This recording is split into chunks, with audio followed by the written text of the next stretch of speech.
I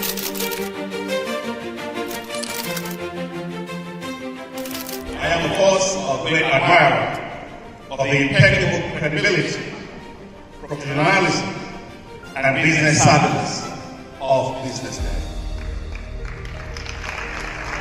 If you really mean business in Nigeria, start your day with BusinessDay.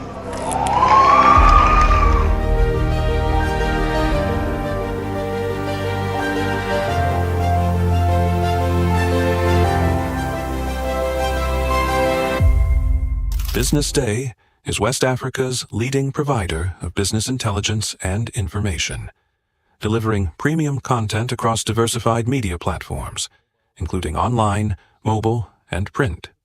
Since its inception in 2001 with a weekly newspaper production, BusinessDay has expanded its reach to provide exclusive content accessible through print, mobile, and online channels.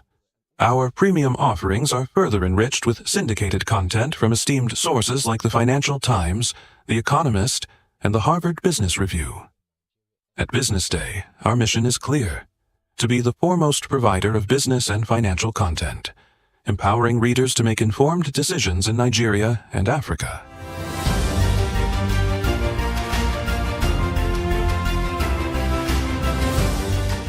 Since our establishment, we have been committed to delivering insightful, relevant, and accurate information about Nigeria's business and finance environment, while contextualizing the impact of global events. We monitor the stock market, analyze the companies driving it, and report on government policies and their economic implications.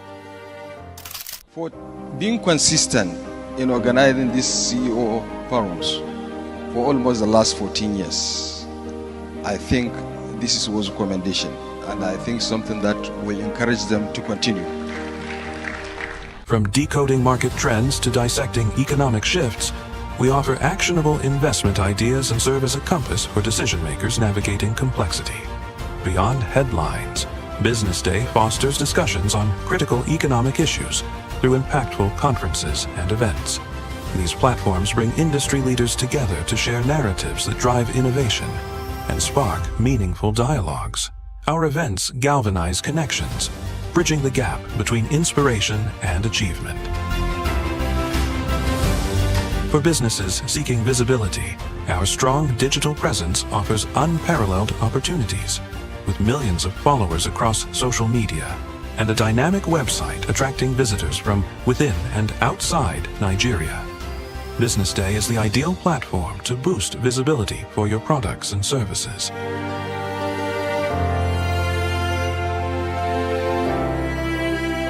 If you're looking for in-depth analysis and expert opinions on Nigeria and Africa's business landscape, BusinessDay is your guide.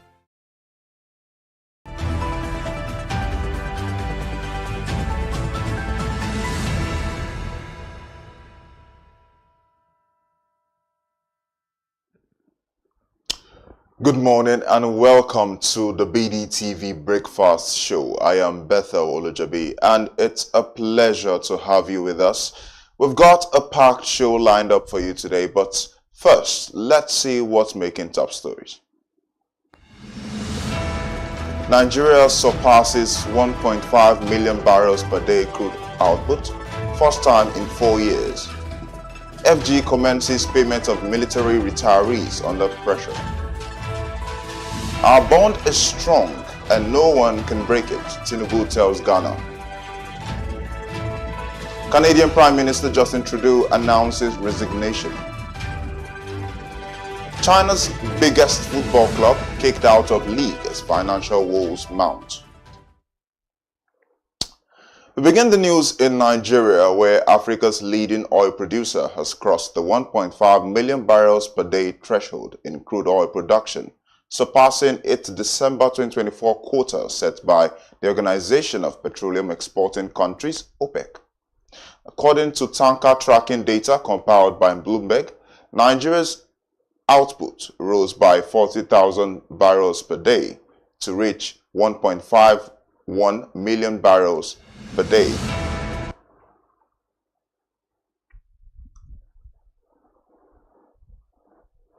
Do stay with us, we'll be right back after this.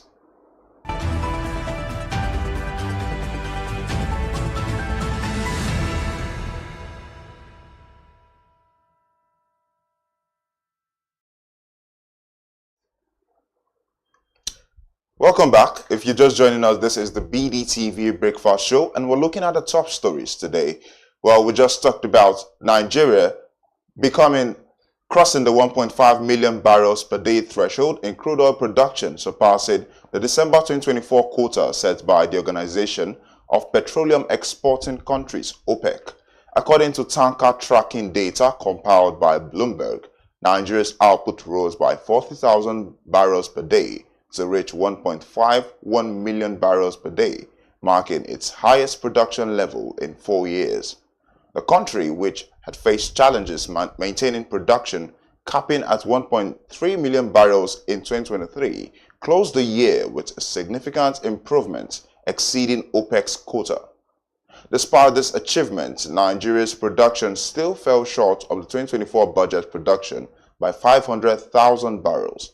This gap has compelled the nation to intensify efforts to diversify its revenue base, relying more on taxes and custom duties to bridge the deficit. In August 2023, OPEC retained Nigeria's production quota at 1.5 million barrels per day as part of its oil price stabilization strategy.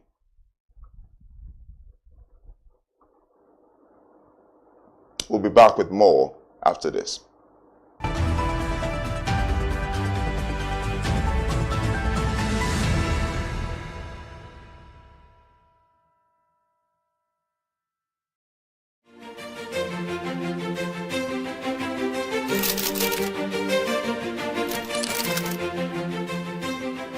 I am, of course, a great admirer of the impeccable credibility, professionalism, and business savviness of BusinessDay.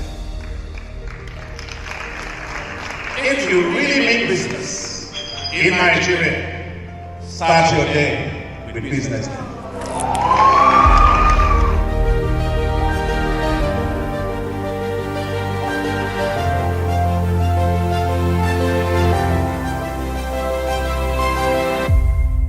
BusinessDay is West Africa's leading provider of business intelligence and information, delivering premium content across diversified media platforms, including online, mobile, and print. Since its inception in 2001 with a weekly newspaper production, BusinessDay has expanded its reach to provide exclusive content accessible through print, mobile, and online channels. Our premium offerings are further enriched with syndicated content from esteemed sources like the Financial Times, The Economist, and the Harvard Business Review. At BusinessDay, our mission is clear: to be the foremost provider of business and financial content, empowering readers to make informed decisions in Nigeria and Africa.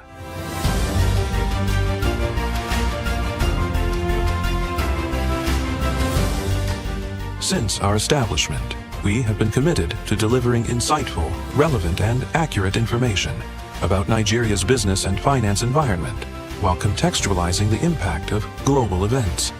We monitor the stock market, analyze the companies driving it, and report on government policies and their economic implications.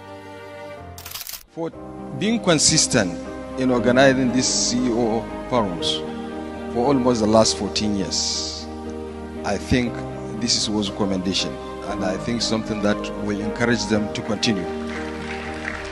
From decoding market trends to dissecting economic shifts, we offer actionable investment ideas and serve as a compass for decision-makers navigating complexity. Beyond headlines, BusinessDay fosters discussions on critical economic issues through impactful conferences and events. These platforms bring industry leaders together to share narratives that drive innovation and spark meaningful dialogues. Our events galvanize connections, bridging the gap between inspiration and achievement. For businesses seeking visibility, our strong digital presence offers unparalleled opportunities, with millions of followers across social media and a dynamic website attracting visitors from within and outside Nigeria. BusinessDay is the ideal platform to boost visibility for your products and services.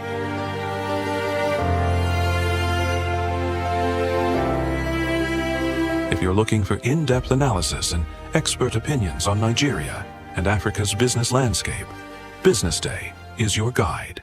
Attention business leaders. Want to make informed decisions? Join the ranks of the best with Premium Business Day. Access in-depth analysis and expert opinions to stay ahead. Subscribe now at premium.businessday.ng and unlock premium content. Plus, you get 50% off your first subscription. Don't miss out. Make smarter choices and seize new opportunities. Sign up now and elevate your business game. Visit premium.businessday.ng today.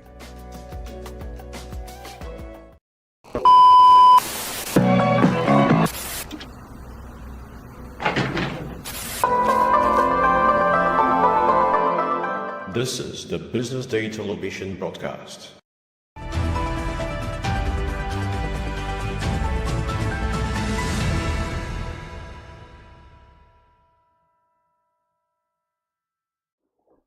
Welcome back. You're still watching BDTV Breakfast Show. Moving on, retired military personnel in Nigeria have begun receiving credit alerts for the full payment of their long overdue entitlement. As a result, they have started leaving the protest site they had set up to block the entrance of the Ministry of Finance headquarters in Abuja. The retirees had barricaded the entrance to the Ministry of Finance in Abuja as early as 7 a.m. using canopies and chairs to demand the full payment of their entitlement. Their actions prevented staff members from driving into the premises, forcing many to park their vehicles outside. This protest followed a similar action in December, during which the retirees shut down the ministry over the government's failure to settle their claims.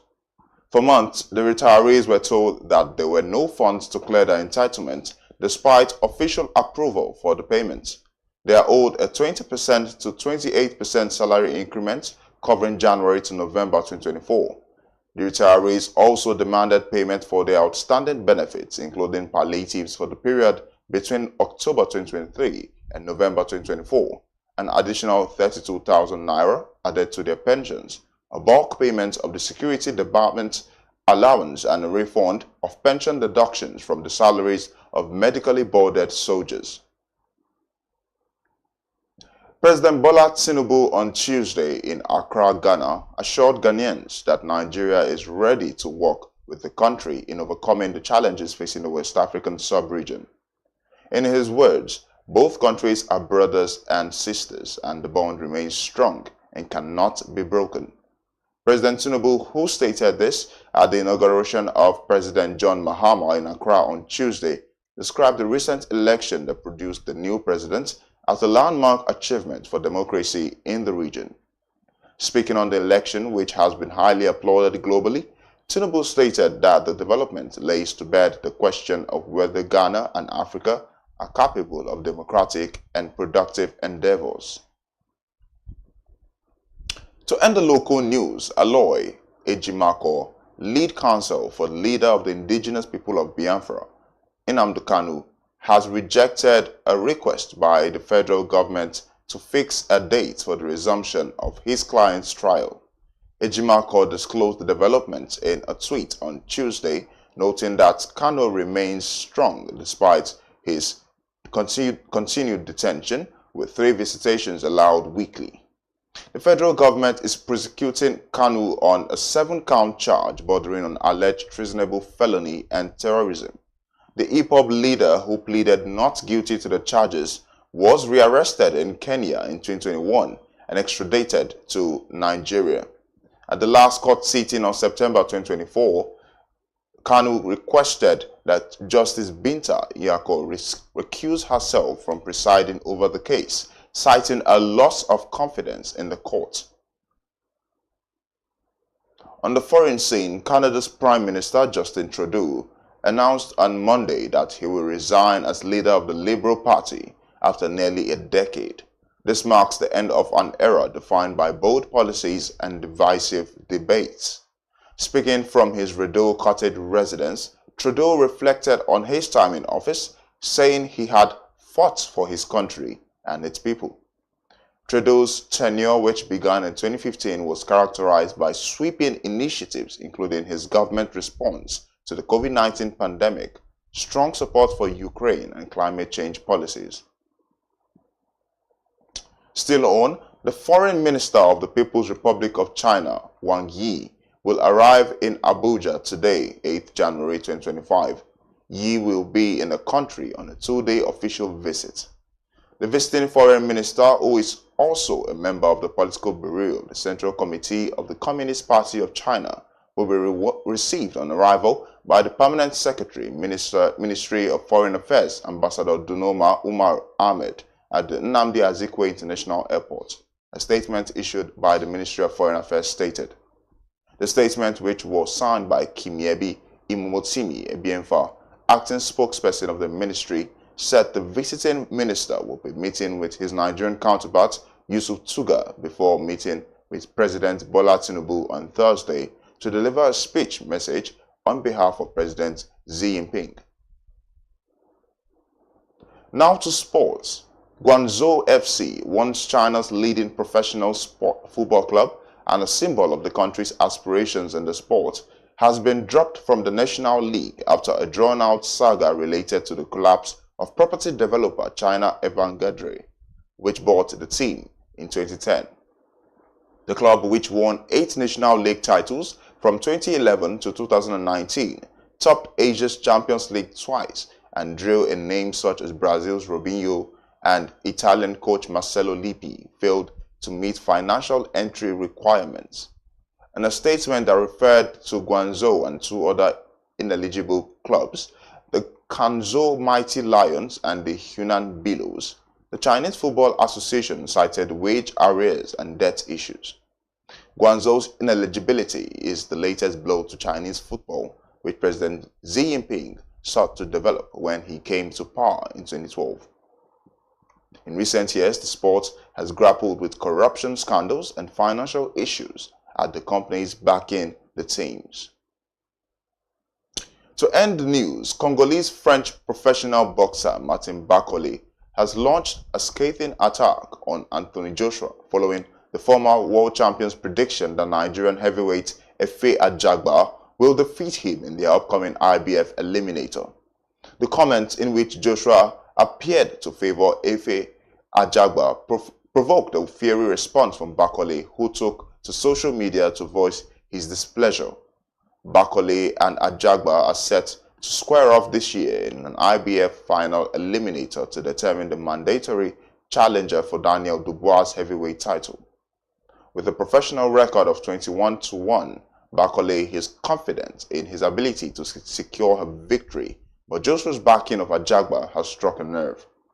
In a video outburst posted on X, Bakole directed his frustrations at Joshua, accusing the former unified champion of dodging a fight with him and disrespecting his abilities. Well, thanks for joining me on the morning news. Next is the top story analysis on BDTV. I'm Bethel Olujabi. Just stay with us.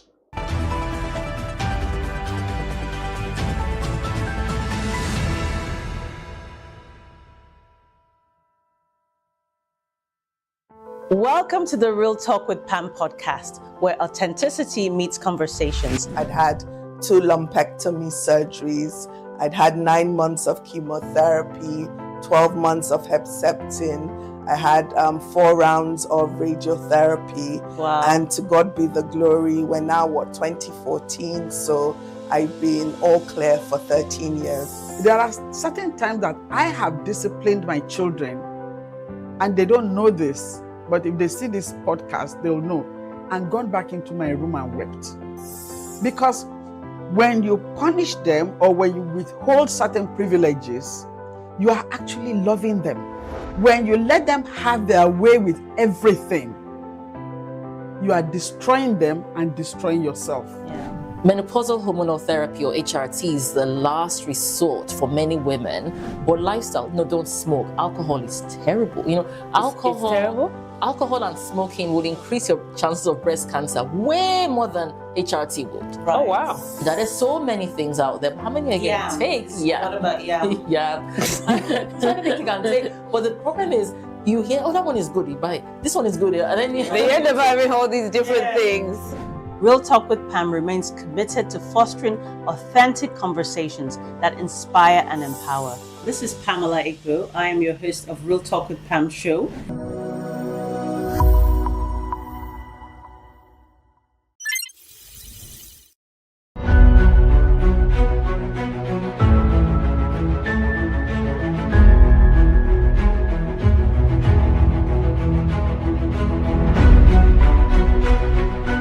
on behalf of our author and Business Day, I unveil this book or recommend the book to everybody in Nigeria and elsewhere. Thank you very much.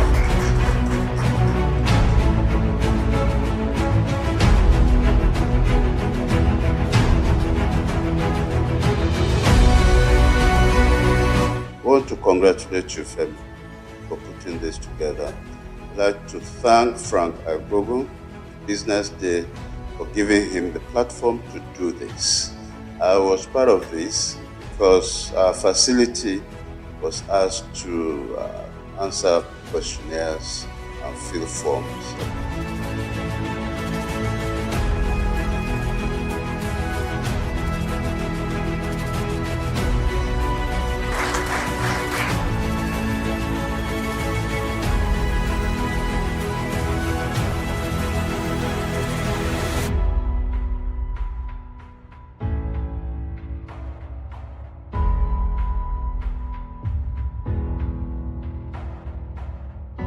There's a ferment in the Nigerian healthcare system.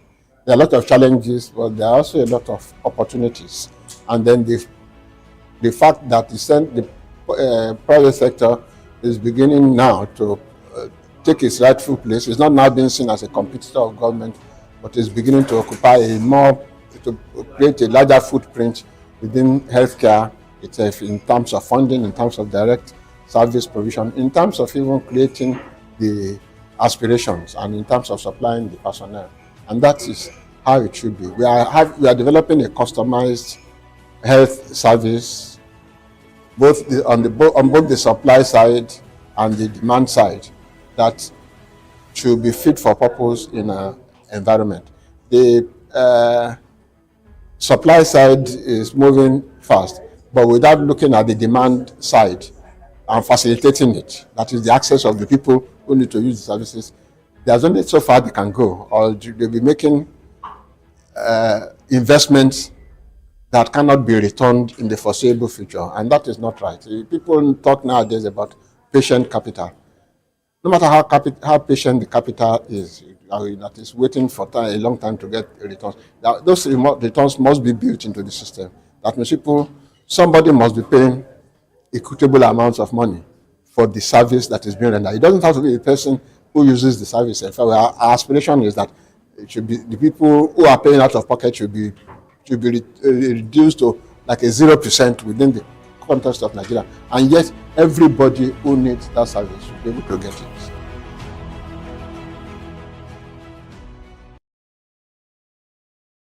Attention business leaders. Want to make informed decisions? Join the ranks of the best with Premium Business Day. Access in-depth analysis and expert opinions to stay ahead. Subscribe now at premium.businessday.ng and unlock premium content. Plus, you get 50% off your first subscription. Don't miss out. Make smarter choices and seize new opportunities. Sign up now and elevate your business game. Visit premium.businessday.ng today. My name is Nikki Alao. I'm the Chief Research Officer at Business Day Intelligence. Business Day Intelligence is a full-service market research and data company. We offer tailored services for strategic planning and decision-making. So helping businesses to make informed decisions that would boost their bottom line and determine the marketing mix.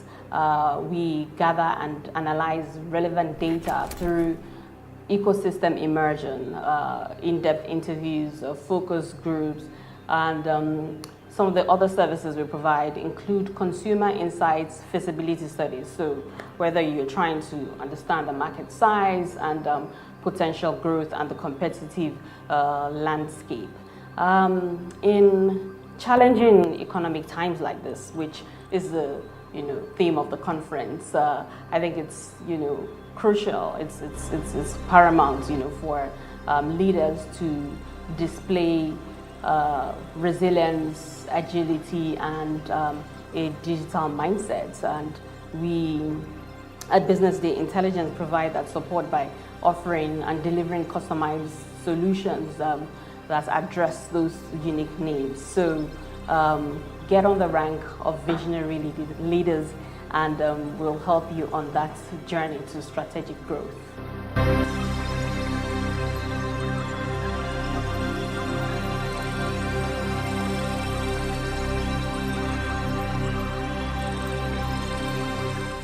Attention business leaders. Want to make informed decisions? Join the ranks of the best with Premium Business Day. Access in-depth analysis and expert opinions to stay ahead. Subscribe now at premium.businessday.ng and unlock premium content. Plus, you get 50% off your first subscription. Don't miss out. Make smarter choices and seize new opportunities. Sign up now and elevate your business game. Visit premium.businessday.ng today.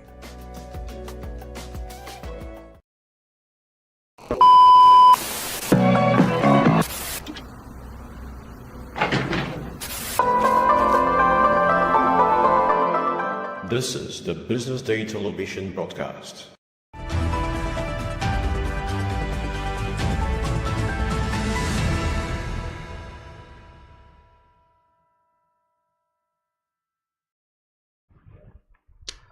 Welcome back.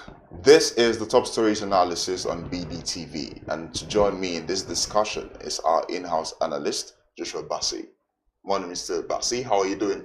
I'm good, better. Good morning. Thank you for joining us in the studio today. How are you feeling? Feeling great. I think this is the first time you would have been in the studio with us this year. Yeah, I think so, yeah. Happy New Year. Happy New Year. How is the year coming up? It's good. That's nice. That's nice to hear. Very great. That's wonderful to hear. So let's jump right in. Happy New Year, viewers. Thank you. Thank you. So let's jump right into the top stories we have for today. The first one here says Nigeria surpasses 1.5 million barrels per day crude output for the first time in 4 years. Good news for Nigeria, Mr. Bassi. Yeah, really good news for Nigeria. Very good news and a very positive development for Nigeria. Given the fact that oil plays a major role in even in budget implementation. We need to sell, we need to produce more, I need to sell, so to be able to make the foreign exchange, to be able to drive a budget implementation. So it's a very good news, and this is in 4 years. We are able to reach this level of production in 4 years. That's quite good. It means that for a better part of the last administration of Muhammadu Buhari, we were nowhere near this. And so for us to be able to come up to 1.4 million barrel per day is a very positive development. So how is this going to impact the economy? Is like I said, we'll be able to earn more, more money from oil to be able to implement the budget which the president just presented, which the National Assembly is currently working on. So it's a very positive development, and it's good for the economy. Okay, yeah, that's wonderful. Now you talked about the budget, and we know that in the budget or in the plans for 2025 for this year, Nigeria wants to attain a 2 million barrels per day production, right? And now we're seeing 1.5 and 1.5, and last year I think in 2023 it was 1.3 thereabouts. So we've seen this upward tick in the number of barrels that we can produce as a country, which keeps us as one of the largest oil producers in Africa. Do you see optimism in attaining the 2 million barrels per day if all things work together? Yeah, I'm positive that we should be able to keep increasing our level of production, given the fact that the military of the security agencies generally, there's so much they're doing right now. If you are following the news, you see them, they going to illegal mining sites, destroying them, arresting people. Because one of the major challenges that we've had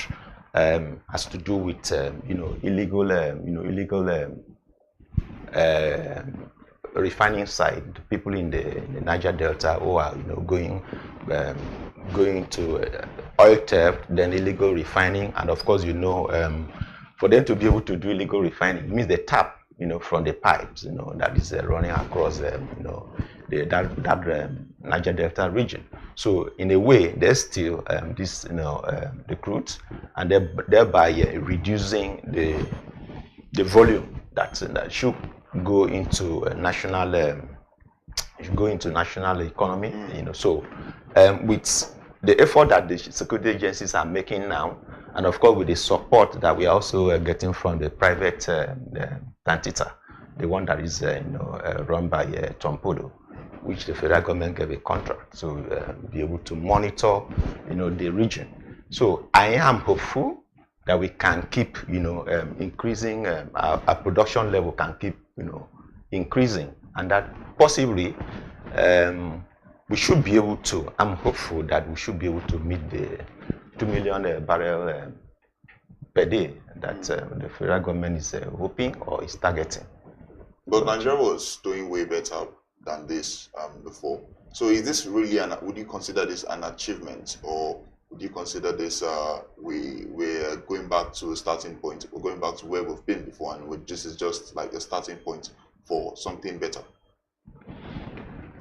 Yeah, I would say nothing is what I'm trying to say. So I've seen this before. In 2021, we attained 1.5 million until it began to drop. So is this? Would you consider this an achievement, or would you consider this just a starting point for something better, as expected? Yeah, I would still say it's an achievement somewhere. I would call it achievement. You know why? If all of the effort that are being made now, we're not the measures that the government has put in place to help us shore production, were not being made, were not put in place, then we wouldn't come this far, right? So to that extent, it means that something is being done.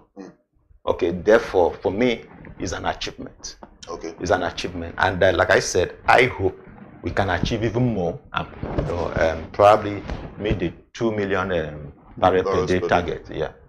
So it's good. I mean, we should commend the efforts of those who are into this, and then hope that we can continue to increase our production level. Okay, so it's a good thing that Nigeria is producing a lot of crude that we can export. But at the same time, the refining aspect of it is been an issue for a while now. There's this uncertainty about really the amount, the refineries that are currently in production, in running, actively running. So how do you think Nigeria should balance the export or the production with the refining? I think we should be able to refine, because of course definitely we need petrol and petrol, diesel, and what have you for local consumption. Yes. So refining locally, of course, we have the Dangote refinery. Refining now, we have Port Harcourt refinery. We just said is also up now and running. Of course, very recently we talk about the Warri refinery. So we need all of these local refineries to produce, for us to be able to have enough for local consumption to be able to run the economy. The economy is heavily dependent on the petrol and what have you, and diesel and all of that. So yes, we need that. But at the same time, we also need to be able to export, to be able to earn foreign exchange, And of course, if we earn more for foreign exchange, so we should be able to balance it. Strike the balance between the exports of the crudes and of course the aspect of it that is being refined locally. Okay, so because we also need that foreign exchange to be able to earn, we need foreign exchange to be able to run the economy, and like I said, be able to also implement the budget. So there should be a balance between what is refined locally and what is the volume that is exported. That's true, because you'd agree with me that Nigeria does not lack oil. But what we lack is the ability to use our own oil instead of giving it to others. Because what you produce does not directly benefit the next man, right? We're producing for other countries. That's how it seems. It's mean that the more we produce, the more other countries benefit, and then they give us money for helping us to refine it. So, as you said, the balance is important, right? But again, we can equally, apart from just producing for local consumption, if we have enough capacity to produce and export, it's also good, because we can also produce. In other words, we can also refine and export refined products, and also earn, foreign exchange, which is probably good. There are several countries, African countries, who are in need of refined product. We hear that Dangote the other time said that we want to export. So if we also, for instance, the Port Harcourt refinery, the Warri refinery, and even the Kaduna refinery, if they're able to also bring it on board to be able to also refine locally. If we refine enough, so that we have enough for local consumption and also export, it's equally good for the economy. And of course, we may not even have to just export a crude. We can equally export refined product. Which is also good for which is also good because the station who wants to get fuel at an affordable price. Yeah. So if we, like I said, we refine enough, I expect that but if we have enough, if we refine enough locally, the price might just continue to go down, possibly. And then of course we can also export and then earn money for the government to be able to implement the budget, national budget. Yeah. Interesting. So moving on to the next story here, we see that the federal government has commenced payment of military retirees under pressure, right? And Mr. Bassi, what are your comments on this? The government has bowed pressure, and finally they're beginning to pay out the entitlements that the military retirees have been asking for. For me, this is, I would say, unfortunate. Why do I say it's unfortunate? I don't think that government will always have to wait until protest is carried out by retirees, whether military or other categories of workers in the economy, before you pay them what they're duly entitled to. Okay, this is not the first time that we have our military and retired military personnel protesting at the Ministry of Finance in Abuja. They've done this sometime last year, and at that time, part of it was paid, I recall. But this time around, about 50%, according to the spokesperson of the retired military personnel. I think his name is Colonel. Can't remember the name now. So okay, they were at the Ministry of Finance yesterday in Abuja, where they protested that part of their salary increment, the arrears of their salary increment is hanging, and then part of the allowances they were supposed to be paid is also hanging. About 50% of that, is 35%. 35% is hanging. And the palliatives they talked about. Palliatives also hanging. So the question is, must we always wait for people to go protesting before government will take action? And we've seen this. It's not, like I said, it's not just about the military. We've seen this in other categories of workers. The other time, I think sometime last week, if I'm not mistaken, the police also protested.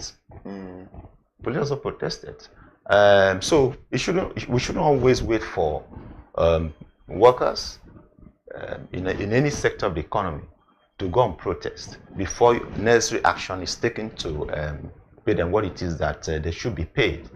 Because of course, so for me, it speaks to the way we fail to prioritize, the welfare of whether those who are still in the service and those who have retired. It shouldn't be so, because of course the implication of this is that those who are in service now, those who are in service now, they may not, looking at what those who have retired are going through, they may not give their best. Okay, but so if you give people the assurance that, look, whether in service or out of service, what you are entitled to will be paid to you, is a moral booster. Okay, so it helps them to work very hard and give their best, okay, to the nation, knowing very well that by the time they retire, it won't be a question of going out there to protest or going to queue somewhere, or maybe someone they're falling and dying while queuing up, to collect what it is that he or she is entitled to. So they give their best. So it's just, the best thing is just pay them what you have to pay them. Make provision for these things in the budget, and then so that you pay them when they retire, you pay them, or whether in their service you pay them early enough so they can use that money to better their lot. So it's not the best. I'm disappointed really that the veterans had to go protesting before government will give the assurance that the money will be paid to them. Who's responsible? Yeah. Huh? Who's responsible for this? Who is responsible? The government is responsible because it is the government that is paying them. Of course, don't forget that the military are not part of the contributory pension scheme. So government is still paying them. The police have been brought into the contributory pension scheme. The military are exempted from the contributory pension scheme. So the government, if perhaps, but of course the military don't want to be part. They don't want to be part of the contributory pension scheme. Perhaps if they were part of this, we probably would not see what is happening right now, because while in service, your contribution is being sent to your retirement saving account. So as you retire, you won't have anything to do with the government. You just access your retirement saving account from your account, which is being managed by the contributor, the your pension fund administrator of your choice. But the military are not part of the contributory pension scheme. So government is still paying them directly after their retirement. So government is responsible for this.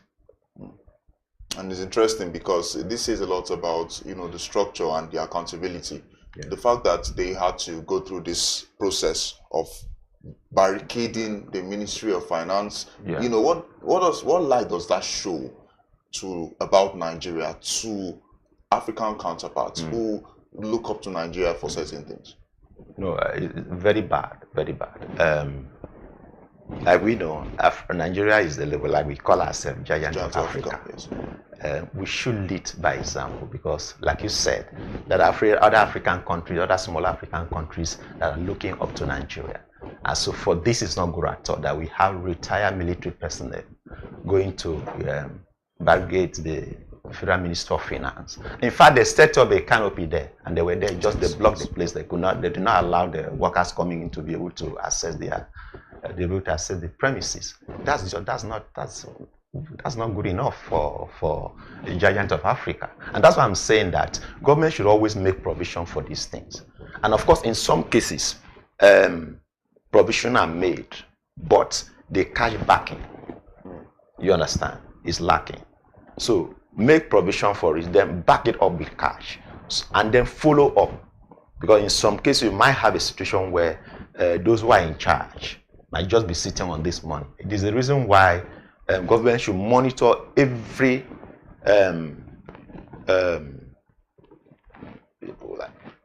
provision that is made in the budget. Just apart from just releasing cash, then follow up with those who are supposed to implement it, and to ensure that they do what they are supposed to do, so that we don't continue to have this kind of bad what will paint us in a bad light, like what we saw yesterday in Abuja at the Federal Minister of Finance. And like I said, it's not the first time.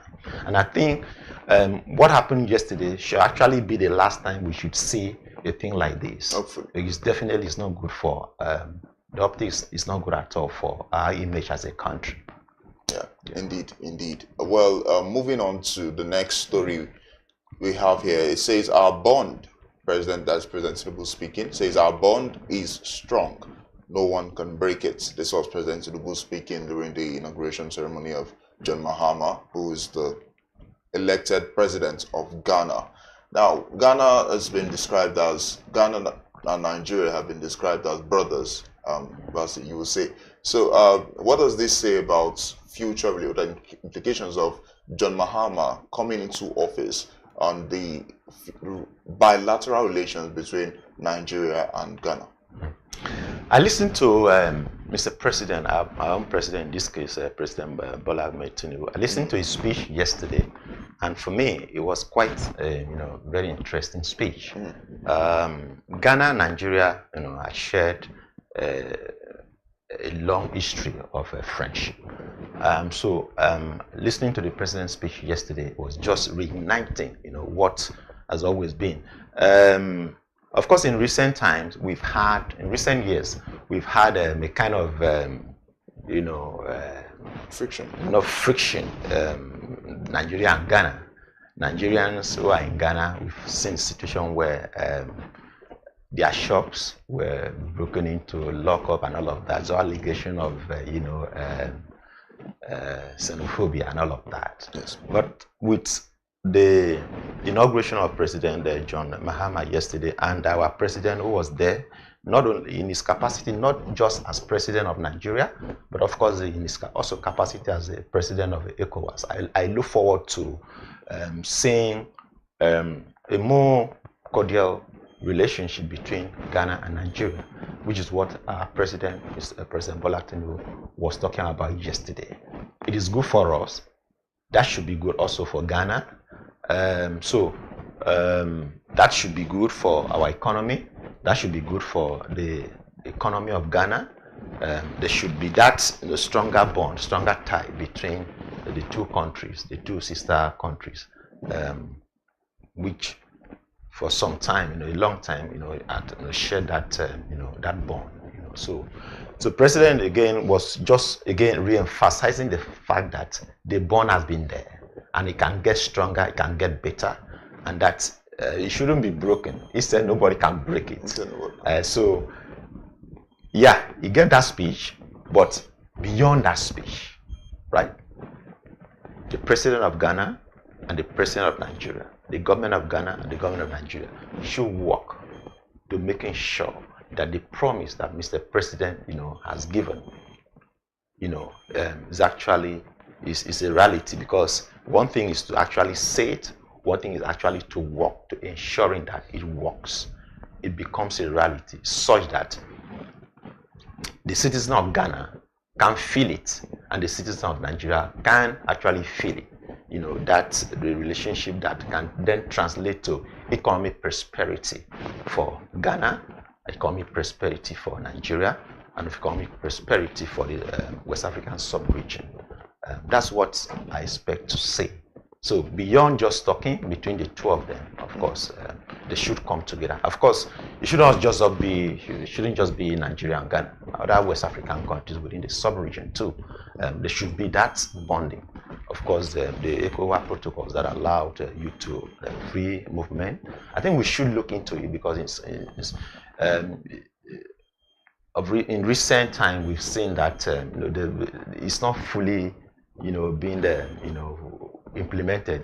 So I would like to see, that relationship, between Ghana and Nigeria, and of course among other West African countries, getting stronger, getting better, so that the countries within the sub-region can see the benefit. The citizens of the country within the sub-region can reap the benefit of that relationship, of that strong relationship. Yes, and in his speech, the president lauded the Ghanaian elections as largely democratic.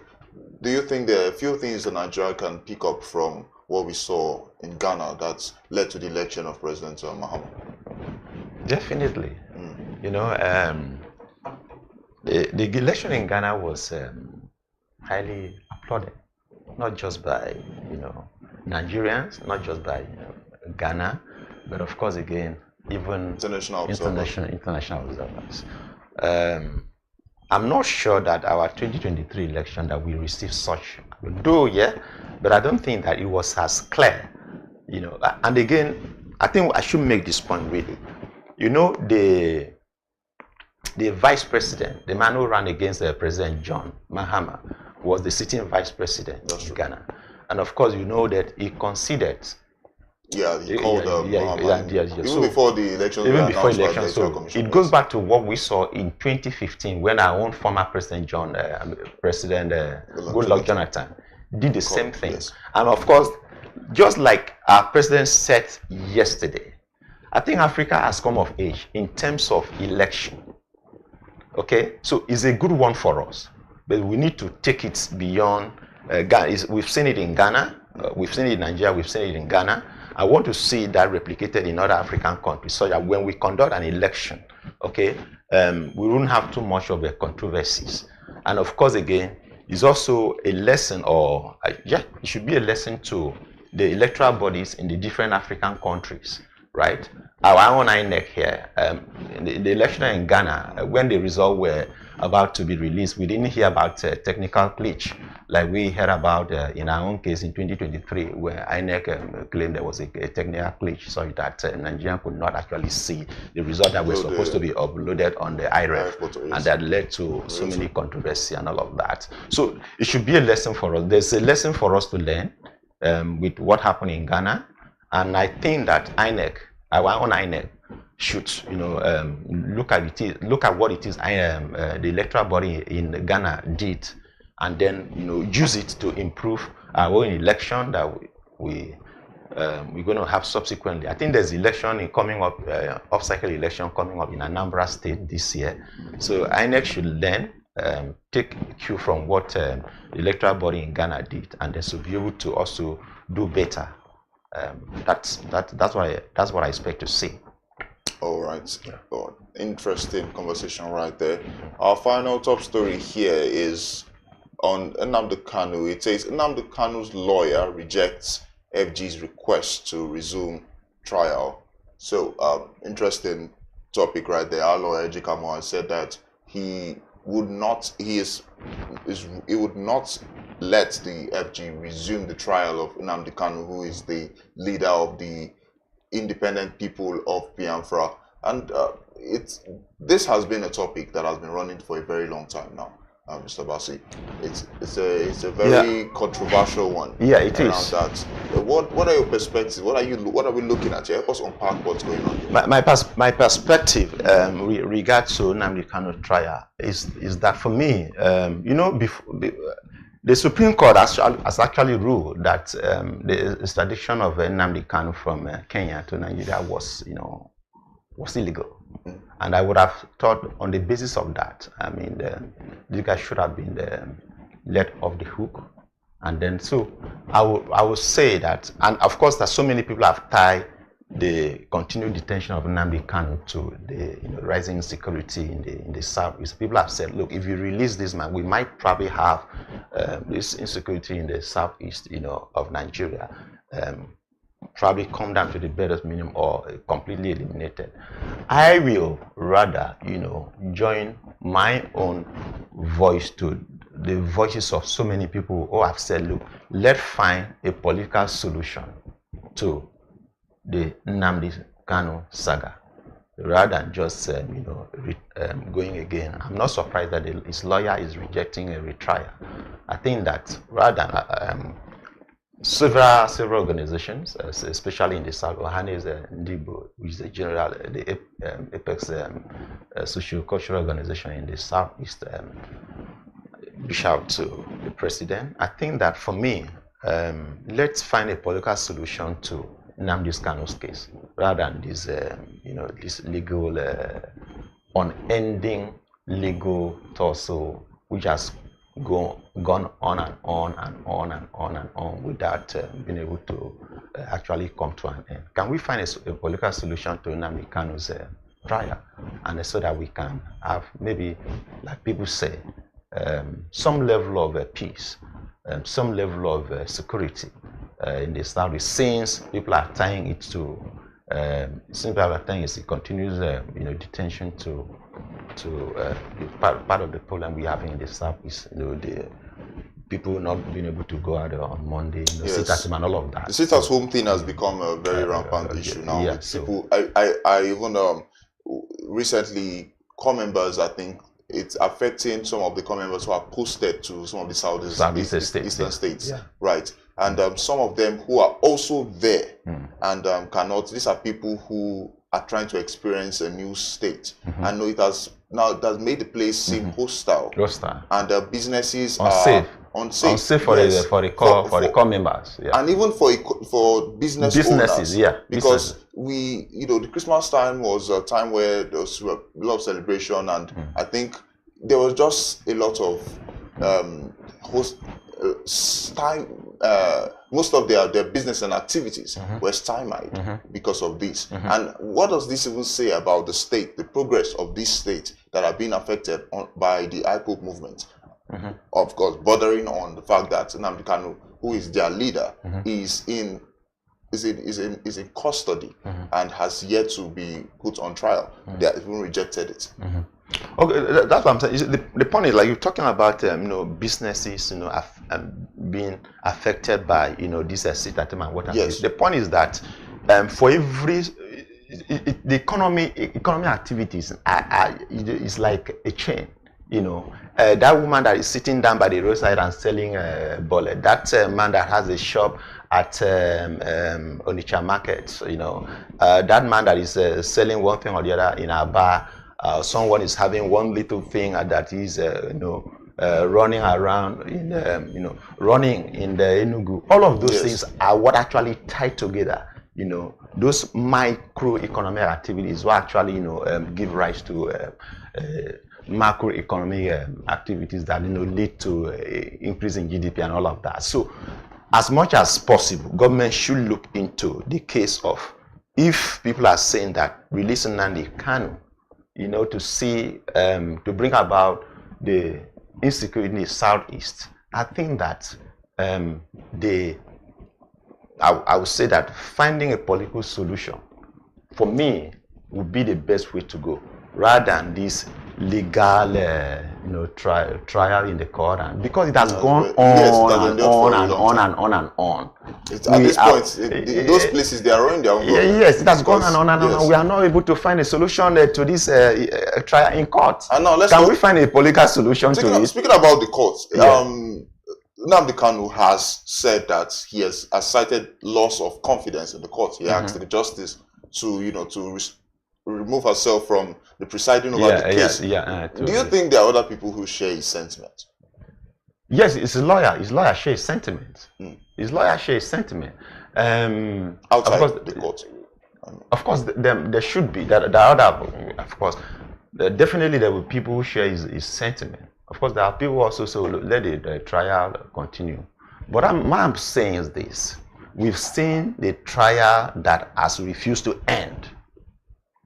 Okay, how long are we going to wait for this trial to come to an end, while that trial or the situation, the continued detention, is affecting economy in the economy of the Southeast? Don't forget that the Southeast economy is also contributing to the larger economy of the nation. That's what I'm saying. So the president, I believe, can use his good offices, let me put it that way, to find a political solution to Nnamdi Kanu's trial, which is what Ohanes Ndigbo and the rest of very eminent people, from that part of the country, and of course even outside of Southeast, have also said. That, for me, will be my take, because we've seen trial that has gone on without an end. Yeah. So very interesting topic right there. You would agree? Sure. We know there are a lot of eyes on it right now on this issue, and people are really looking forward to what the next step would be, not just from the judiciary, but also from him, from Nnamdi Kanu. The next steps, the next move. Whoever plays the next move is going to be a very crucial one, and then I think all eyes on judiciary. You would agree? Well, all eyes on judiciary, but like I said, all eyes on Mr. President. On the government. All eyes on Mr. President. Because he has to step in. Mr. President can end this thing. I'm telling you, he can end this thing. I mean, this is it is the federal government that is putting Nnamdi Kanu on trial. So the president can end this thing and then receive the accolades of the people of not just the Southeast, but Nigerians generally. But do you think that they are ready to to come to an agreement? Do you think that they are open to that? No, but definitely, what does it take is for the president to, like I said, find a political, give Nnamdi Kanu and those around him his condition. Give him the condition, and then okay, fine. I mean, let's go. Their condition these is are the to leave conditions. Nigeria. Their condition is to whatever condition might be. I don't know what condition he might want to give, but I'm saying that there are conditions that you can put on the table. Say, look, these are the conditions I put on the table. I want to end this thing. So because I want peace, and because there can be no progress without peace. Okay, we can't make progress.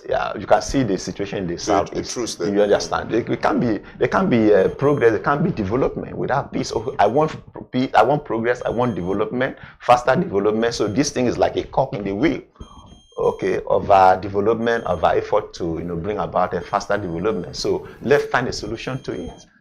Look, if you come up with some conditions, I think I'm sure. Nnamdi Kanu and his lawyer should be able to buy into those conditions, and we see this thing come to an end. That's my concern. Well, thank you very much, Mr. Vasi, for joining me in the studio. Very interesting conversation we've had right now. Unfortunately, that's all the time we can take for the top stories today. Well, thank you for joining us and reviewing the top stories. Don't go anywhere. We'll be right back with our paper review.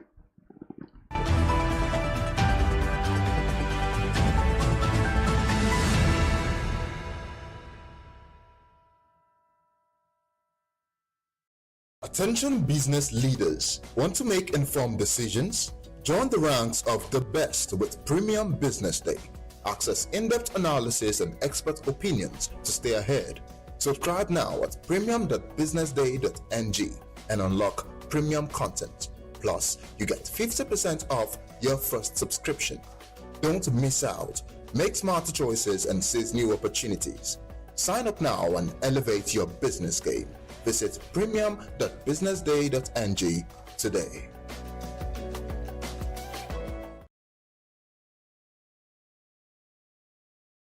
Welcome to the Real Talk with Pam podcast, where authenticity meets conversations. I'd had 2 lumpectomy surgeries.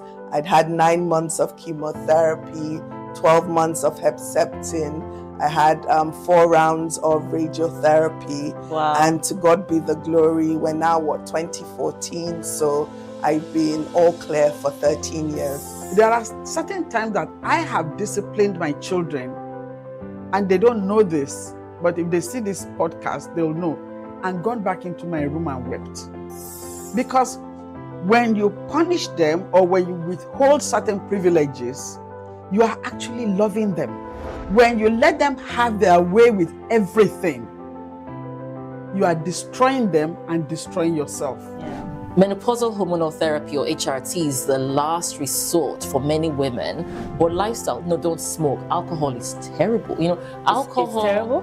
Alcohol and smoking would increase your chances of breast cancer way more than HRT would. Right. Oh, wow. There are so many things out there. How many are you going to take? What about yam? Yeah. So many things you can take. But the problem is, you hear, that one is good, you buy it. This one is good. And then they end up having all these different things.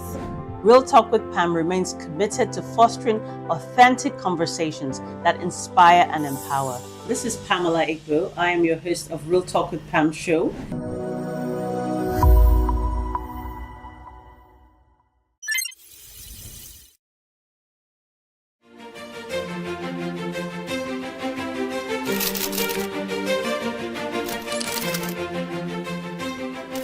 I am, of course, a great admirer of the impeccable credibility, professionalism, and business savviness of BusinessDay.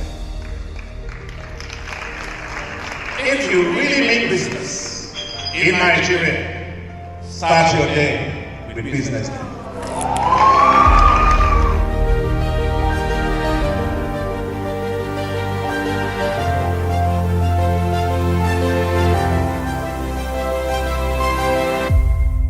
BusinessDay is West Africa's leading provider of business intelligence and information, delivering premium content across diversified media platforms, including online, mobile, and print.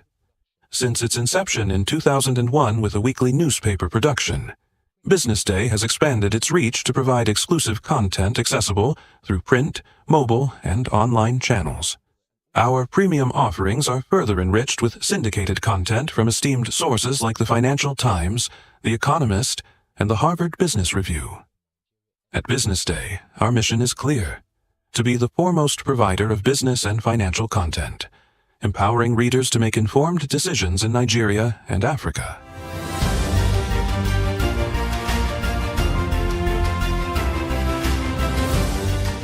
Since our establishment, we have been committed to delivering insightful, relevant, and accurate information about Nigeria's business and finance environment, while contextualizing the impact of global events.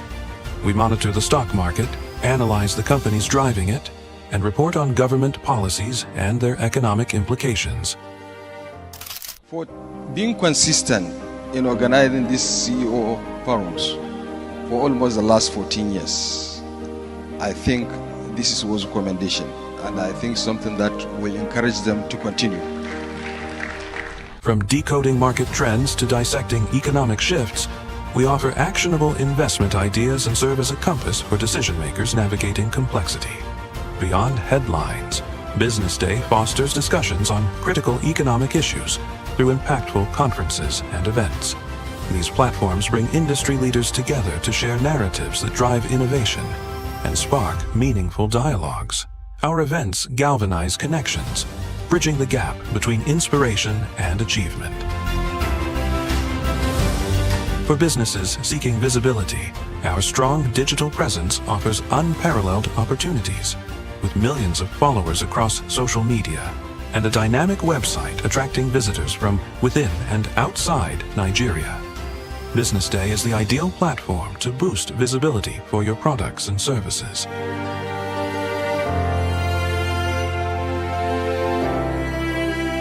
If you're looking for in-depth analysis and expert opinions on Nigeria and Africa's business landscape, Business Day is your guide.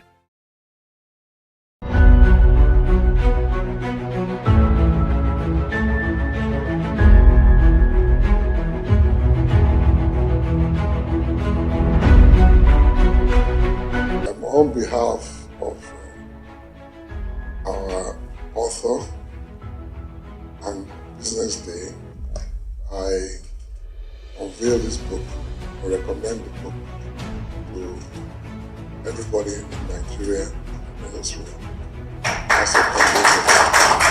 Thank you very much.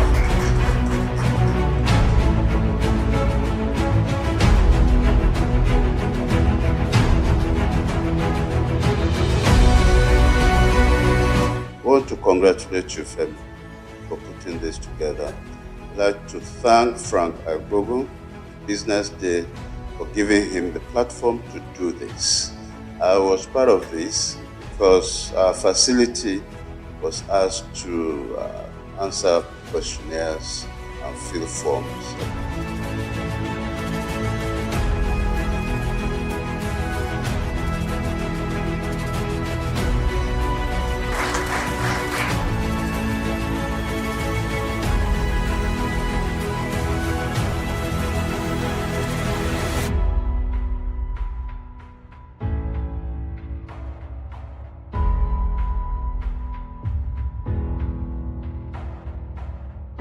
There's a ferment in the Nigerian healthcare system. There are a lot of challenges, but there are also a lot of opportunities.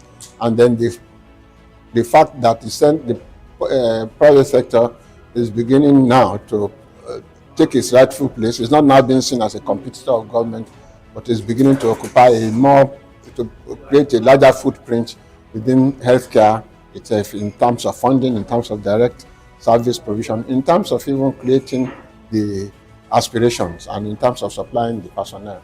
And that is how it should be. We are developing a customized health service, on both the supply side and the demand side, that should be fit for purpose in an environment. The supply side is moving fast, but without looking at the demand side and facilitating it. That is the access of the people who need to use the services.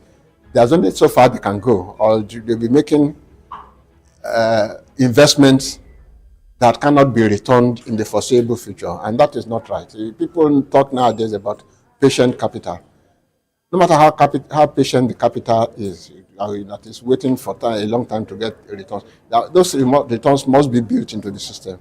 That means somebody must be paying equitable amounts of money for the service that is being rendered. It doesn't have to be the person who uses the service. In fact, our aspiration is that it should be the people who are paying out of pocket should be reduced to like a 0% within the context of Nigeria, and yet everybody who needs that service should be able to get it.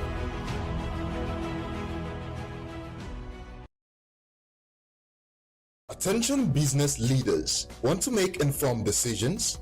Join the ranks of the best with Premium Business Day. Access in-depth analysis and expert opinions to stay ahead. Subscribe now at premium.businessday.ng and unlock premium content. Plus, you get 50% off your first subscription. Don't miss out. Make smarter choices and seize new opportunities. Sign up now and elevate your business game. Visit premium.businessday.ng today.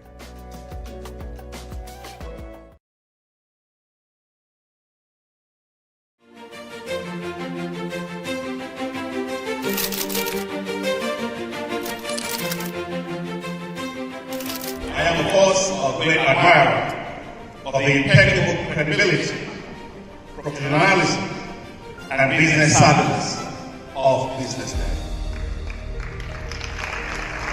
If you really mean business in Nigeria, start your day with BusinessDay.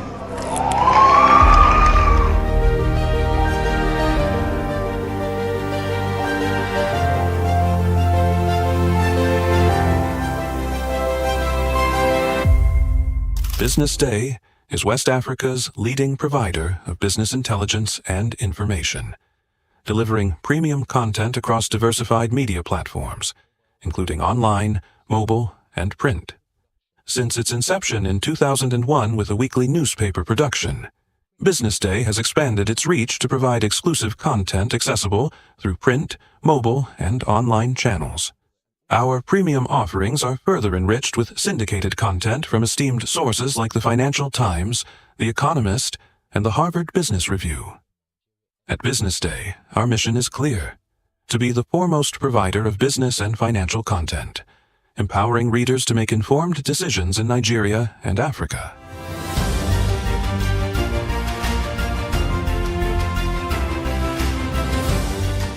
Since our establishment, we have been committed to delivering insightful, relevant, and accurate information about Nigeria's business and finance environment, while contextualizing the impact of global events. We monitor the stock market, analyze the companies driving it, and report on government policies and their economic implications. For being consistent in organizing these CEO forums for almost the last 14 years, I think this was a commendation, and I think something that will encourage them to continue. From decoding market trends to dissecting economic shifts, we offer actionable investment ideas and serve as a compass for decision-makers navigating complexity. Beyond headlines, BusinessDay fosters discussions on critical economic issues through impactful conferences and events. These platforms bring industry leaders together to share narratives that drive innovation and spark meaningful dialogues. Our events galvanize connections, bridging the gap between inspiration and achievement.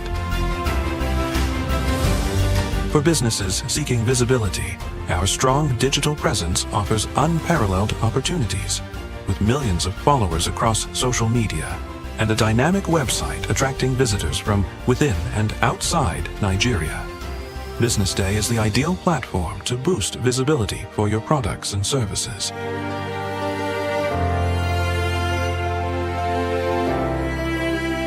If you're looking for in-depth analysis and expert opinions on Nigeria and Africa's business landscape, BusinessDay is your guide. Welcome to the Real Talk with Pam podcast, where authenticity meets conversations. I'd had 2 lumpectomy surgeries. I'd had 9 months of chemotherapy, 12 months of Herceptin. I had 4 rounds of radiotherapy. Wow. And to God be the glory, we're now, 2014? So I've been all clear for 13 years. There are certain times that I have disciplined my children, and they don't know this, but if they see this podcast, they'll know, and gone back into my room and wept. Because when you punish them or when you withhold certain privileges, you are actually loving them. When you let them have their way with everything, you are destroying them and destroying yourself. Menopausal hormonal therapy, or HRT, is the last resort for many women. But lifestyle, don't smoke. Alcohol is terrible. Alcohol. It's terrible? Alcohol and smoking would increase your chances of breast cancer way more than HRT would. Right. Oh, wow. There are so many things out there. How many are you going to take? Yeah. What about Yeah. So many things you can take. But the problem is, you hear, that one is good, you buy it. This one is good, and then they end up having all these different things. Real Talk with Pam remains committed to fostering authentic conversations that inspire and empower. This is Pamela Igbo. I am your host of Real Talk with Pam show.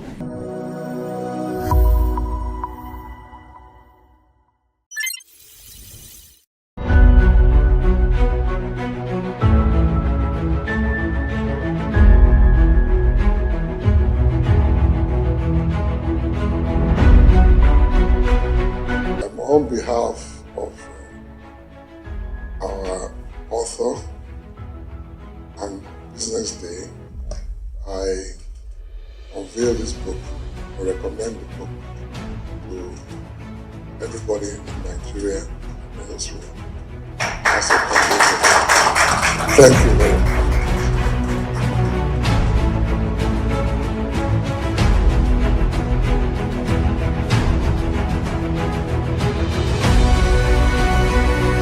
I want to congratulate you, Femi, for putting this together. I'd like to thank Frank Agbogu, BusinessDay, for giving him the platform to do this. I was part of this because our facility was asked to answer questionnaires and fill forms.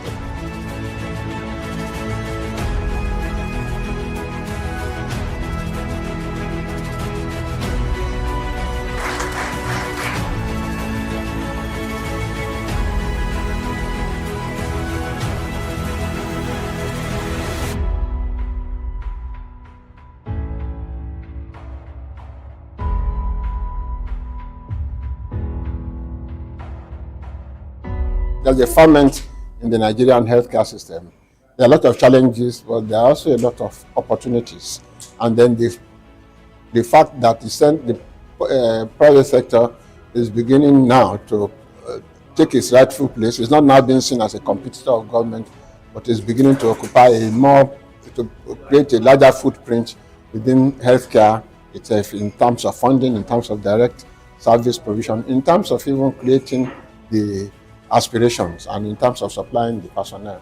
And that is how it should be. We are developing a customized health service, on both the supply side and the demand side, that should be fit for purpose in an environment. The supply side is moving fast, but without looking at the demand side and facilitating it, that is the access of the people who need to use the services.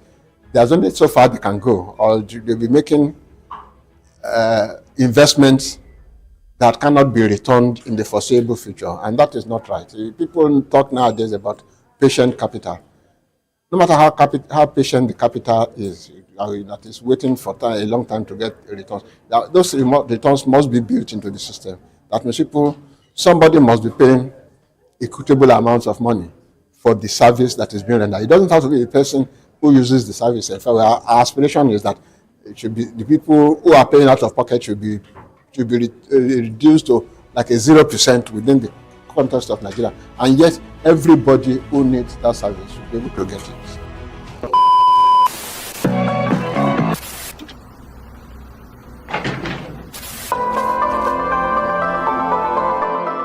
This is the Business Day television broadcast.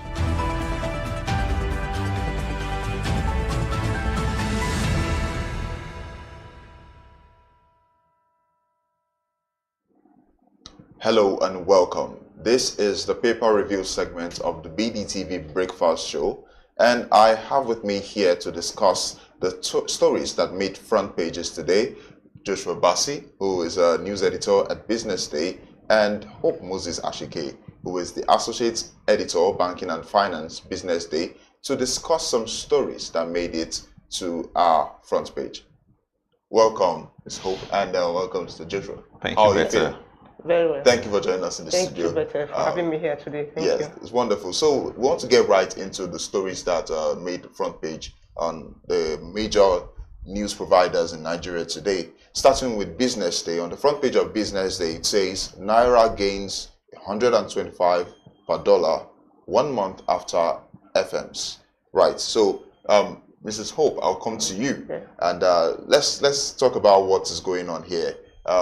Can you help us understand how this came about, right? Especially with the introduction of the electronic foreign exchange matching system, which is FMs, right? So what really influenced the gain in the naira to the dollar? Okay. Thank you very much, Better.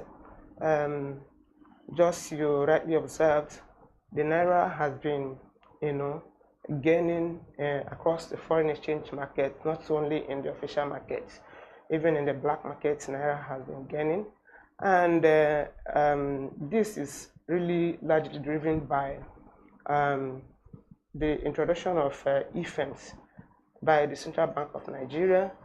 And what is this e-firms that we are talking about? The e-firms, like you rightly said, is the electronic foreign exchange matching system. And the reason why CBN introduced this platform is because the previous platform was characterized by inconsistencies, and there was no transparency in the market, and that is why we'll be having that naira volatility in the market. But since the introduction of this e-firms in December, these e-firms commenced operation on December 2, 2024.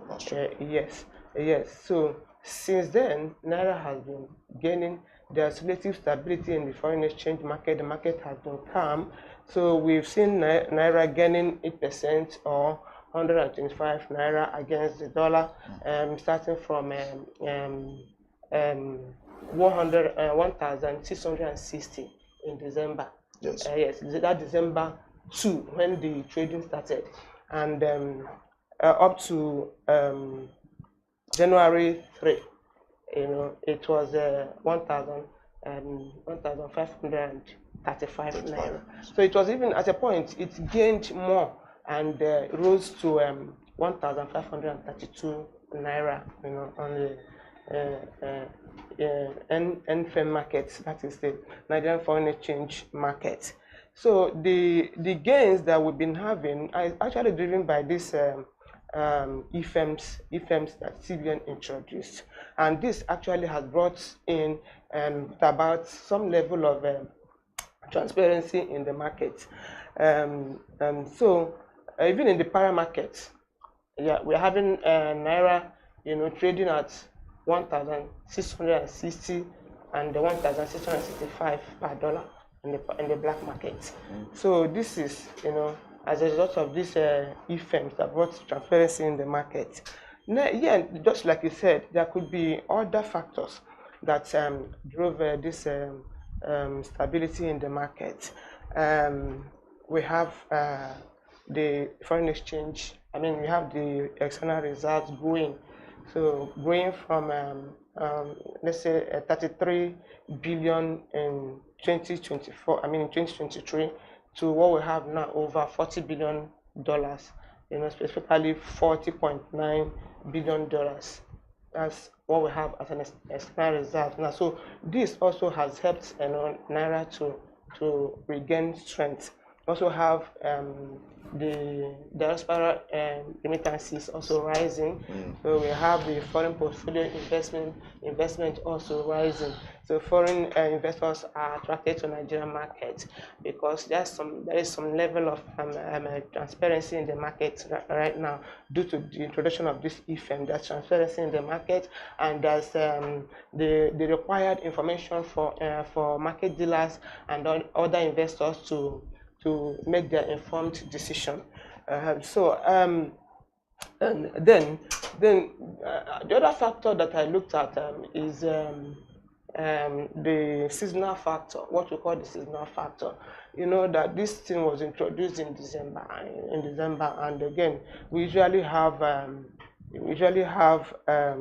the exchange rate, you know, stabilizing, some sort of stabilizing during the festive period, because during that time we have some of our relatives, like your brother overseas and your sisters bringing in dollar, sending in dollar.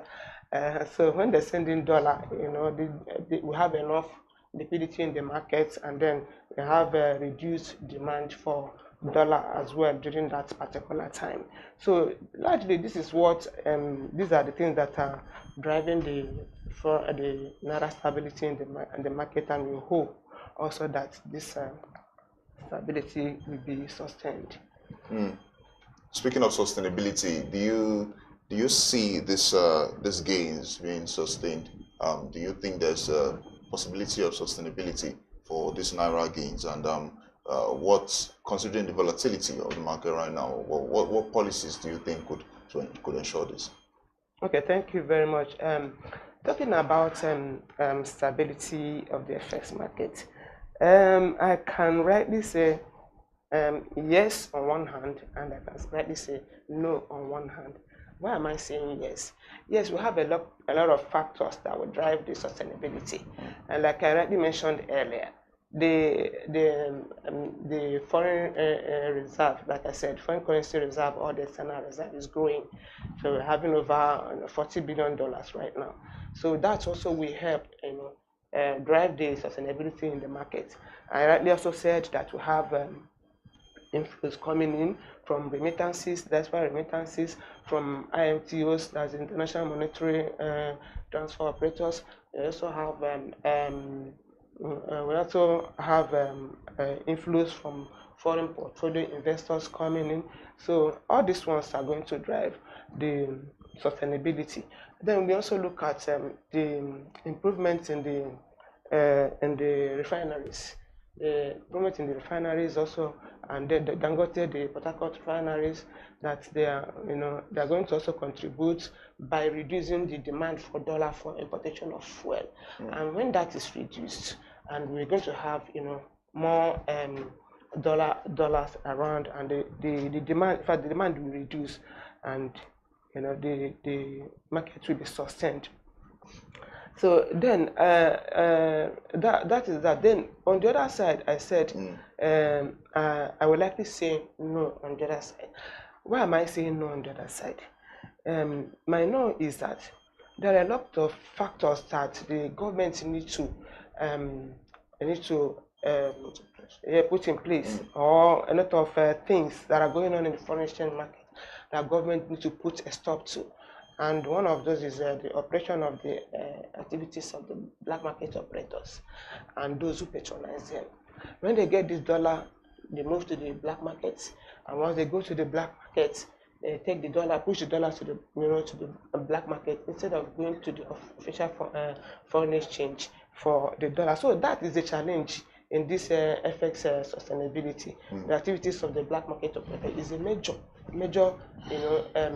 problem in this country. So of which I advise or encourage the government, if there's anything they can do to reduce the activities of these black market operators, it will help, to reduce naira volatility. Then on the other hand, I say we now as Nigerians, we have a duty to change our appetite for foreign goods. So appetite, so it's taking a lot of effects. So by the time we keep importing, using among us now, tell me now, who is using any locally produced material? Who is wearing any locally produced fabric here? Nobody. So all the things we are wearing here, they are all imported fabrics. So we need to change that appetite and begin to look locally. Begin to patronize our locally made products. That will help also sustain the efforts that the central bank is putting in place to ensure the stability of the foreign exchange markets. You talked about foreign investor confidence. How well has this boosted that? Oh, okay, yes. We have seen some level of transparency and investor confidence rising. In fact, one of the examples of investor confidence rising is this story on this front page, which says Nigeria Eurobond yields dip as investor optimism rises. So it's one of the the proof that yes, the confidence level is actually rising. So investors are now being attracted to Nigerian markets. Imagine the Eurobond now, the yield on Euro bond dropping in the last 3 weeks. So this is one of the things that show that yes, actually that confidence level has improved. And like I said earlier before, we have foreign investors bringing in investment into Nigeria. So because if they don't see any confidence, if they don't see any transparency and confidence they don't have any confidence in the economy, they won't have been bringing in more dollars in just like portfolio investors, according to CBN data, has increased by over 72%. So this shows that yes, the investors are actually having confidence in the Nigerian economy, and this is actually helping also to boost the foreign exchange in the market. All right. So in one word or in one sentence, is this the start of something good? Of course, yes. Of course, yes. So beginning with this in 2025, yes. It shows something good is coming. It shows something up is really coming. We are going to see more of this. And if the government, that's the government I mean here, is that it has collaboration between the monetary authority and the fiscal authority. If these two authorities can collaborate very well, they will make sure that the market is boosted. Why do I say so? Of course, the CBN has been doing a lot in terms of price stability, and that is the role of Central Bank of Nigeria. Price stability. It's been doing a lot, dishing out policies and all that. So the fiscal side of the game should also collaborate with the CBN in terms of creating an enabling environment for investors to come in. If we have that enabling environment, so of course more investors will come. It's an enabling environment like you see in the country now. We are still having insecurity issues. So if the government should treat that. The things will look better in 2025. Look at across the states. Look at the farmers that cannot go to their farm and farm, and we need to farm and bring out this cash crops, bring all this our products and export them and earn foreign exchange. But instead of doing that, what most of people are doing is to trade, to take an exchange rate as an essential commodity, and they are trading on it instead of trading the cash crops and our crops that we should export. So it's a major problem in foreign exchange. So the government should do something in that area, boost agricultural produce by creating an enabling environment, tackling insecurity and infrastructure, making sure there's the right infrastructure for businesses to operate their business. So these are other things the government can do to make sure that we sustain this positive development. I guess we can only we hope for the best, really, in 2025, and we'll play our part as well to ensure that this is sustained. Well, moving forward, speaking of opening up 2025, the MBS website is down. The second story on the front page says MBS website down ahead of crucial inflation data. Mr. Bassi, I'll come to you now. Rather unfortunate, isn't it, that for 21 days now, the bank of data, decades of data to be accessed for policy decisions and even anybody that would want to use it is still shut. What's going on? I don't know. We should ask MBS. But that's quite unfortunate, really. Yes. Because the point is that it is not only Nigerians that are going to MBS website to source for information. There are foreign investors who also go there. Who also go there to, okay, let me know this and this and this about Nigeria, to be able to take my investment decision. And they will go there and they can't find anything. And that's quite unfortunate. I think that should worry the government. That should worry the MBS itself. And that should something that they should wake up to actually do something about. Like I said, there are Nigerians who wake up every day. So, okay, let me go see what MBS is saying in this sector, in various sectors of the economy, because they are the warehouse or the data across sectors of this economy. When they go there, they can't find anything. It's something that should disturb us as a people, as a nation. That for this length of time, there is nothing you can access on the MBS website. And then inflation data that inflation data. It keeps a lot of people in limbo. In complete darkness. Yes. And like I said, there are some investment decisions that you want to take and that you cannot take, and yet we are, clamoring for investment, foreign investment, but it's a major place where investors go to source for information about our economy. They never then do what they feel they should do here. And locally and local investors and then prospective foreign investors. Yes. But I think it shouldn't go beyond today. I think I would say that MBS should not allow the website to remain down beyond today. In fact, as we speak, they should go there and then do something about it. That's not good at all for the economy. Indeed. So do you have something to say about this? What he has rightly said, the writing, also the investors, the stakeholders, not only the investors. So they won't be able to take informed decision because of what is happening. But we hope that maybe before the inflation release, we hope that they will open their website. Oh, I guess. I would agree. We shouldn't. I would join my faith. They should open the website today. It should have already. It shouldn't go beyond today as we are talking. They should go there and then do something about it. They shouldn't wait until they want to release inflation figure. I think they are under pressure right now. They are really under pressure now. Hopefully we see something good before before weekend. Yeah. All right. So we'll move on to the Punch.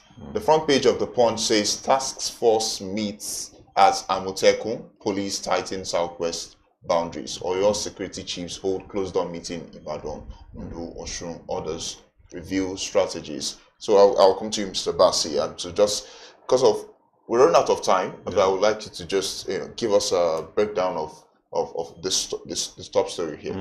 Yeah. Okay, so I like what the security chiefs, together with Amotekun in the southwest are doing, because the other time the governor of Oyo State, Sheikh Makinde, raised an alarm that the bandits who have been driven away, who have been bombarded by the military in the north, are moving down south, and then they're moving down south. And so it is in response to that, statement by the alarm that was raised by Governor Sheikh Makinde, that we are seeing the security chiefs coming together with the Amotekun in the southwest to checkmate and ensure that these guys don't come down here because of the kind of damage they could do to the economy, they could do to the communities. So I like what they're doing. They should be intentional. They should get more people, apart from the security chiefs and the locals within the community in the Southwest should also come together. This is a time for everybody, everybody's hand to be on the deck to check the activities of these bandits, because we know the kind of negative effect that they are, they are flogging into the Southwest could cause. Because as we speak, the Southwest seems to be the only region, as it were, that enjoys some level of security. The north, if you go, the north, the southeast, and to some extent the south side, there's this, issues of insecurity here and there. Fragility. So I think, I think the Southwest seems to be enjoying better, some form of security compared to other regions of the country, and so they must not be allowed to come into the Southwest. And of course, the Southwest is also like the region where people, given the economic strength of the Southwest, Lagos in particular, so many people coming to be able to do business, to be able to, make a living. I think with that, we welcome this development, and whatever it is that the security chiefs together with Amotekun can do together, and of course they should be able to do that to make sure that these guys don't gain access to the Southwest, to destabilize the Southwest, because we don't need that to happen here, given that other part of the country are still struggling with issues of security, to recover from it. So, but apart from what the security chiefs and Motekun, I also want to, it will also be better to get the traditional institution, the traditional rulers, to also play a role here, because we respect them, but a lot of time what I see is the traditional rulers just showing opulence, wearing fine, a lot of those things. So they need to collaborate as well. We need their collaboration within their various domains. They should be able to put system in place to monitor what is happening, what's going on, the movement of suspicious movement, and then help to escalate such to the security chiefs who are doing this. So we need the collaboration of everybody, and like I said, particularly the traditional rulers. Yes. I expect them to play a key role in this, so that we don't have the Southwest turn into what we've seen in some part of the country. Yeah. So I would ask you now, on a personal level, personal note, what is your best suggestion to stymie and then completely curb this issue that we've been experiencing? Because before you say that, it's interesting that we're talking about this thing, because I watched a video, Al Jazeera interview with a major general in Nigeria, and we're talking about the Boko Haram, and of course we know that this is Lakurawa, a new insurgent, and it was talking about the funding, and then I think the general was saying that if you could cut the funding now, who is funding these people? That has been sustaining them. They have been sustaining themselves for decades now. That the funding, if you can get the source of the funding, and that this issue could be resolved for good. So I would ask you on a personal note, what is your best suggestion to ensure that this issue is dealt with once and for all? The issue of insecurity, the bandits, and the bandits. Of course, we've seen in this year's budget about 4.9 trillion is being voted for in the 2025 budget. National budget is being voted for defense. So for me, in terms of funding, so it's a lot better than what we saw in the previous budget. Meaning that the president is giving it the necessary attention. So in terms of funding, we are beginning to see improvement in funding, defense funding. That should be sustained, for going forward. And of course, again, there should be, and that's the reason why, the issue of Nigeria and Niger is something that should be of concern to everybody. We need that collaboration, because a lot of these guys, they cross the border. they've been this talk about them, some of them crossing the border into Nigeria. So if we have the Nigerian military and the Nigerian military, you understand, collaborating, which is the reason why Niger and Mali and Burkina Faso exiting ECOWAS is not the best, because we need countries in the Sahel region to actually work together, so to be able to checkmate the the bandits, some of whom are crossing into Nigeria from the neighboring states. So that's one thing I will advocate for: stronger collaboration between our military and the military of the neighboring states or the neighboring countries. Funding, yes, we're seeing improvement in funding. Like I said, the budget of this for this year is higher compared to what we saw in previous years. And of course, again, there's also the need for various communities to expose what they say. All those kind of, like I mentioned, suspicion movement within the country, and especially in areas where we're having a lot of this issue. People should speak up, don't keep quiet. But of course, again, we've also history about people who volunteer information. At the end of the day, that information is not properly managed, such that the bandits themselves, sometimes they go attack those they suspect to have given out that information. I think that the military and the security personnel who receive such information from people who are willing to give such information, they should treat such information with confidentially, such that those that the community people are giving that information against don't get to know. You understand, the informant, and then go and attack them. Because if we continue to have that, then of course people will not be willing to give information. So when for the security personnel, if you receive any information, please treat that information with confidentially, so that those guys don't get to know the people that give. So those are the things I think we can do. Like I also talked about earlier on, there's need for that.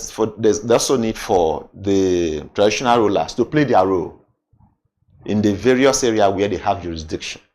They should play their role. Those are the things I think we should be able to do to check the influx. Of course, proliferation of small arms, which the police should try as much as possible take measures to mop up, small arms, which unfortunately circulating all over the place. They should mop it up, so that because if you don't have arms, you may not want to feel that your life is in danger. If you go to carry out any form of attack in anywhere and you are not harmed. So if they're able to mop up some more harms from society, then it will help. So those are the things that I think the security, the government should focus on to check high level insecurity, and so we can feel safe, and the economy will be better for it. I agree with you. I completely agree with you, Mr. Bassi, and hopefully this year we don't see reports of paying up to billions in naira to ransom. The ransom, yeah. Yes. Now we'll move on to, because we don't have much time anymore, so we'll move on to the cartoon of the day, on Business Day. This is what we can see here. We can see 2025. There's a gate into 2025, and we see a car, a van. That appears to be the president, President Bola Tinubu, being the rider, bringing in what appears to be the letters TPAIN rearranged in some way. So, and he says it's not what you think, right? It's we are the painting crew. We are here to paint the town red. So he's saying that it's not T-paint, it's paint. Right, so it gives us a hint at the general perception of 2025 and taking the reforms that have been put in place. So I'll come to you, Madam Hope, and we talked about. I want your opinion on the reforms for 2025. of course, the cartoon says we can see what's called T-pain, but the president promises to paint the country red. Do you see that happening? Are you optimistic for a dirty 2025? But as for me, I can say. What do you observe? Yeah, I can say that there is hope for Nigeria in 2025. It's not going to be T-pain. So you're going to see moderation in things. Things are looking up already. There's no cause for alarm for Nigerians. We are believing that things are going to get better. Even our president has already said it. So for us, let us not be pessimistic. Let us be optimistic that things are going to get. With the reforms already put in place, we need implementation of such reforms. There are policies that have been put in place. We need to do something like a review of such policies. The ones that are not working, you put them aside. The ones that are working, you bring them up and let them work. So I think the reforms they have. Yeah, okay, but our problem is implementation of such reforms and policies. In this Nigeria, we are used to policy inconsistency, but I think that in 2025, we are hopeful that the government should do their best in making sure that all these policies begin to work. Oh, well, interesting, and indeed. Unfortunately, our time is up, but I would get one word from you, Mr. Bassi. Just one word. Yeah, I mean, in 2024, Nigerians waited all through to see the gains of the reform. I think they were somehow disappointed. So it's not surprising that Mr. President is saying in that cartoon, it's not what you think. It's not T-pain. So it means that Mr. President himself knows that people are hoping and that people are hungry, and that he's promising reform that in 2025 that the reform will bring about probably meet the hopes and aspirations of the people. So it's good that Mr. President himself understands that the people are waiting for the gains of the reform, and we hope that indeed in 2025 we will begin to see the gains of those reforms that he's putting in place. So, I mean, that's what I can say about the cartoon. Well, thank you very much, Mr. Bassi, and thank you for joining me in the studio today to discuss our front page stories. I would have loved to discuss more of this, really, but unfortunately, that's all the time we can take for today. Thank you for staying with us on our paper review segment. Don't go anywhere. We'll be right back after this. I'm Bethel Olujobi.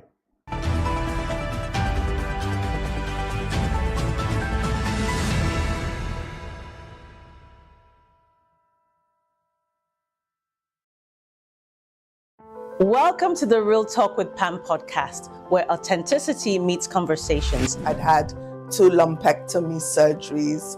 I'd had 9 months of chemotherapy, 12 months of Herceptin. I had 4 rounds of radiotherapy. Wow. And to God be the glory, we're now, 2014? So I've been all clear for 13 years. There are certain times that I have disciplined my children, and they don't know this. But if they see this podcast, they'll know. And gone back into my room and wept. Because when you punish them or when you withhold certain privileges, you are actually loving them. When you let them have their way with everything, you are destroying them and destroying yourself. Menopausal hormonal therapy, or HRT, is the last resort for many women. But lifestyle, don't smoke. Alcohol is terrible. Alcohol. It's terrible? Alcohol and smoking will increase your chances of breast cancer way more than HRT would. Right. Oh, wow. There are so many things out there. How many again take? What about So many you can take. But the problem is, you hear, that one is good, you buy it. This one is good, and then they end up having all these different things. Real Talk with Pam remains committed to fostering authentic conversations that inspire and empower. This is Pamela Igbo. I am your host of Real Talk with Pam show.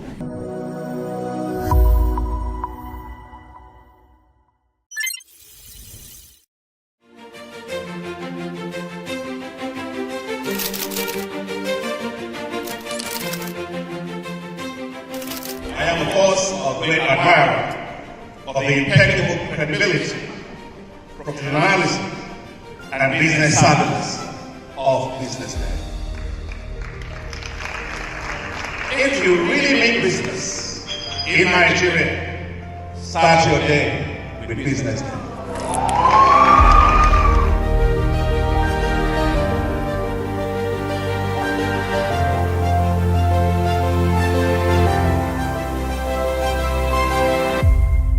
BusinessDay is West Africa's leading provider of business intelligence and information, delivering premium content across diversified media platforms, including online, mobile, and print. Since its inception in 2001 with a weekly newspaper production, BusinessDay has expanded its reach to provide exclusive content accessible through print, mobile, and online channels. Our premium offerings are further enriched with syndicated content from esteemed sources like the Financial Times, The Economist, and the Harvard Business Review. At BusinessDay, our mission is clear: to be the foremost provider of business and financial content, empowering readers to make informed decisions in Nigeria and Africa.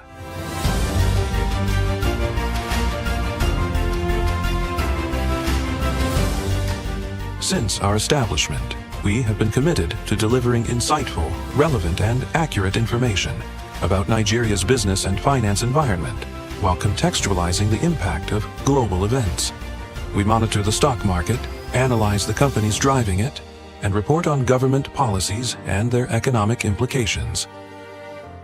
For being consistent in organizing these CEO forums for almost the last 14 years, I think this was a commendation, and I think something that will encourage them to continue.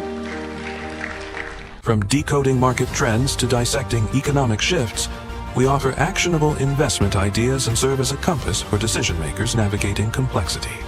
Beyond headlines, BusinessDay fosters discussions on critical economic issues through impactful conferences and events. These platforms bring industry leaders together to share narratives that drive innovation and spark meaningful dialogues. Our events galvanize connections, bridging the gap between inspiration and achievement. For businesses seeking visibility, our strong digital presence offers unparalleled opportunities, with millions of followers across social media and a dynamic website attracting visitors from within and outside Nigeria. BusinessDay is the ideal platform to boost visibility for your products and services.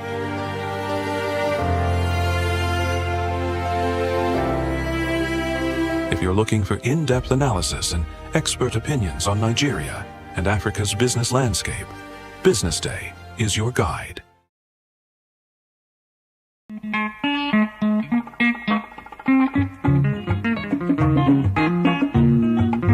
Kemi Michael here, your Yoruba named Akwa Ibom girl, welcoming you to Go Local. We took a trip down to the town of Kenta in the heart of Abeokuta, where we met with the Otun Iyaloja of Kenta Kampala Market and a few traders. Chief Mrs. Olukemi Somuyiwa Odunlami. I am the Otun Iyaloja of Kenta Kampala Market. Yeah, good afternoon. My name is Kaka Aisha Remilekun. Adira was once, and still is, a closely guarded family secret in Egbaland. Parents carefully taught the techniques to their daughters, and the wives to their sons. This tradition was so sacred that outsiders were initially barred from participating. As Adira production echoed the whispers of a family's heritage. Yes, my grandmom did it, my mom did it, and now to me. And by the grace of God, my children are still on it also. They're learning. They've learned it. They are growing up. They've married, and they are doing this business. Okay. And they are educated too. Yes. At least I have PhD holder among them. I have BSc among them. But I made this business compulsory for them. They have passion for it because it's something they grow up with. It's a family thing. So my mom do, my grandma, I was born into it. So after schooling, the challenges in the economy, have to come back into the business. Different countries go through challenges. Our motherland, Nigeria, sure has her fair share of those. In these trying times, the adire makers and producers are also affected by several challenges. The challenges that we are facing presently is the material we are using. You see, they are not producing the material, the cloths in Nigeria now. Most of the industries that produce it, like Gaspia Textile, United Textile, Arewa Textile, they are folded up. So the white material that we are using now, the brocade, is from China. And you see the dollar is moving up. So it's made the price to cost now. Before, when they are producing it in Nigeria, we do buy it like 100,000 per bill. Even it was 55 before. It's jumped to 100,000. Now it's 600,000 per bill. So it's very expensive.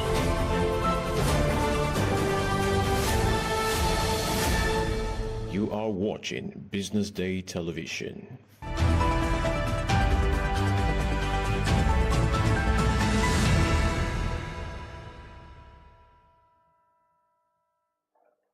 Welcome back to the BDTV Breakfast Show. This is the Big Story segment, where we delve into the issues shaping Nigeria's political and economic landscape.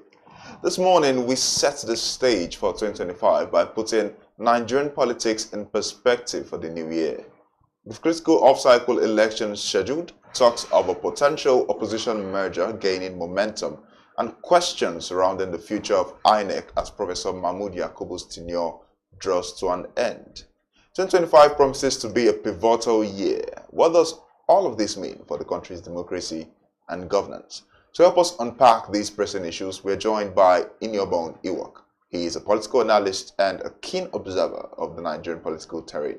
Ini, welcome to the program. Good morning. Good to be here. How are you feeling today? I'm fine. Thank you for joining us in the studio. Thank you. Right, so we're talking about we're trying to unpack Nigeria's political landscape for 2025, and then we'll just get into it very quickly. On opposition merger, there have been increasing talks about a possible merger among the opposition parties against the ruling party APC, especially against those who contested and had attained some level of confident results in the last election. So what are the key factors that could make or break this alliance? Well, thank you very much. I think in recent time, in the last few months, the opposition political actors have begun to realize how significant an alliance will be against the APC. If you look like what happened at the 2023 general election, a lot of people believe that the opposition candidates, Peter Obi, Atiku, and the rest, we have 18 political parties in Nigeria, and maybe only 2 or 3 are competitive. The rest are just a platform where politicians used to trade. A lot of people believe that it was easy for APC to win in that election because the opposition, other major opposition candidates, they were divided. They couldn't come together. They had come together to unite and present a common front. You look at Kwangwaso won Kano State. Peter Obi won some about, I think, 4 states also. Atiku Atiku came to the second election. A lot of people believe that if this position, they came to, they are together and presented by Atiku or Peter Obi as a candidate, they will probably challenge Tinubu to maybe they will have emerged victorious. So they are realizing against 2027, people have actually told them, and it is true. The opposition will be deceived. Opposition candidate will be deceiving themselves if they think they can stand alone again and defeat Tinubu in 2027. It's not possible. I think except they got deceiving themselves, some political leaders have told them that it is high time people come together. I think Show-Me, the PDP chieftain, said it several times. Even Yusuf Liman, the APC, former APC leader, APC chieftain, said it also. They should come together and form an alliance. Unfortunately, during the last week, we heard Kwankwaso speak. Peter Obi also spoke that they have not been able to come together to agree. And that's the fear of analysts like us. That's a fear among some people, because these people, some of them they tend to deceive themselves that they are not sincere. They think maybe they can go, if they stand alone, they can win the election. We saw Kwankwaso said nothing like that. He said that him and Atiku have not agreed on anything. Peter Obi also said nothing have. Maybe they are still discussing, but it is sure that if they repeat the same mistake that they did in 2023 election, to want to pretend that they can defeat APC by going solo, the three of them, they are just lying. They can't win. They can't defeat APC. And it's interesting that you talk about we're talking about this right now, because as you said, these people have come out to say to create some form of confidence, boast in their own abilities, right? The NNPP have come out to say, well, we are establishing major offices in all the 36 states. We're confident in our own strength for 2027. And Peter Obi has also come out to debunk the rumors that spread that there's going to be a possible merger between the APC and PDP. What do you think? Now, you have said that the merger is one of, if not the only choice right now. What is this riding on? What have we learned? Why are we so confident in this? What have we learned from past examples, like the APC in 2013, that assures us or assures you of a win in case of a merger in 2027? I think if you look at the Nigerian political situation, let's not deceive ourselves. Some people will say in other clients we have in the US, in the UK, we have two major parties. In UK, for example, we have Labour Party and the Conservative. In the US, we have Democrat and the Republican. These are dominant parties. But we also have smaller parties. In the UK, we have the Green Party, which gained significant support in the last election for a long time. They had a lot of votes. So in Nigeria, looking at the Second Republic, Babangida tried to create a two-party system, which he funded. If you look at the kind of the political parties that we have now, we have 18 of them.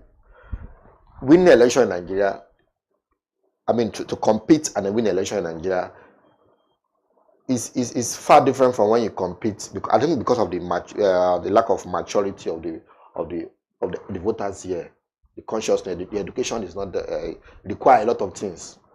For you to win an election, to contest election and win Nigeria, it requires so much resources. So if you are not in power, or if you don't have that funds, Nigeria political system are monetized. If you don't have that power, if you are not in power, if you don't have that resources, you may not be able to compete with the ruling party.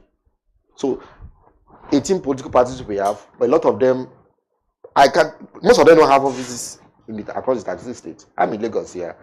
I don't know which other party, apart from the PDP and APC, maybe one or two, that is really doing anything.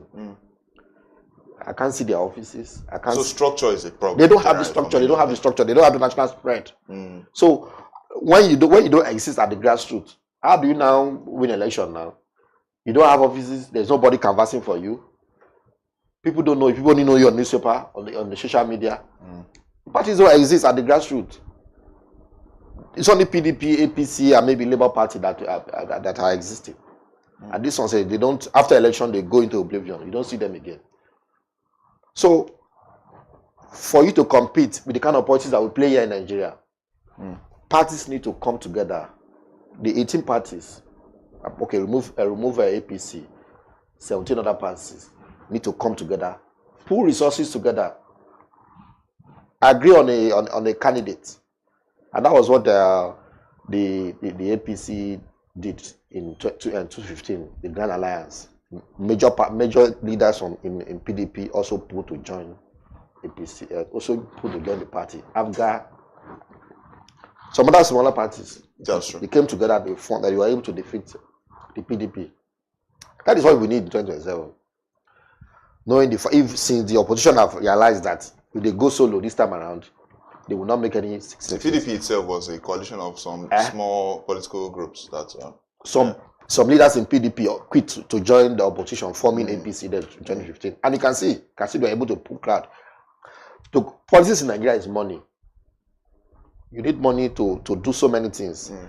So if you don't have that money, you may not be able to compete.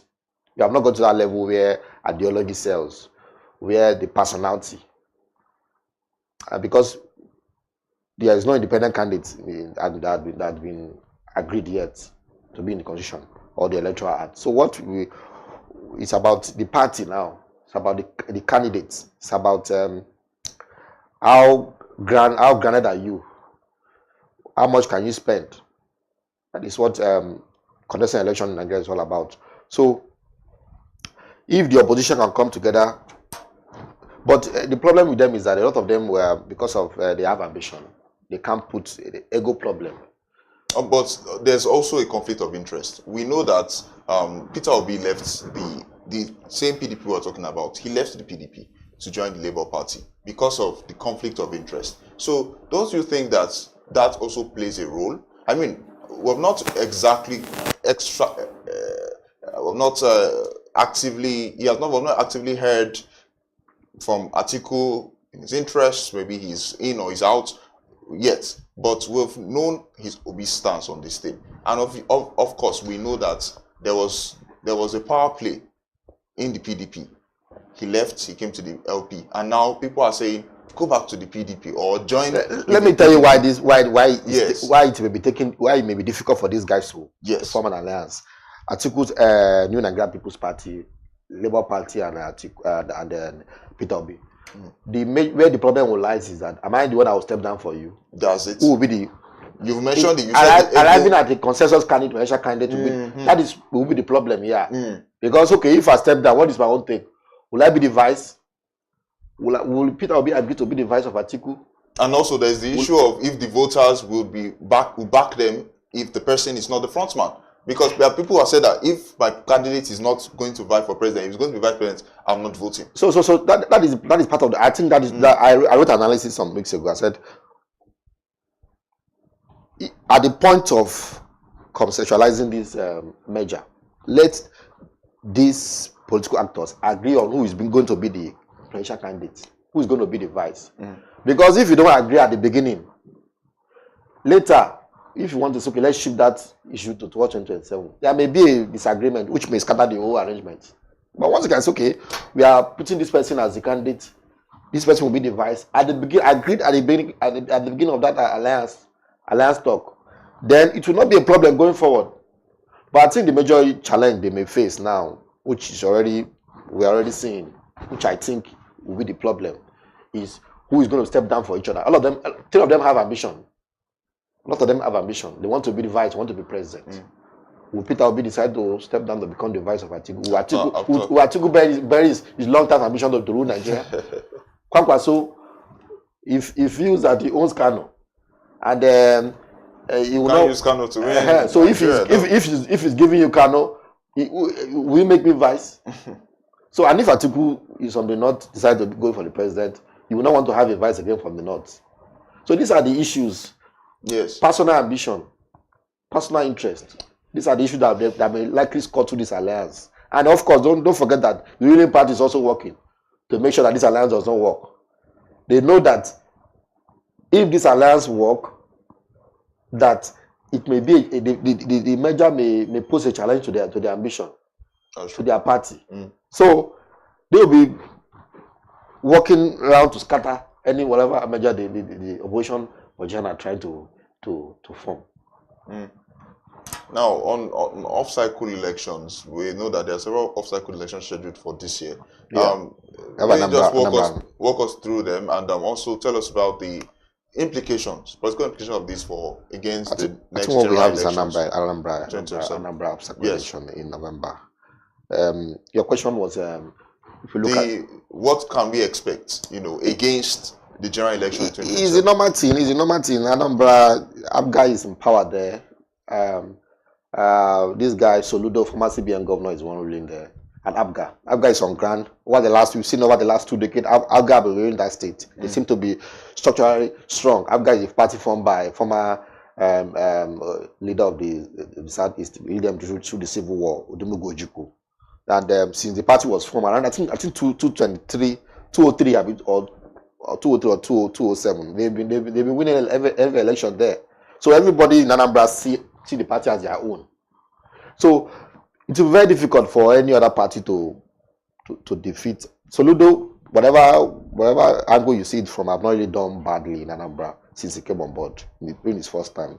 So although the APC will be their main challenger, but I see anything can happen. But I think the party as it is now, Abga is strict on ground in Anambra, and I see them being a front runner for the election. I think for INEC, I think the onion is now on INEC, knowing what we saw in the election in Edo State and Ondo, especially Edo State, where a lot of people feel that the election was not conducted the way it should be done. That the will of the people did not prevail. There were so many manipulations, so many election observers and several international bodies. Yes, we saw a lot of malpractices, crosses, yes, yeah, in the election voting sheets, yes. Yeah, so the honor is now INEC to conduct make sure that this Anambra election does not go that way on INEC. Yes. And making sure that this could be a preparation for 2027. The electoral body has proposed so many amendments to the electoral act ahead of 2027. So it's just the same problem that we have seen over the last few years in conducting election in Nigeria. It's the same, but even after the introduction of automation to the electoral process, IRF election result being transmitted, election result portal, where we see the result as they are doing after the end of voting, a portal. This thing does not count. The result that we see on the election on the INEC election portal is different from what is being read at the end of the day. So there's still intimidation, there's still harassment, vote buying is still the order of the day. And this affects voter confidence election, and so on. Yes, election results are not announced at the polling unit, which is taken to announced by INEC headquarters. This all happened in Edo State. So all these things goes a lot in affecting credibility of election in Nigeria and voters' interest in participating in the electoral process. All eyes on Anambra then. All eyes on Anambra. But so it should be all eyes on INEC. On the INEC, yes, it should improve what we saw the elections. The electoral process itself is very, this usually sets the precedence, for what to expect. So, whatever happens now is cemented in the minds of people that, okay, this went well, it can go well next time, or this didn't go well. What is the assurance that it will go well the next time? So that's what I see from all you've said so far. So now I would ask you if you foresee any challenges, right, in this electoral process. If you foresee any challenges and your recommendations to stymie them before they come to bear. No, I think it appears the problem that we have seen in the electoral process are what we have seen over the last since 2015. The issue of vote buying has become more prominent in elections, and people have said it is because people are not prosecuted. Those people who are found to be involved in vote buying are not prosecuted. How many people so many people are caught during the 2020 election to be buying vote and selling vote? How many of them were prosecuted? People have had let us have a different court, more of an ad hoc system to prosecute vote buying, to prosecute individuals involved in vote buying. Maybe INEC is too overburdened to conduct election and also do this. How about the security and economic pressures? I mean, security officials are the one even aiding these things. I don't know this, but nothing is done. INEC is aware. You see them turn blind, and you see them pretend as if they are not aware of. If on election day, whatever reforms Mamu Yakubu and his colleagues are doing, I think for me the real problem is always, despite the fact that the electoral process is we security agencies won't take over the whole process. They neutralize the process. On election day, we see sit out. They see whole sway. Prevent people from voting, prevent election result from being announced, where it does not favor the ruling party's candidates and their own candidates. Despite the fact that, I mean, it appears there's always a collusion between the security agencies and this tout to make sure that the election result does not count in the areas where the candidate that does not favor them or the candidate are not working for. And the INEC staff, the polling people working at the polling unit are often compromised. For example, there are several instances in 2023 general election where voting election started late at this particular several polling units. Okay, there was an agreement that the voting should be extended to maybe like voting supposed to stop by 2 or 2 p.m. So, okay, was 1 hour. But because when they saw the way the trend of voting, it did not favor their own candidates. They make sure that they stop the voting. They did not get to that agreed time. So a lot of people are differentiated from voting. So these are the issues that is playing across the country. These are issues. Whoever they are employing to work as I don't know how they can do it. The problem is always people who work at the polling unit. How credible are they? Who are these people? If you say they train them, many of them still go there and they are being influenced by a politician. So I don't know how they are going to do it. The major problem. What would you suggest? The major problem is always people who work at the polling units. Is for INEC to effective monitoring. Effective monitoring is the process. Effective monitoring is the way forward. The solution will have been that election results should be transmitted to the area where people can see how much from each polling unit transmitted it in the area. But we saw the judgment by the Presidential Election Tribunal. The INEC has their own has the power to introduce any mechanism to improve election. Yes. That is not conditionally bound. INEC transmission election result is not conditionally bound. I think that actually knock up create a whole problem in the whole system, which INEC actually said now. They've introduced in the promotion some weeks ago, they brought about 142 proposition. They want to present to National Assembly. They want National Assembly to maybe to legalize that aspect. Election result should be transmitted. Should be legal. If it's not transmitted, cancel result. Cancel that result. So there's so much that needs to be done to sanitize our electoral system. There are so many loopholes that were identified by stakeholders after the 2020 election. The issue of diaspora voting. These are issues that INEC said some weeks ago that they want to see if they can get National Assembly approval for that. Yeah, it was presented before. These are the issues. Some African countries they have diaspora voting. Why can't people? We have so many Nigerians are in diaspora. Why can't we have them vote on election day? So, you asked for way forward. Some months ago, I wrote an analysis. I said the whole process starts from the appointment of INEC chairman. Coming to that, let me just even ask about it now. The chairman, Mahmoud Yakubus, his tenure is coming to an end as the INEC chairman, and his tenure has both been praised and criticized. So, two questions here: how would you assess his leadership, and who are his possible successors? I can't speak on his successor. Is the president that is to appoint him. I can only say suggestions. I wrote analysis on Big. I said, let's hold the example of country like South Africa.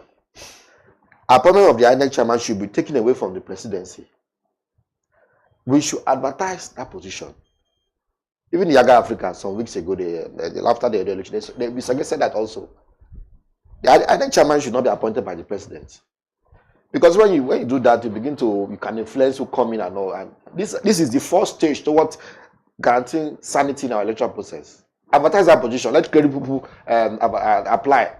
Maybe the National Assembly or the National NJC can now say, okay, people are asking me who is going to be the one that will screen them, who is going to advertise them. I mean, who's going to interview them.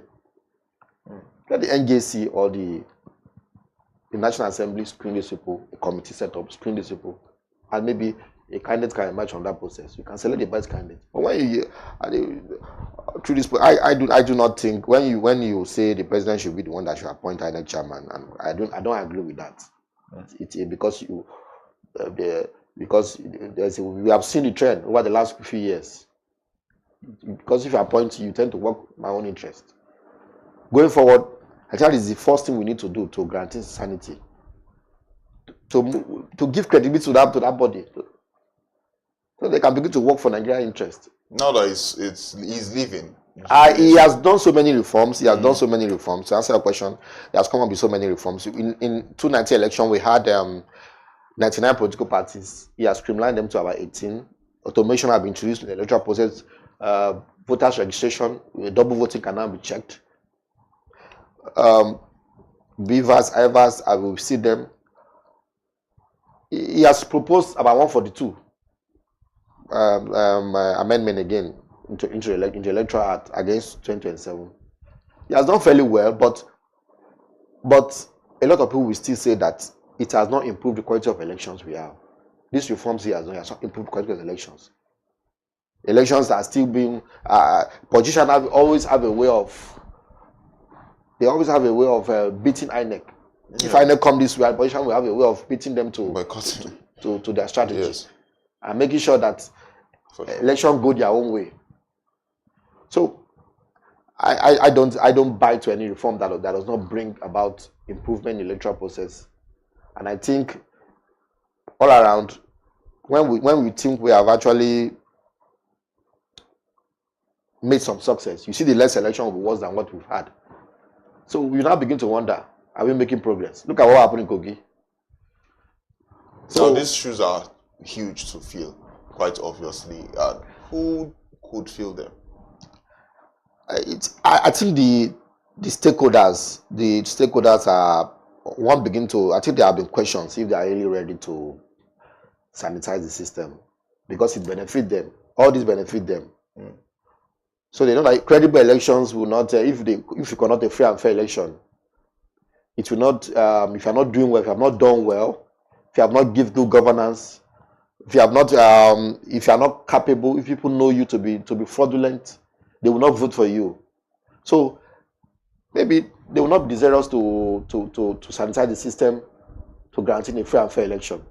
And I want to question the enthusiasm of our leaders to sanitize INEC, to free INEC to conduct election in the will of Nigerians and for the people.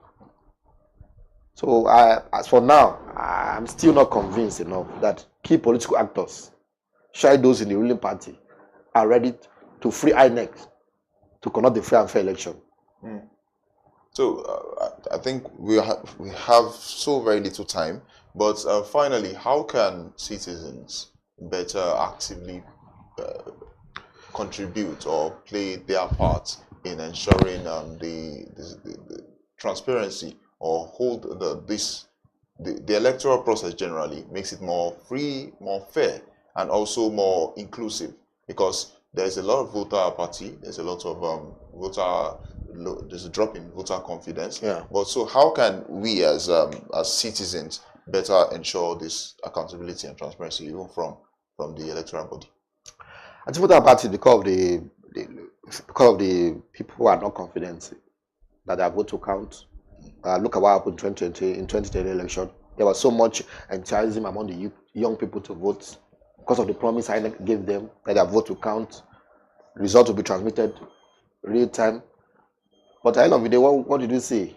A lot of people feel that it was not what they expected. The election did not live up to standard what they want to be.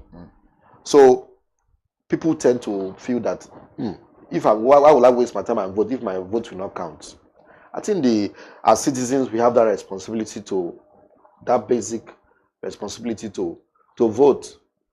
Because if you don't vote, if you don't come out to election day to vote, actually giving way for politicians to do all sorts of things. But if people come out to vote, look at what happened in the presidential election in Lagos State.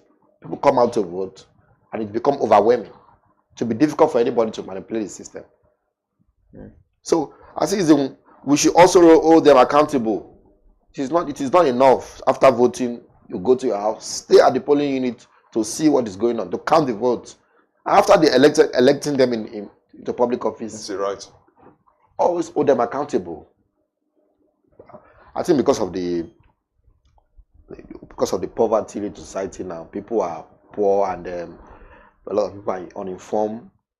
People just feel that are tired. They generally feel that the governance does not really, they are not concerned. They don't feel bothered. They are only bothered about survival. Let me survive. I don't care. If they feel that the government at the center do not care about them, or they feel that the resources are not being used judiciously, that will affect them. So they tend to, I don't care about whatever they are doing there. But it is wrong. If we elect people there, let's hold them accountable. Let's try as much as possible to send message to them that what you are doing is not good. This is what we elect you to do. I mean, indeed. Interesting, very interesting. I think going forward, in 2025, people are concerned about the inflation rate. People want the government, even the president acknowledged it in the New Year message, that's going to fight inflation, but at the 4.6% now. So people want the cost of living is the problem. The cost of a lot of people complain that they use most of their salary for food, transportation. So the two things that take people's salary. So people want the president to, in this new year, to fight inflation. Cost of living is high because of the reforms of the president, removal of subsidy that have affected virtually everything. So people want the president to, they want to see the president know what they are going through. The president can, through his actions and through his words, can act, initiate programs that will alleviate poverty, bring down the cost of food, transportation. I mean, generally programs that will alleviate their suffering. That is what Nigerians don't want much. They just want to eat. They just want to move around freely. But the president said that his people said they are fighting corruption. They are fighting, poverty by sharing money, sharing 10 kg bag of rice. It's not the way forward. If you want to fight poverty, you initiate a system where people can get soft loan to start SMEs, support existing companies, support existing SMEs, empower young people. The power is a major problem in Nigeria. Even small SMEs like Baba, they are on generator for 24 hours. If people cannot even afford to buy fuel now. So it's a holistic problem. If you are tackling it at the top, you should also make sure that you go down to see if these reforms are working at the grassroots. Whatever you are doing at the top, if people can eat 3 square meal a day, I think you have not really done anything. Oh, indeed, those are the expectations and unfortunately, that's all the time we have for today. Thank you, Mr. Inyobong, for joining us. Thank you for your time. Thank you for your valuable insights. And unfortunately, that's all we can take on this segment, on the Big Story segment. I am Bethel Ulujobi. Thank you for watching.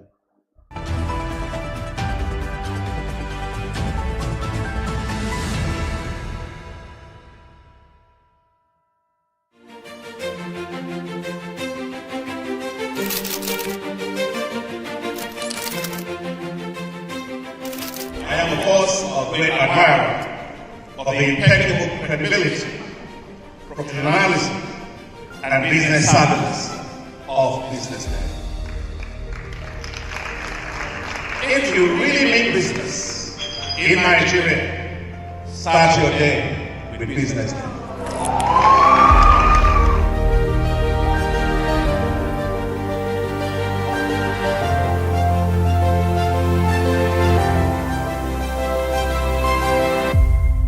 BusinessDay is West Africa's leading provider of business intelligence and information, delivering premium content across diversified media platforms, including online, mobile, and print.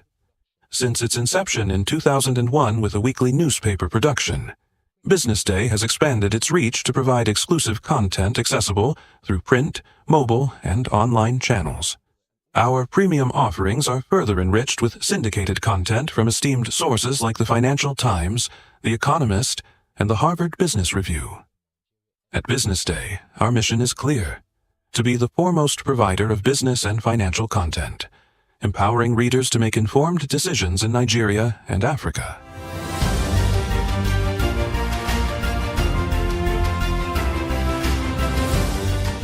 Since our establishment, we have been committed to delivering insightful, relevant, and accurate information about Nigeria's business and finance environment, while contextualizing the impact of global events.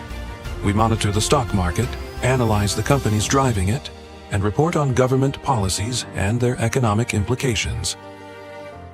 For being consistent in organizing these CEO forums for almost the last 14 years, I think this was a commendation, and I think something that will encourage them to continue.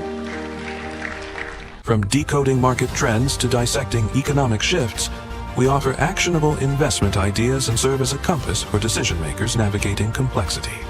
Beyond headlines, Business Day fosters discussions on critical economic issues through impactful conferences and events. These platforms bring industry leaders together to share narratives that drive innovation and spark meaningful dialogues.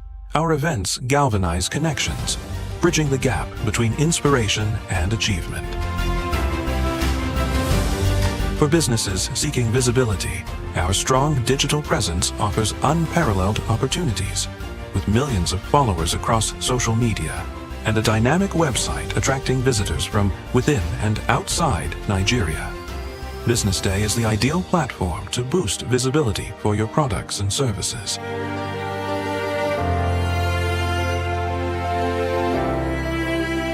If you're looking for in-depth analysis and expert opinions on Nigeria and Africa's business landscape, Business Day is your guide. Welcome to the Real Talk with Pam podcast, where authenticity meets conversations. I'd had 2 lumpectomy surgeries. I'd had 9 months of chemotherapy, 12 months of Herceptin. I had 4 rounds of radiotherapy. Wow. And to God be the glory, we're now, 2014? So I've been all clear for 13 years. There are certain times that I have disciplined my children, and they don't know this, but if they see this podcast, they'll know, and gone back into my room and wept. Because when you punish them or when you withhold certain privileges, you are actually loving them. When you let them have their way with everything, you are destroying them and destroying yourself. Menopausal hormonal therapy, or HRT, is the last resort for many women. But lifestyle, don't smoke. Alcohol is terrible. Alcohol. It's terrible? Alcohol and smoking would increase your chances of breast cancer way more than HRT would. Right. Oh, wow. There are so many things out there. How many are you going to take? Yeah. What about yam? Yeah. So many things you can take. But the problem is, you hear, that one is good, you buy it. This one is good. And then they end up having all these different things. Real Talk with Pam remains committed to fostering authentic conversations that inspire and empower. This is Pamela Igbo. I am your host of Real Talk with Pam show.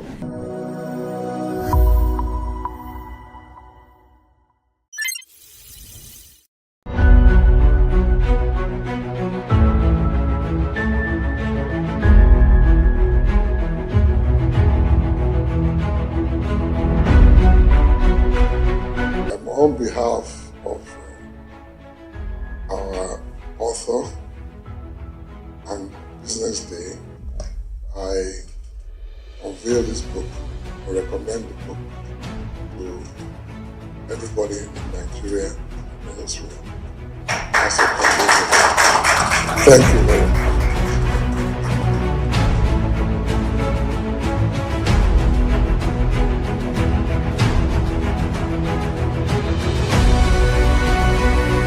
I want to congratulate you, Femi, for putting this together. I'd like to thank Frank Agbogu, Business Day, for giving him the platform to do this. I was part of this because our facility was asked to answer questionnaires and fill forms.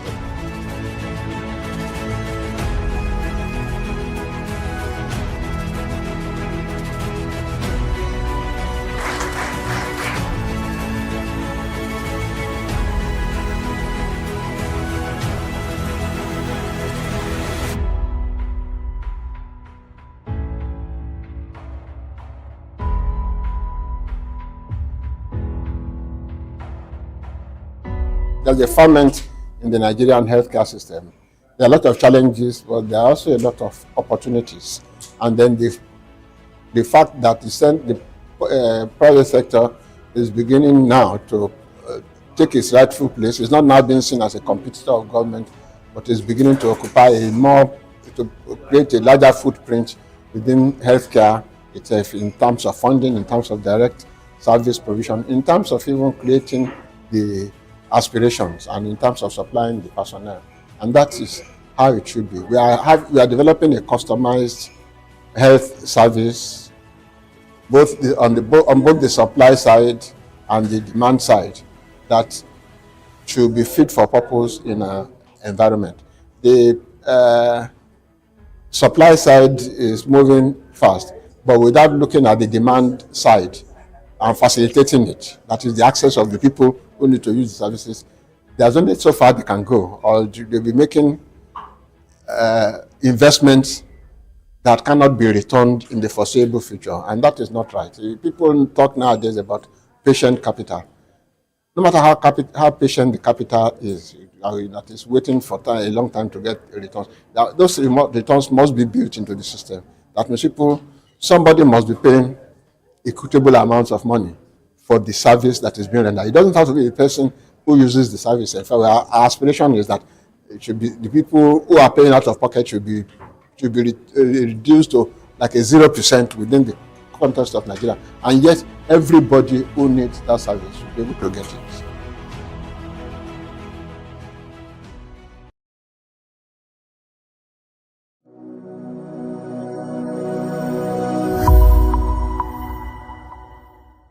Hello and welcome to the Business Day special. My name is Elizabeth Musa, and today I'm seated with Pamela Egbo, the host of Real Talk with Pam, coming soon to your TV screens. And guess what? We will be talking all about our show today. Welcome. It's great to be here, Elizabeth. How are you doing? I mean, I'm seated literally on your show set. I know, I have goosebumps. It's amazing. How does it feel? Fantastic. It's been a long time coming, let's say that.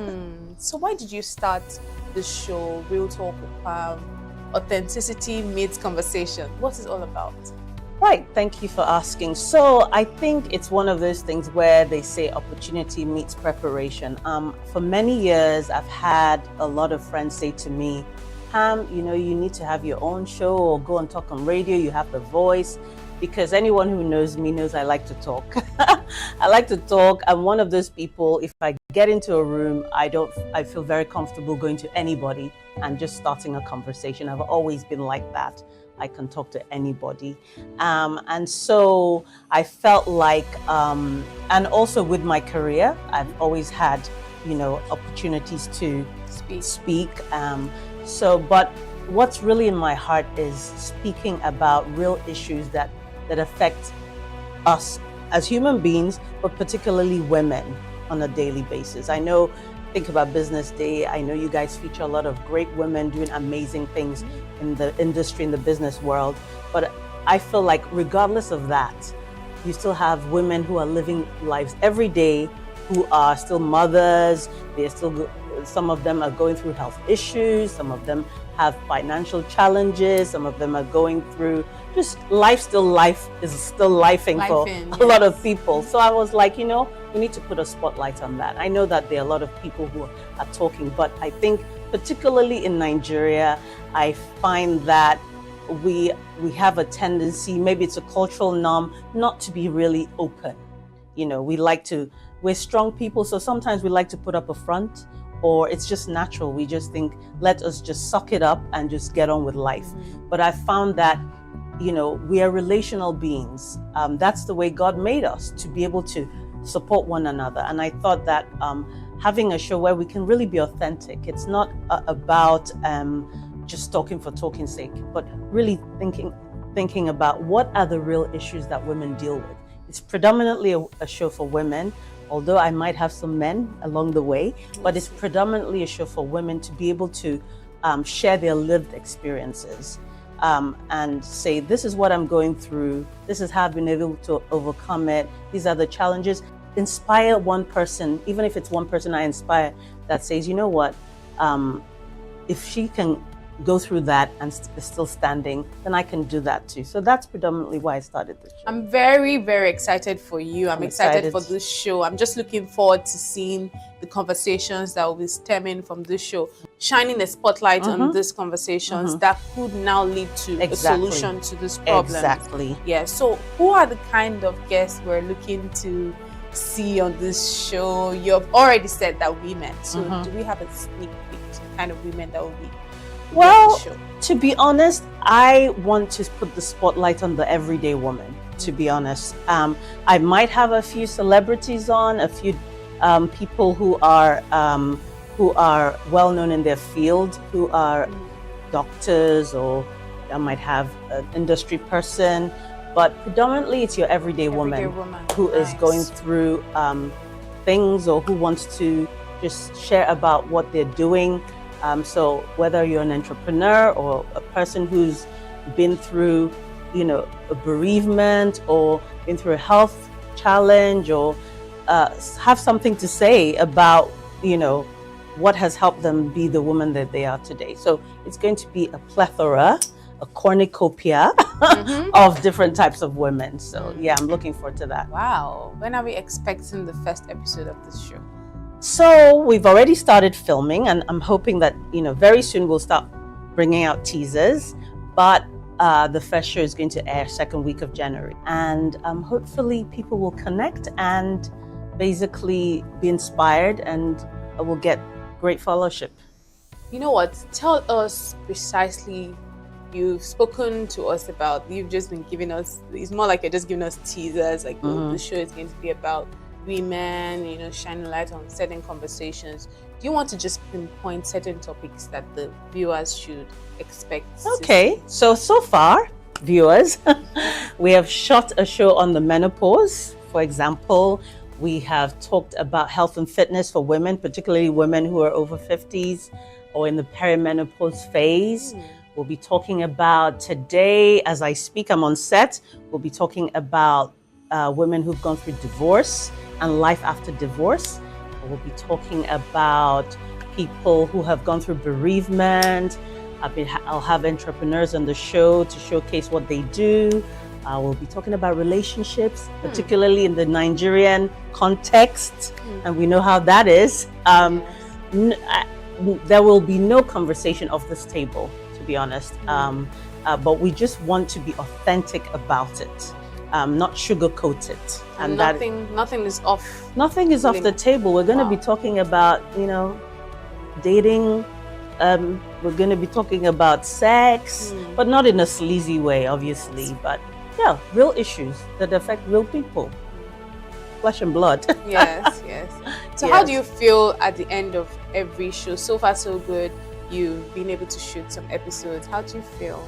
Amazing. I feel great. I feel like it's a calling of mine. I think it runs in the family a little bit. My sister was a journalist. I don't have any formal journalistic training, but I think it's a passion, and I'm hoping that that passion will shine through, of wanting to just be real and help other people to be real. That if that is the thing that I achieve, then I'm happy.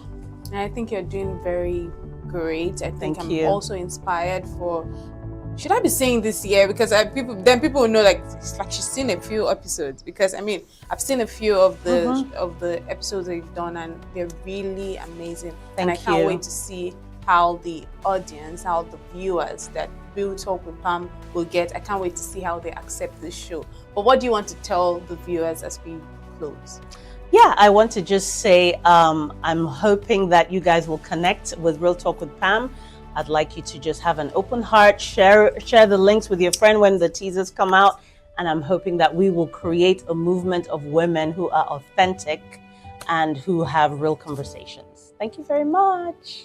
Thank you so much for watching. This has been the Business Day special, and I've been speaking with Pamela Egbo, the host of Real Talk with Pam, coming soon to your screen on Business Day TV. Keep watching.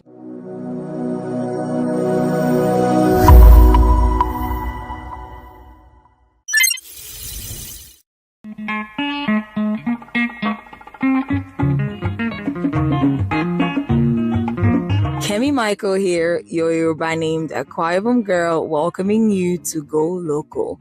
We took a trip down to the town of Kenta in the heart of Abeokuta, where we met with the Otun Iyaloja of Kenta Kampala Market and a few traders. Chief Mrs. Olukemi Somuyiwa Odunlami. I am the Otun Iyaloja of Kenta Adire Kampala Market. Yeah, good afternoon. My name is Kaka Aisha Remilekun. Adire was once, and still is, a closely guarded family secret in Egbaland. Parents carefully taught the techniques to their daughters, and the wives to their sons. This tradition was so sacred that outsiders were initially barred from participating, as Adire production echoed the whispers of a family's heritage. Yes, my grandmom did it, my mom did it, and now to me. And by the grace of God, my children are still on it also. They're learning. They've learned it. They are growing up. They've married, and they are doing this business. Okay. And they are educated too. Yes. At least I have PhD holder among them. I have BSc among them. But I made this business compulsory for them. They have passion for it because it's something they grow up with. It's a family thing. So my mom do, my grandmom, I was born into it. So after schooling, the challenges in the economy, have to come back into the business. Different countries go through challenges. Our motherland, Nigeria, sure has her fair share of those. In these trying times, the Adire makers and producers are also affected by several challenges. The challenges that we are facing presently is the material we are using. You see, they are not producing the material, the cloths in Nigeria now. Most of the industries that produce it, like Gaspia Textile, United Textile, Arewa Textile, they are fold up. So the white material that we are using now, the brocade, is from China. And you see the dollar is moving up. So it's made the price to cost now. Before, when they are producing it in Nigeria, we do buy it like 100,000 per bill. Even it was 55 before. It's jumped to 100,000. Now it's 600,000 per bill. So it's very expensive presently. Then secondly, the dye that we are using is not made in Nigeria. It's an imported also. So the price has risen up. Even the common candle that we are using is now expensive. It's not made in Nigeria. They are imported. We call it paraffin wax. So with the price now that moves up, it affects the production. You see, when we produce it finished, the price will rise up. There are some we are selling before 880. It's now like 15,000. 20,000. So those are the problems we face now. Now, this is a call to action for the government to go ahead and invest in infrastructure, because quite sure these companies that produce the white cloth used for Adire making would not fold up if the right infrastructures were put in place. Now, this is your sign to go local, buy local, and stay global. Visit any shop, or you can take that trip down to Abeokuta and shop for some Adire products. To be part of this podcast, send an email to customercare@businessday.ng with the title Go Local Podcast, and we will be there to answer all your questions. Don't forget to follow us on all social media platforms at BusinessDayNG.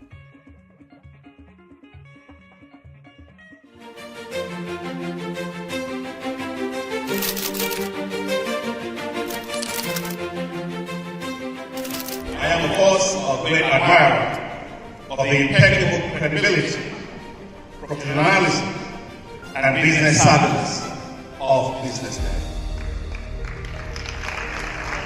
If you really mean business in Nigeria, Start your day with Business Day.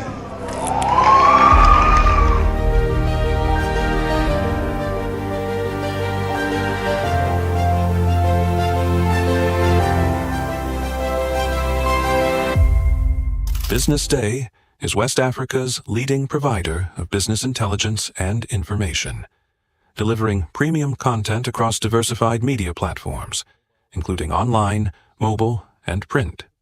Since its inception in 2001 with a weekly newspaper production, Business Day has expanded its reach to provide exclusive content accessible through print, mobile, and online channels. Our premium offerings are further enriched with syndicated content from esteemed sources like the Financial Times, The Economist, and the Harvard Business Review. At Business Day, our mission is clear: to be the foremost provider of business and financial content, empowering readers to make informed decisions in Nigeria and Africa.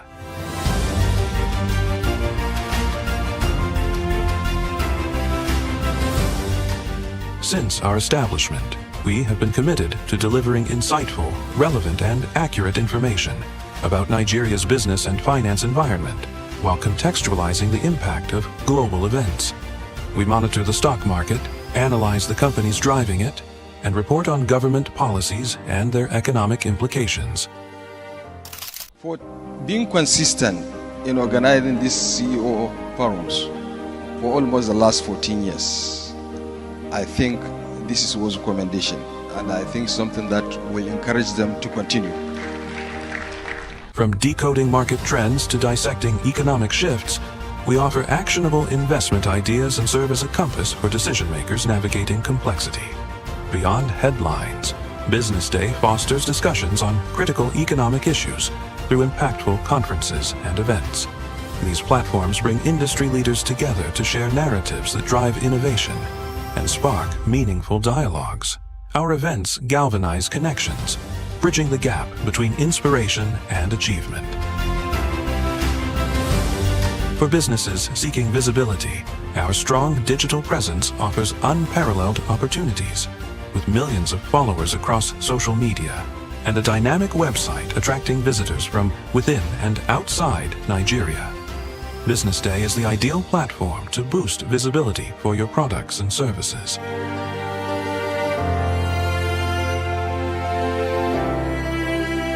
If you're looking for in-depth analysis and expert opinions on Nigeria and Africa's business landscape, Business Day is your guide.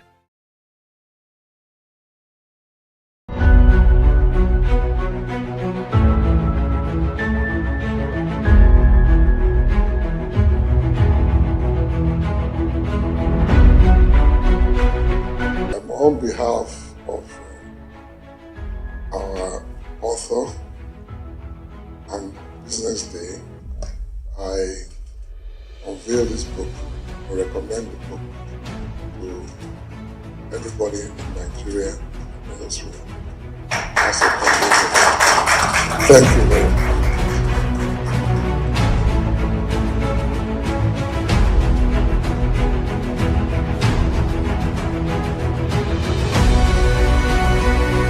I want to congratulate you, Femi, for putting this together. I'd like to thank Frank Agbogun, Business Day, for giving him the platform to do this. I was part of this because our facility was asked to answer questionnaires and fill forms.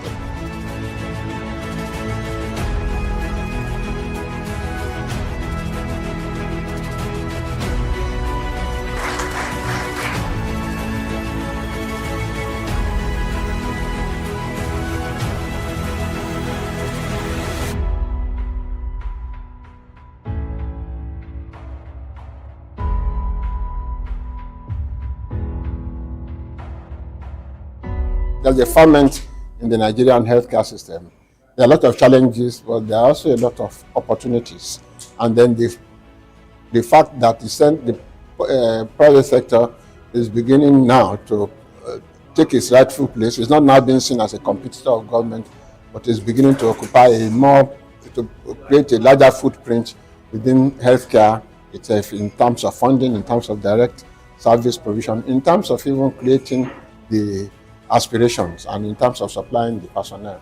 And that is how it should be. We are developing a customized health service, on both the supply side and the demand side, that should be fit for purpose in an environment. The supply side is moving fast, but without looking at the demand side and facilitating it, that is the access of the people who need to use the services, there's only so far they can go, or they'll be making investments that cannot be returned in the foreseeable future, and that is not right. People talk nowadays about patient capital. No matter how patient the capital is, that is waiting for a long time to get returns, those returns must be built into the system. That means somebody must be paying equitable amounts of money for the service that is being rendered. It doesn't have to be the person who uses the service. In fact, our aspiration is that it should be the people who are paying out of pocket should be reduced to like a 0% within the context of Nigeria, and yet everybody who needs that service should be able to get it.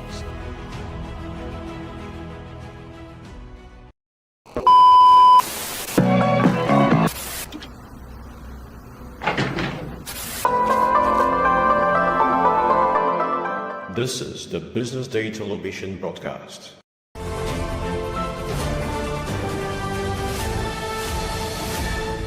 You are watching Business Day television. Welcome to 2025. After navigating a turbulent year of economic headwinds, are we on the brink of calmer seas? Across the global corporate and governmental landscape, 2024 unfolded as a year defined by bold corporate actions, even more in Nigeria. From no end in sight to Russia's invasion of Ukraine to conflict in the Middle East, is the world going to get along better in 2025? From our local perspective, the Naira has made steadier strides in 2025. Does it mean we have come to the end of a volatile exchange rate? Also, let's get a brief review of the stock market in 2024. The NGX All-Share Index returned 37.65%, marking 5 straight years of positive return. The S&P 500 index, which tracks the market performance of the 500 most capitalized companies in the USA, returned 23% in 2024. What is to come in 2025? This and many more on today's show. Welcome. This is Economy and Market on Business Day TV. We bring you a comprehensive breakdown of activities in the economy that affect the financial space. I'm your host, David Olujimi.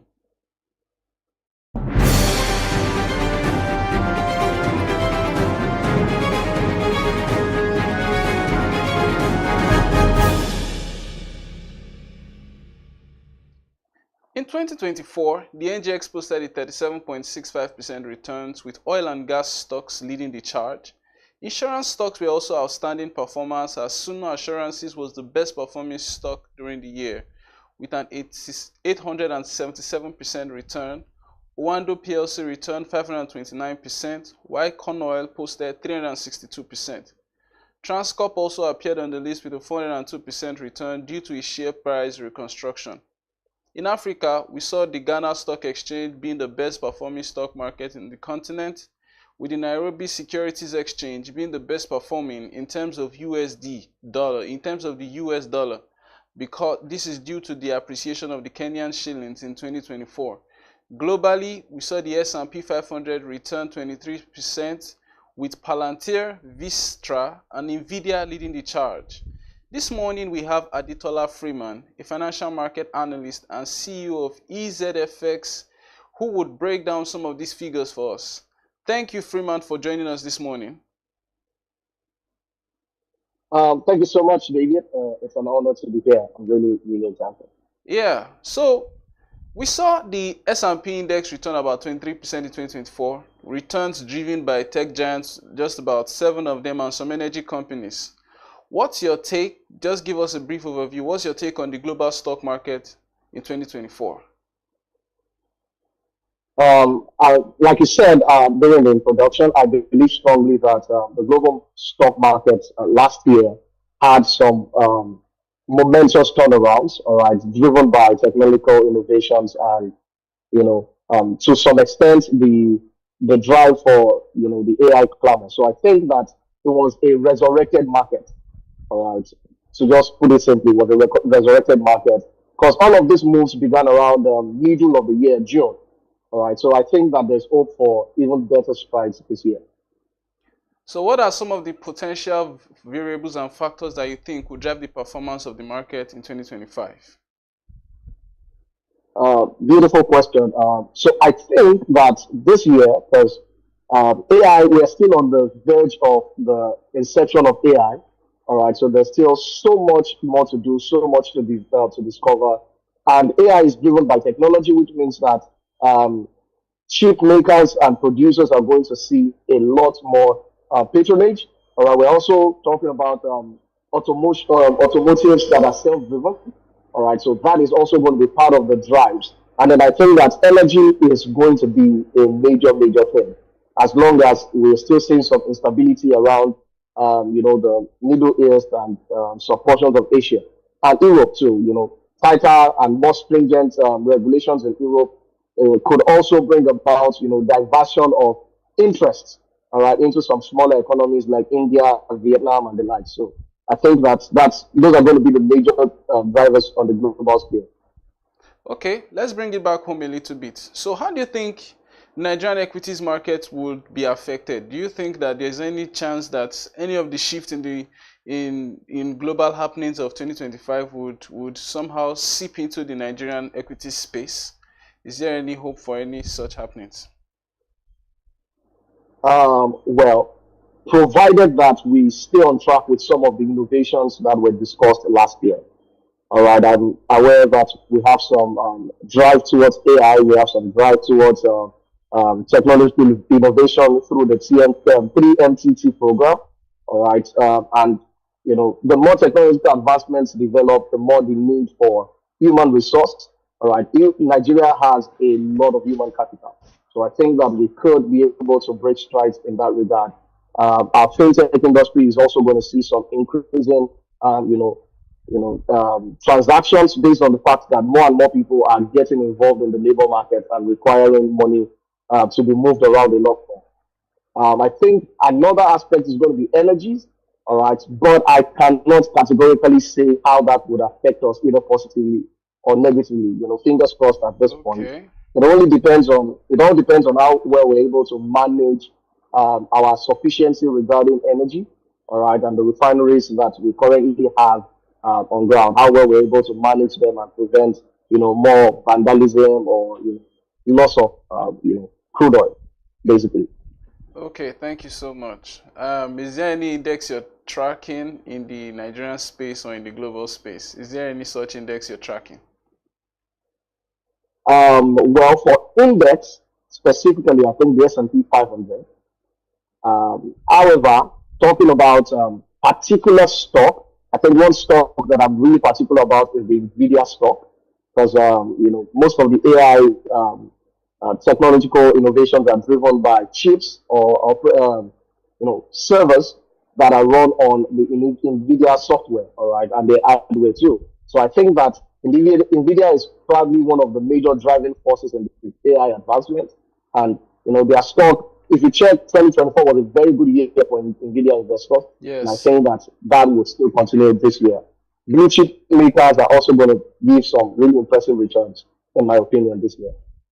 Okay, let's just take a quick dive into the crypto market. What cryptocurrencies are you looking at that you think can disrupt the space this year? What are those? That's an interesting question because that's really one of my areas of specialization, particularly. I think one that I would specifically mention is the SUI, SUI. Okay. All right, because it's an emerging crypto, but there are others like the ETH, Ethereum. The blockchain is really solid. We also have Solana, which is a very, very durable one. There are a lot of innovations in that regard, NFTs, gamified cryptos, all of that on that network. And I think finally, if I would mention one, I'll be talking about ZK Sync and Avalanche. or AVAX. Okay. All right, those two would do quite well because it's promising. But the major disruptor for me will be SUI, SUI. SUI. Why? Why do you think? What's driving this sentiment towards SUI?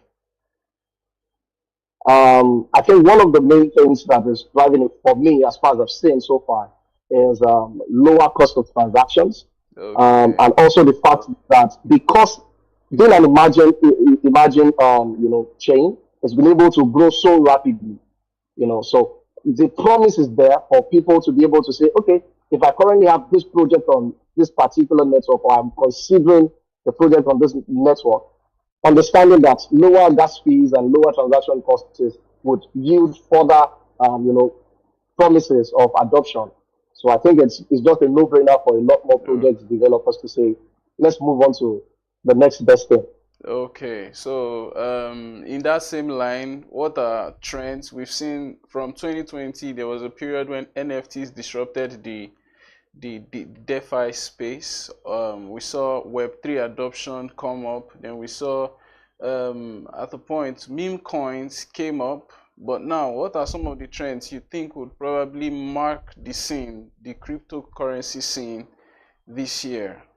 What are some of those actions or inactions? Thank you for that beautiful one. I think that this year, some of the major drivers will be, first of all, gas fees, like I said, because transaction charges in the crypto industry are becoming more competitive now, as against a time where you had to pay like $80 to perform a transaction. So I think lower transaction costs. Secondly, I think NFT age is coming back. It might not be as full bloom, but I think it's gradually coming back. And I think the final one would be gamification, all right, because there are a lot of cryptos that are currently operated on a gaming basis or a gamified basis. Okay. But I think that there's a lot of promise there too. Okay, thank you so much. Thank you so much, Ford. Thank you so much, Freeman, for your time and your insights. May 2025 be a year of returns for all of us. Amen. Thank you so much, David. It's been great. Yeah. So let's just have a brief overview of the Nigerian economic scene this year. The 2025 budget is yet to be passed. We've seen the federal government extend the 2024 budget till June of this year, as the parliament, which is the National Assembly, is yet to meet and really break down the budget. But we are seeing the IMF projecting that our inflation will drop they are projecting Nigeria's inflation being at 25% this year, after we've seen it hit record highs, the highest since 1996 in 2024. So that's another thing that we are tracking. Next week, Tuesday and Wednesday, the Monetary Policy Committee would meet to start determining the direction of benchmark rates for 2025, as they'll meet on January 15, January 16 and 17, I think. With inflation at decades high, the propensity for hikes remains high, as even though the propensity for hikes remain high, we've seen interest rates are taking their toll on manufacturing in Nigeria, with many corporates turning to short-term commercial papers as financing option. Since the highest corporate bond issuance we've tracked in Nigeria since 2022. As we start the year, we'll continue to track the happenings in the market. Thank you so much for joining us on Economy and Markets. See you again on Friday. This is Economy and Market on Business Day Television. I am David Olujimi. Good morning.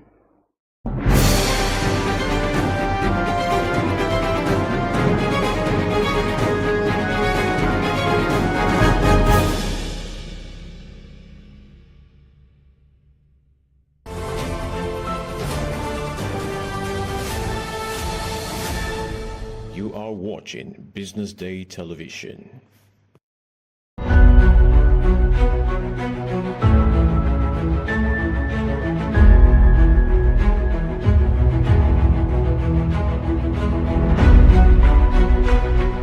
On behalf of our author and Business Day, I unveil this book, or recommend the book to everybody in Nigeria and elsewhere as a Thank you very much.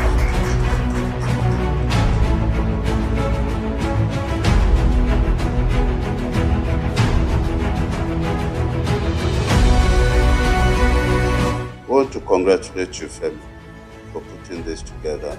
I'd like to thank Frank Agbogun, BusinessDay, for giving him the platform to do this. I was part of this because our facility was asked to answer questionnaires and fill forms.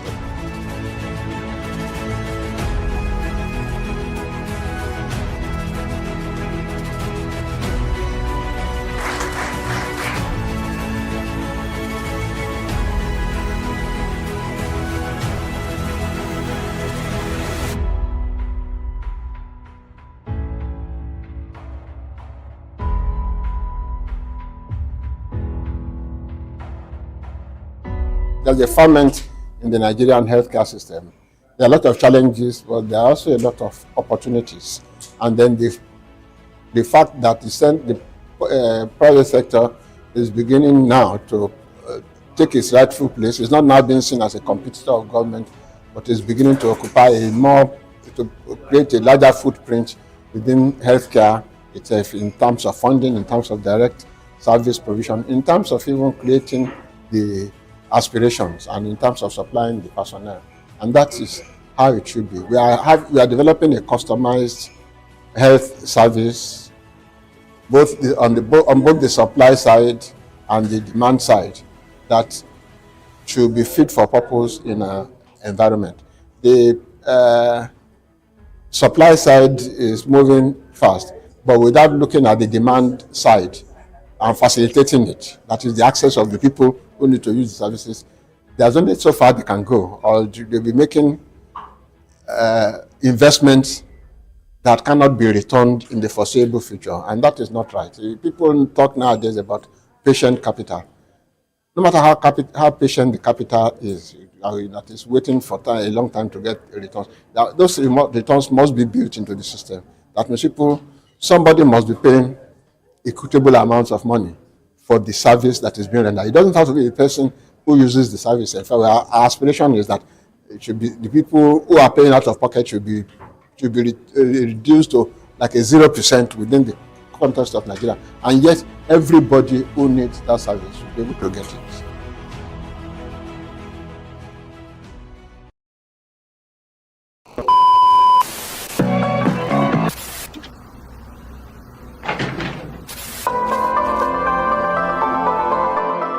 This is the Business Day television broadcast.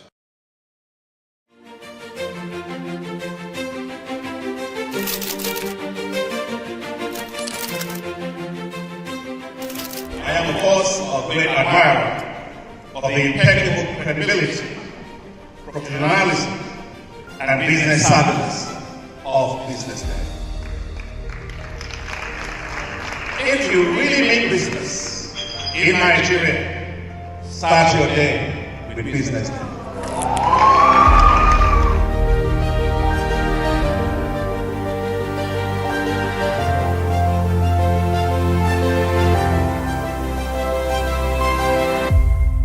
BusinessDay is West Africa's leading provider of business intelligence and information, delivering premium content across diversified media platforms, including online, mobile, and print. Since its inception in 2001 with a weekly newspaper production, BusinessDay has expanded its reach to provide exclusive content accessible through print, mobile, and online channels. Our premium offerings are further enriched with syndicated content from esteemed sources like the Financial Times, The Economist, and the Harvard Business Review. At BusinessDay, our mission is clear: to be the foremost provider of business and financial content, empowering readers to make informed decisions in Nigeria and Africa.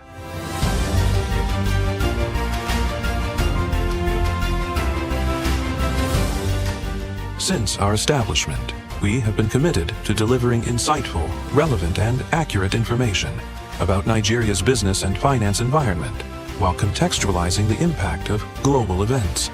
We monitor the stock market, analyze the companies driving it, and report on government policies and their economic implications.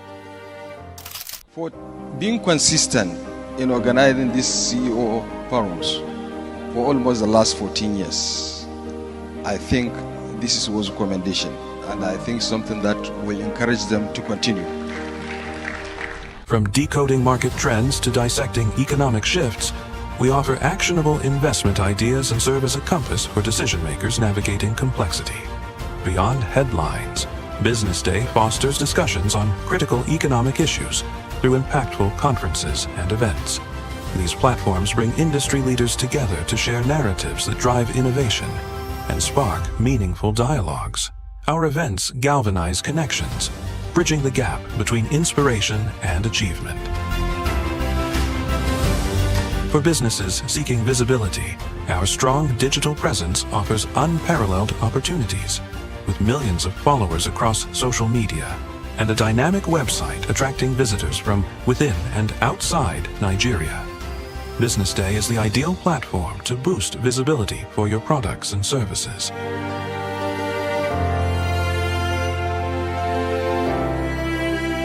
If you're looking for in-depth analysis and expert opinions on Nigeria and Africa's business landscape, Business Day is your guide. Welcome to the Real Talk with Pam podcast, where authenticity meets conversations. I'd had 2 lumpectomy surgeries. I'd had 9 months of chemotherapy, 12 months of Herceptin. I had 4 rounds of radiotherapy. Wow. And to God be the glory, we're now, 2014? So I've been all clear for 13 years. There are certain times that I have disciplined my children, and they don't know this, but if they see this podcast, they'll know, and gone back into my room and wept. Because when you punish them or when you withhold certain privileges, you are actually loving them. When you let them have their way with everything, you are destroying them and destroying yourself. Menopausal hormonal therapy, or HRT, is the last resort for many women. But lifestyle, don't smoke. Alcohol is terrible. Alcohol. It's terrible? Alcohol and smoking would increase your chances of breast cancer way more than HRT would. Right. Oh, wow. There are so many things out there. How many are you going to take? What about Yeah. So many you can take. But the problem is, you hear, that one is good, you buy it. This one is good, and then They end up having all these different things. Real Talk with Pam remains committed to fostering authentic conversations that inspire and empower. This is Pamela Igbo. I am your host of Real Talk with Pam show.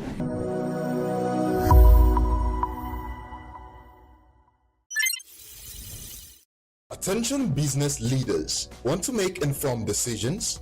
Join the ranks of the best with Premium Business Day. Access in-depth analysis and expert opinions to stay ahead. Subscribe now at premium.businessday.ng and unlock premium content. Plus, you get 50% off your first subscription. Don't miss out. Make smarter choices and seize new opportunities. Sign up now and elevate your business game. Visit premium.businessday.ng today.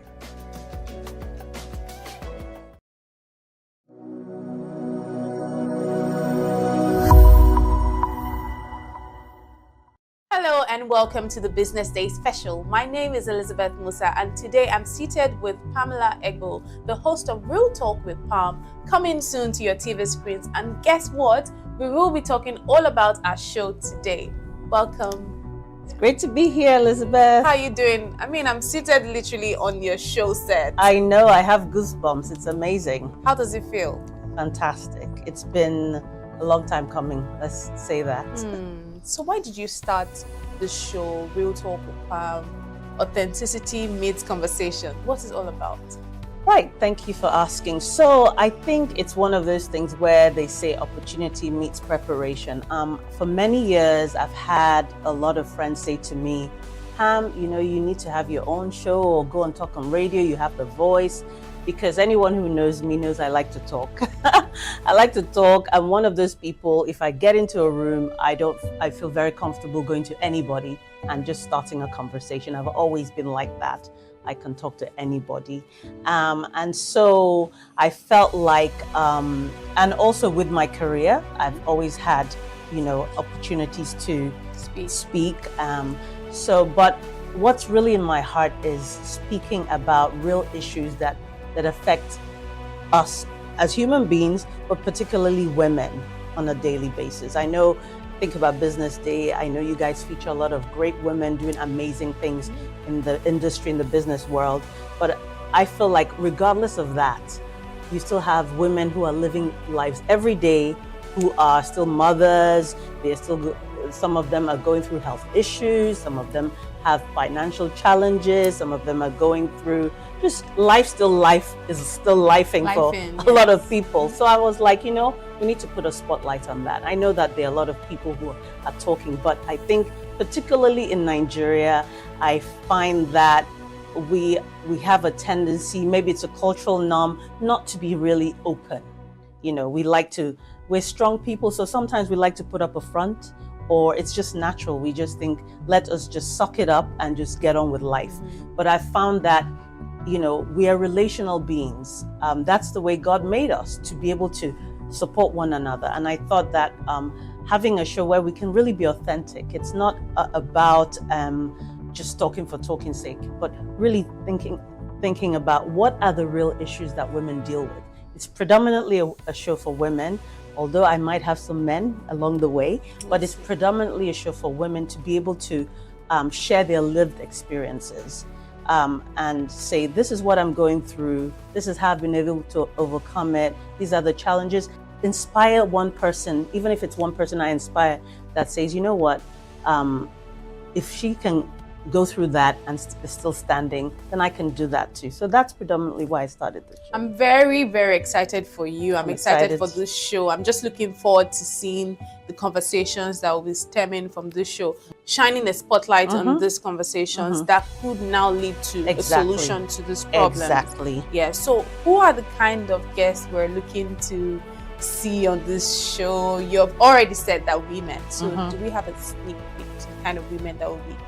Well, to be honest, I want to put the spotlight on the everyday woman, to be honest. I might have a few celebrities on, a few people who are well known in their field, who are doctors, or I might have an industry person, but predominantly it's your everyday woman who is going through things, or who wants to just share about what they're doing. So whether you're an entrepreneur or a person who's been through, you know, a bereavement, or been through a health challenge, or have something to say about, you know, what has helped them be the woman that they are today. So it's going to be a plethora, a cornucopia of different types of women. So yeah, I'm looking forward to that. Wow. When are we expecting the first episode of this show? So we've already started filming, and I'm hoping that, you know, very soon we'll start bringing out teasers, but the first show is going to air second week of January. And hopefully people will connect and basically be inspired, and will get great fellowship. You know what? Tell us precisely. You've spoken to us about, you've just been giving us, it's more like you're just giving us teasers, like the show is going to be about women, you know, shining light on certain conversations. Do you want to just pinpoint certain topics that the viewers should expect? Okay, so far, viewers, we have shot a show on the menopause. For example, we have talked about health and fitness for women, particularly women who are over 50s or in the perimenopause phase. We'll be talking about today, as I speak, I'm on set, we'll be talking about women who've gone through divorce and life after divorce. We'll be talking about people who have gone through bereavement. I'll have entrepreneurs on the show to showcase what they do. We'll be talking about relationships, particularly in the Nigerian context, and we know how that is. There will be no conversation off this table, to be honest, but we just want to be authentic about it.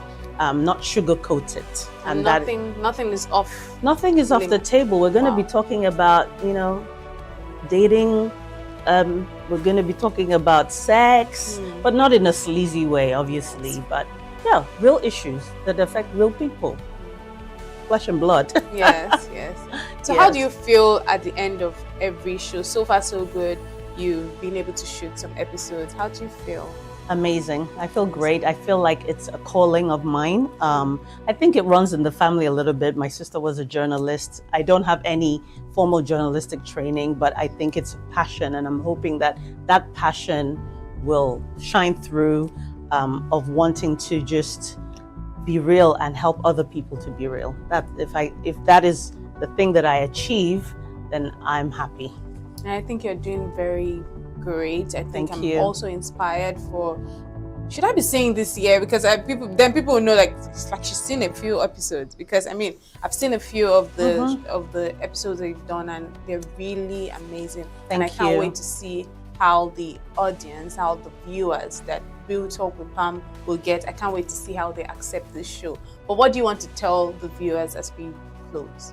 Yeah, I want to just say I'm hoping that you guys will connect with Real Talk with Pam. I'd like you to just have an open heart, share the links with your friend when the teasers come out, and I'm hoping that we will create a movement of women who are authentic and who have real conversations. Thank you very much. Thank you so much for watching. This has been the Business Day special, and I've been speaking with Pamela Egbo, the host of Real Talk with Pam, coming soon to your screen on Business Day TV. Keep watching.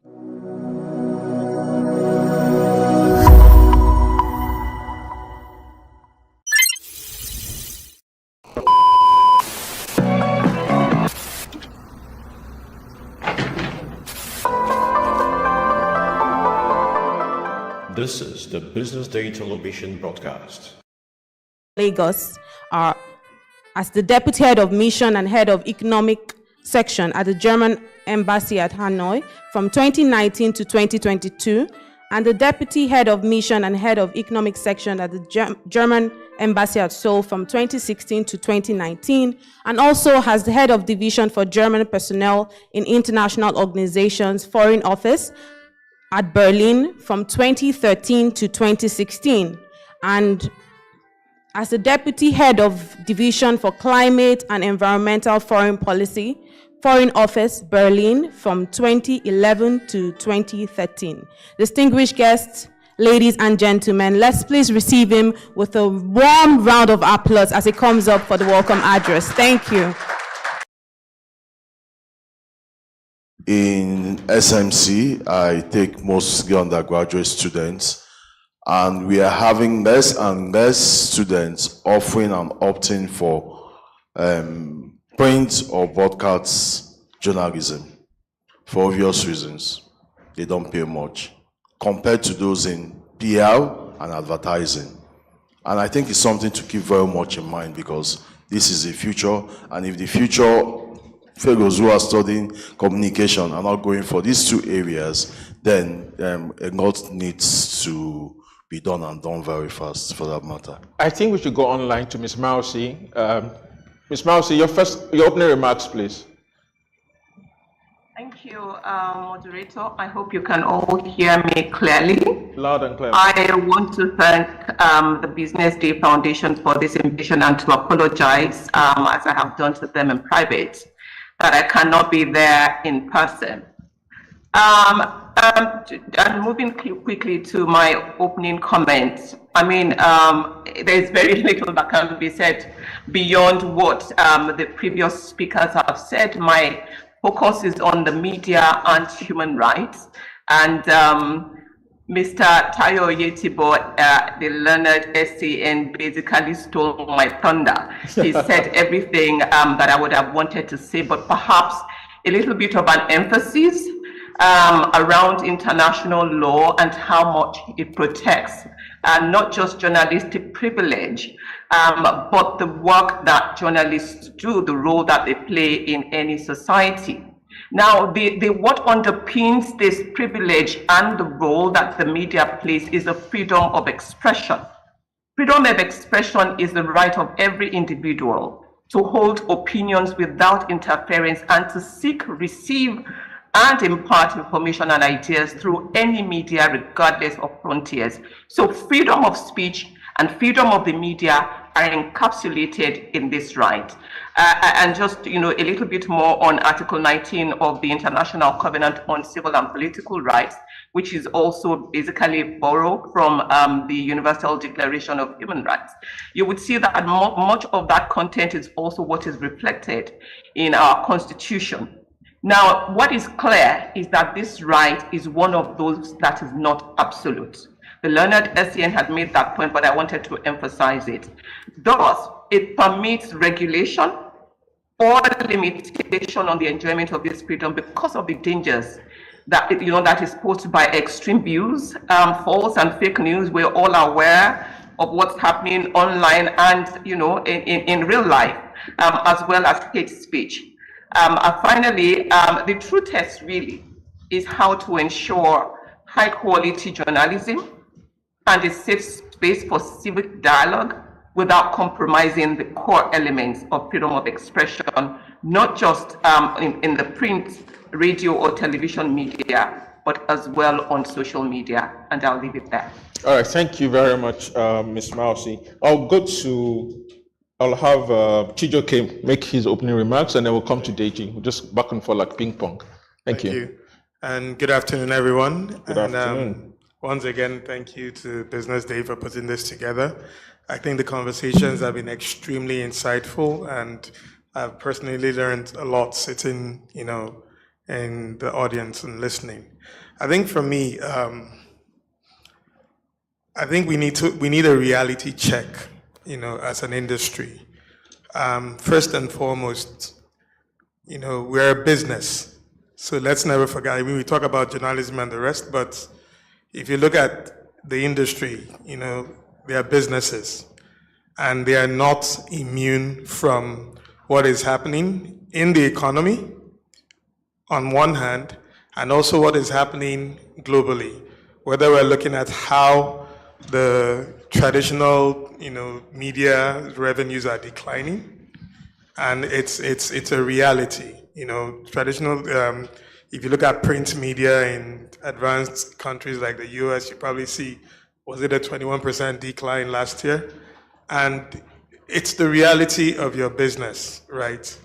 And then, I mean, if I think about what the publisher must be going through in looking at how his costs have risen, how economic policies have impacted, cost of doing business, the ability to attract talent. We talk about nobody wants to go to journalism, but really, are you able to pay the talent that you want to attract, right?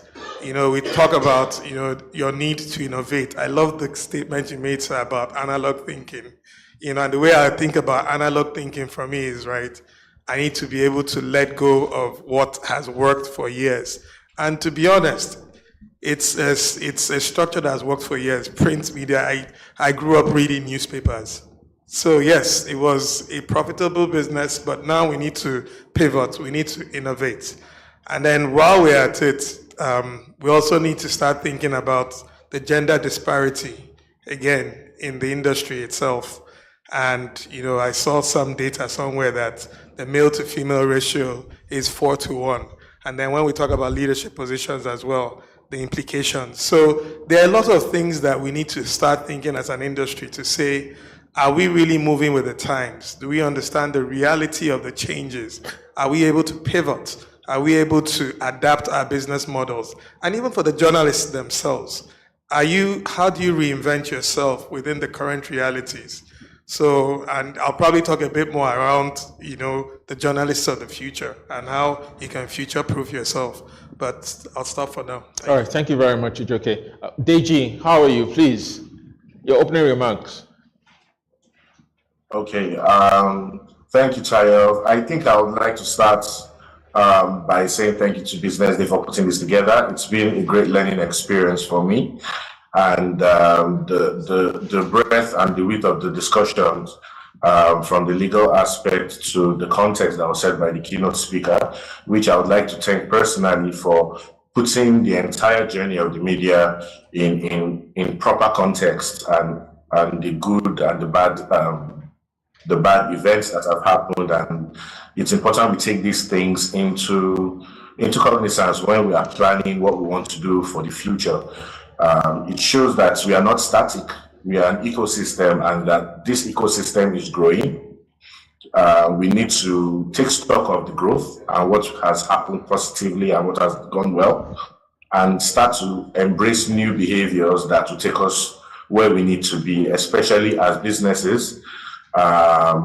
It's important to also echo what the last speaker said about us not being immune to the ecosystem that we are in, to the country that we are in, and the economic factors.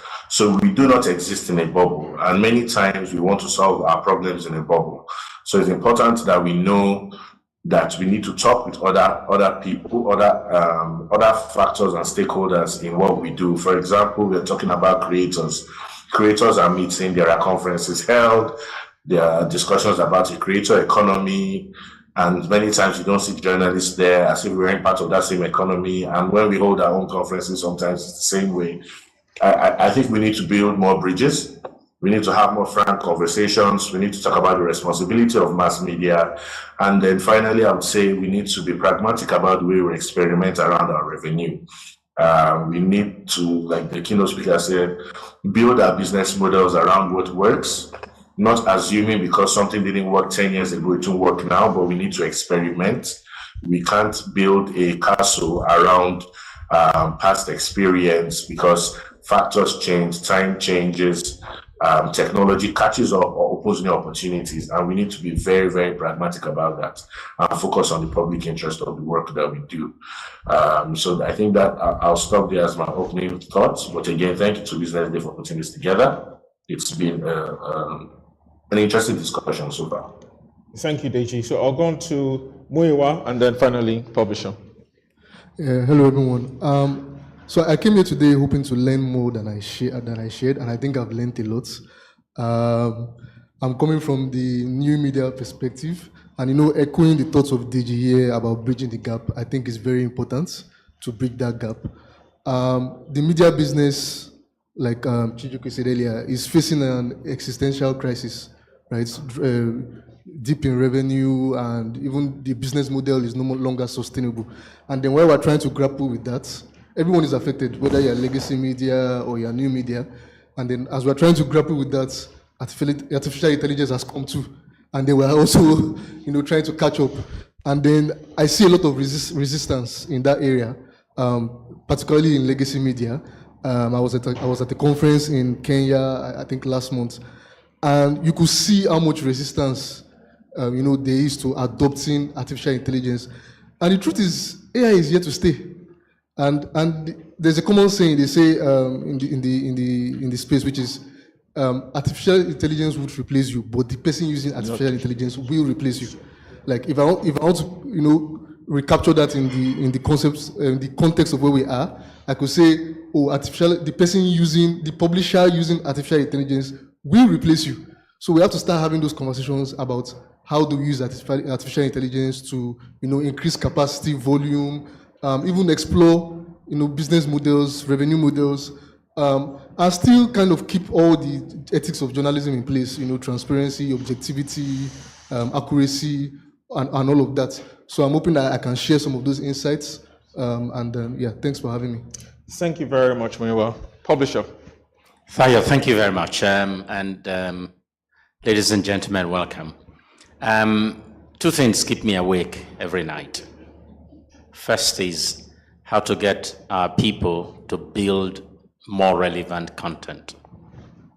And the other one is how to ensure that we have people who are sufficiently resourced to monetize that content so we can have the ability to build more relevant content so we can monetize it and then build more relevant content. What I find, I'm not as young as I look, but perhaps the gray on my hair will probably tell the story. I was at a newspaper yesterday celebrating its 40th, and I was one of the staff. So it means that I've been in the business at least for 40 years. What I have found here in my journey, and I've been to a number of newspapers where I worked, is that we have not given enough attention to the need to manage our newspapers better and to ensure that we train our people to be able to build relevant content and to be able to monetize that content in a way that we can build an ecosystem that is effective and is sustainable. Something happened with the outbreak of the first Gulf War. It turned out that when the Gulf War broke, first Gulf War broke, most newspaper newsrooms had already, in America, had already used up their budget. It was the first time that editors and journalists in some of the biggest newspapers in the world began to think about finance. Because when they asked for money, they said, but your budget is finished. And they said, what budget? So since then, we have seen newspaper editors take more interest. But that's not happening in Nigeria. When the Newspaper Publishers Association meets, they are bothered about which government official is going to come and declare it open or who will come to speak. Ditto for when the Guild of Editors meet. They're looking for government officials to speak about security. And it's good to talk about security, but that's the job of the reporters. Let them go and find out what's happening to security. The managers of the media needs to think about the future of the business. And unfortunately, we have a situation today where our business models have been challenged. Problem is that we don't even understand that there is a business model. And because we don't understand that there's a business model, we are not able to effectively interrogate the model to see where it is failing. What I hope to contribute this morning or this afternoon is that our business model is broken.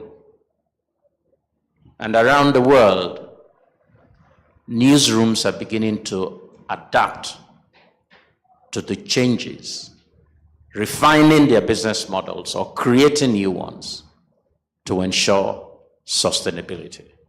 Thank you. Thank you very much, Publisher. So I think we will start going into personal, concrete things that we're saying or that we're doing, addressing all of these things we've highlighted. Maybe by way of summarizing, I would just say we have an ecosystem that has been threatened. For centuries, it has been able to survive, to sail like a ship, but now it's becoming a dinosaur. And even for those who came in the digital era, there also are threats from AI. So what concretely is being done in each of your areas to address some of the challenges you've said? I'll start with, Mike is with you, Publisher. What concrete ways, what is keeping you awake is to find the staff, to write quality, relevant content that can be monetized. But I think there's something tying all of that together, finding the funds that can find the staff who are capable to write that content, who are also capable to monetize that content, and then you have a feedback loop. How are you able to do that, to fund the business, to keep it running, to achieve these three things that keep you awake? Thank you. In 1993,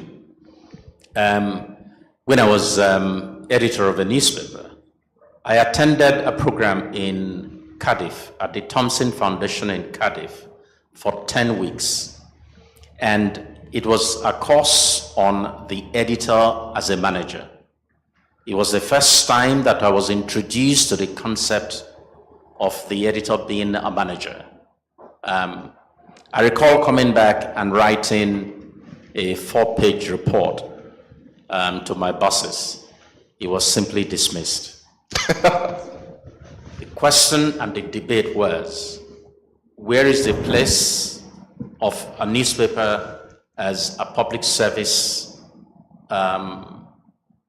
organization, and where is the place of the newspaper as a business?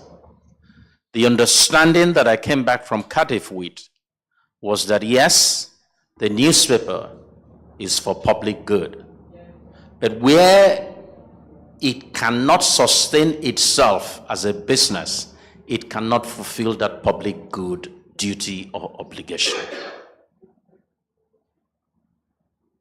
And it is what we're seeing in Nigeria today. We're going through a digital revolution that is changing the way our audience relates with our content, and yet we are not able to respond. We are even struggling to see it, and that's because of the weakness of the management that we have on ground. Now, two ways that I believe this has been reflected in the way that we approach our business at BusinessDay. We see journalism. In fact, myself and Muiwa were together at the conference in Kenya. And one thing that struck me in Kenya was that the East African media community is so far advanced than anything we can see in Nigeria or the rest of West Africa, in terms of their understanding of how dynamic the media place is, the changes that are happening, and how quickly they are responding to those changes. I have expressed some of my understanding with people who are training media people in Nigeria, and to say that what I found in Kenya was simply profound in terms of what they are teaching journalists and who they are that are teaching journalists. In Eastern Africa, the academia and the practice of journalism has merged. In Nigeria, it has not. The teachers are still in their silos, teaching what they think is relevant to the media. The media is running in another tangent, failing as often as it fails, hardly impacted by what the teachers are teaching. Now, there is the understanding today that for a media organization to be sustainable, it must have at least 3 to 5 different separate revenue streams. When we began 40 years ago, you had a model built on printing and selling the paper. You print. And then wherever the gap is, you sought to make up with advertising revenues to be complete. Then you were able, if you managed well, to be profitable for your print newspaper, which meant that when you printed, you could recover all the revenues by selling. Today, it is absolutely impossible to recover all your printing revenues by the revenues that accrue from selling the newspaper. There is no way, no way to do it. It's not possible.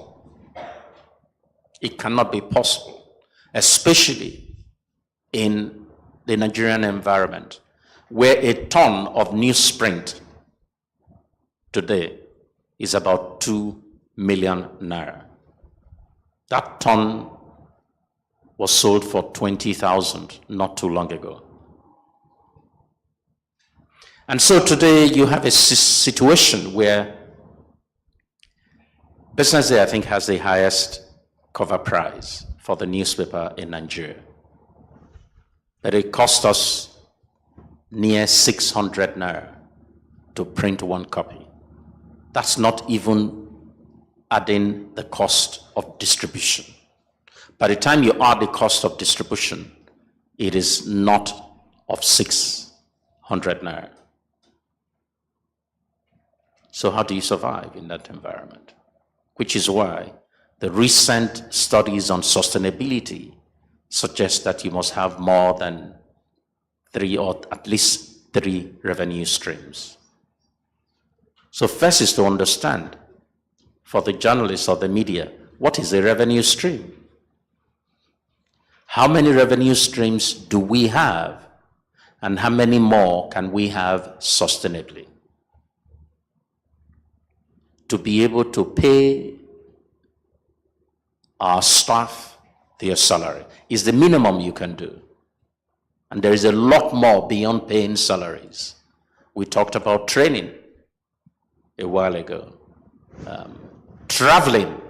I found that traveling has become a major cost item for newspapers. Unless, of course, you're not ready to build relevant content. In the same week, our editor was in Washington to cover the World Bank meetings. And then suddenly it occurred to us, it would be crazy for him to come back and for us to send another person to go cover the US election. And we then said, okay, is it possible to adjust your travel so you can stay till after the election? By the way, I expected a more interesting election than they had in America.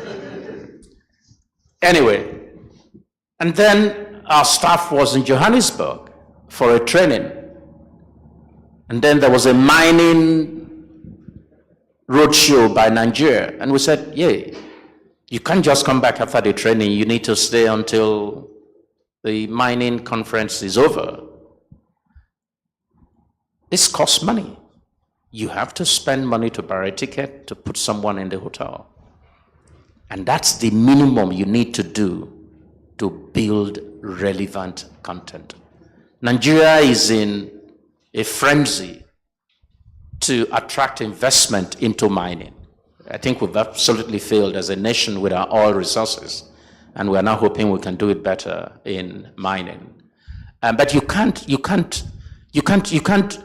attract people without a good reporting, first of the mining potential that you have, and of the huge market that there is for investment into that sector.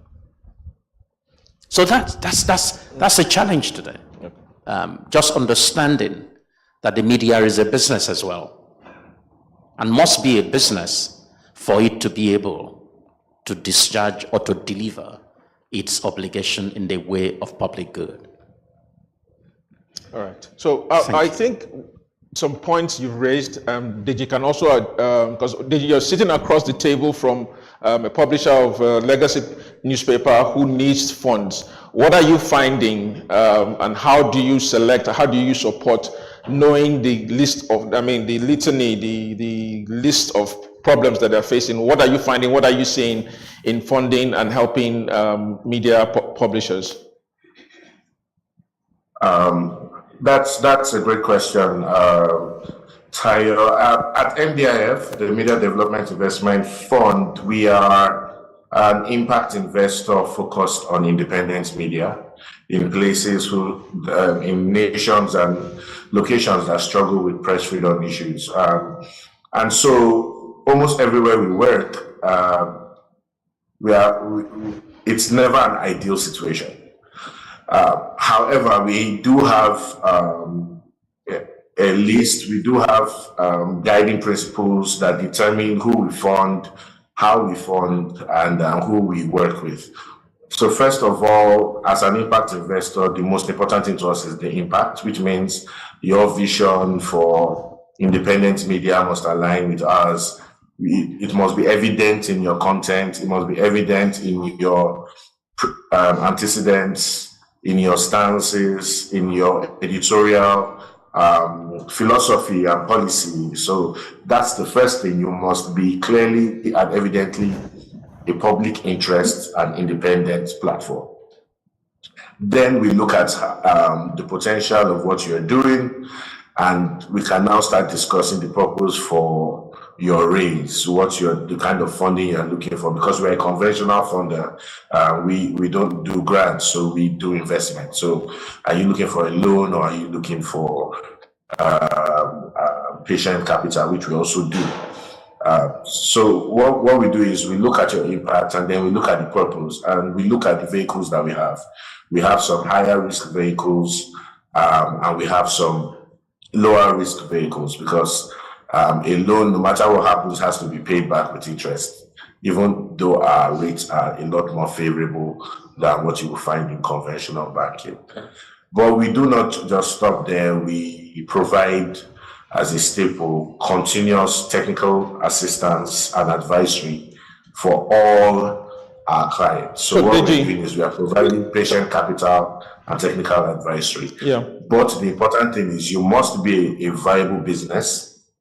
You must be a viable business. We must be able to evaluate how well you are doing in terms of the commerce, your business plan, your revenue framework, and the impact of the work. Can I come in? Just come briefly. What are the recurring problems that you're seeing, especially in Nigeria? We've said a lot about how this West Africa, Nigeria is different from East Africa and Kenya and what have you. What are the recurring problems in Nigeria that you're seeing, and how are you helping publishers address them, given what you do?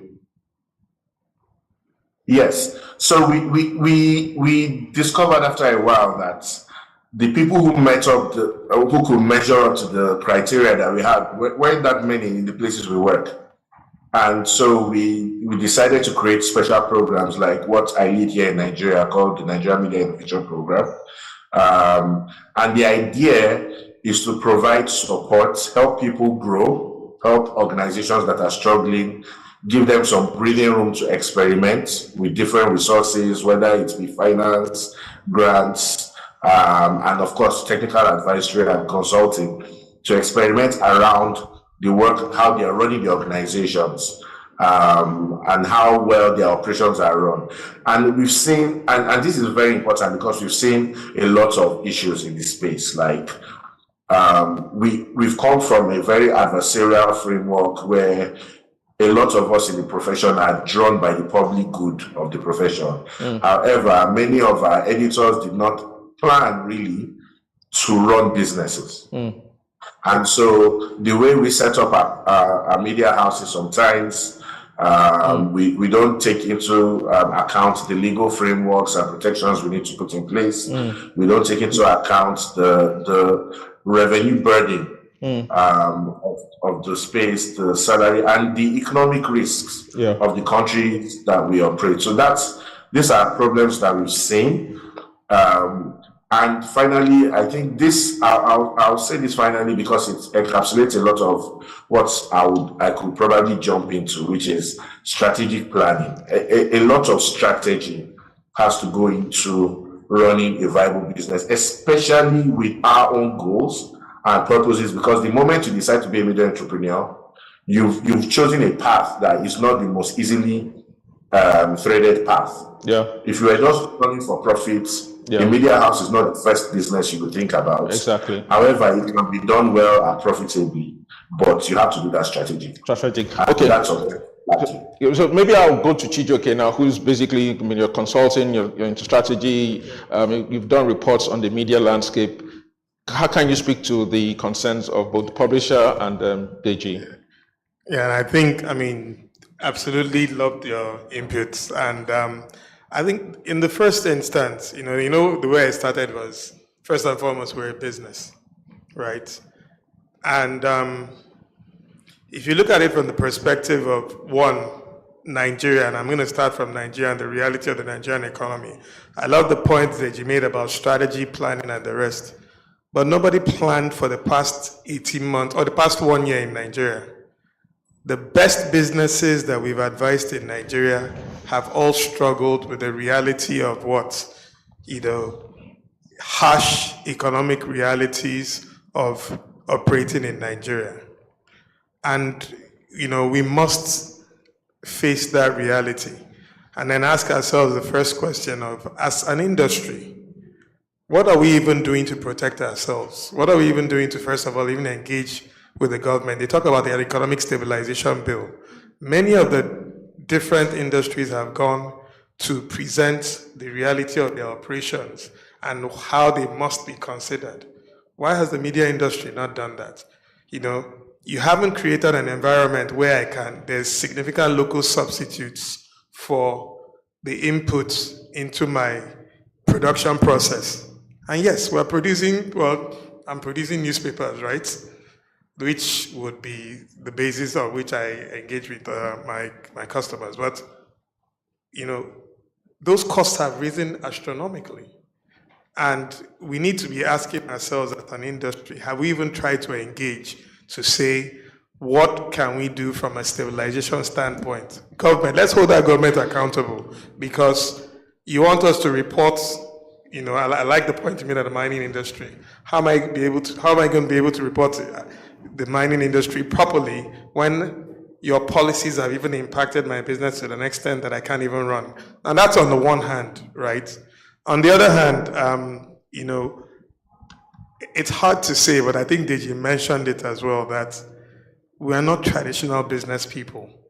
Like right now, I'm doing some level of consulting for an entertainment fund, and half of the issues we have is the fact that they are thinking more of creativity than business. So they don't have proper business plans, or business plans that are nimble enough to be able to take into consideration other revenue sources. And now, if I look at an editor, a publisher in a newspaper or any of the media houses today, have they been able to look at their strategic plan to say, how do we pivot? What will it take to pivot? Do we have the skills and capabilities to pivot? Because it's easy to talk about new media, let's look at digital and the rest, but do you have the skills and capabilities to do that? You need to be able to build up the skills and capabilities, or bring people that can help you do that. Yeah. And okay. No, go ahead. I guess the last point I wanted to also talk about is that even the publishers and the people that run these media houses, I guess there are a few skills I kind of wrote down.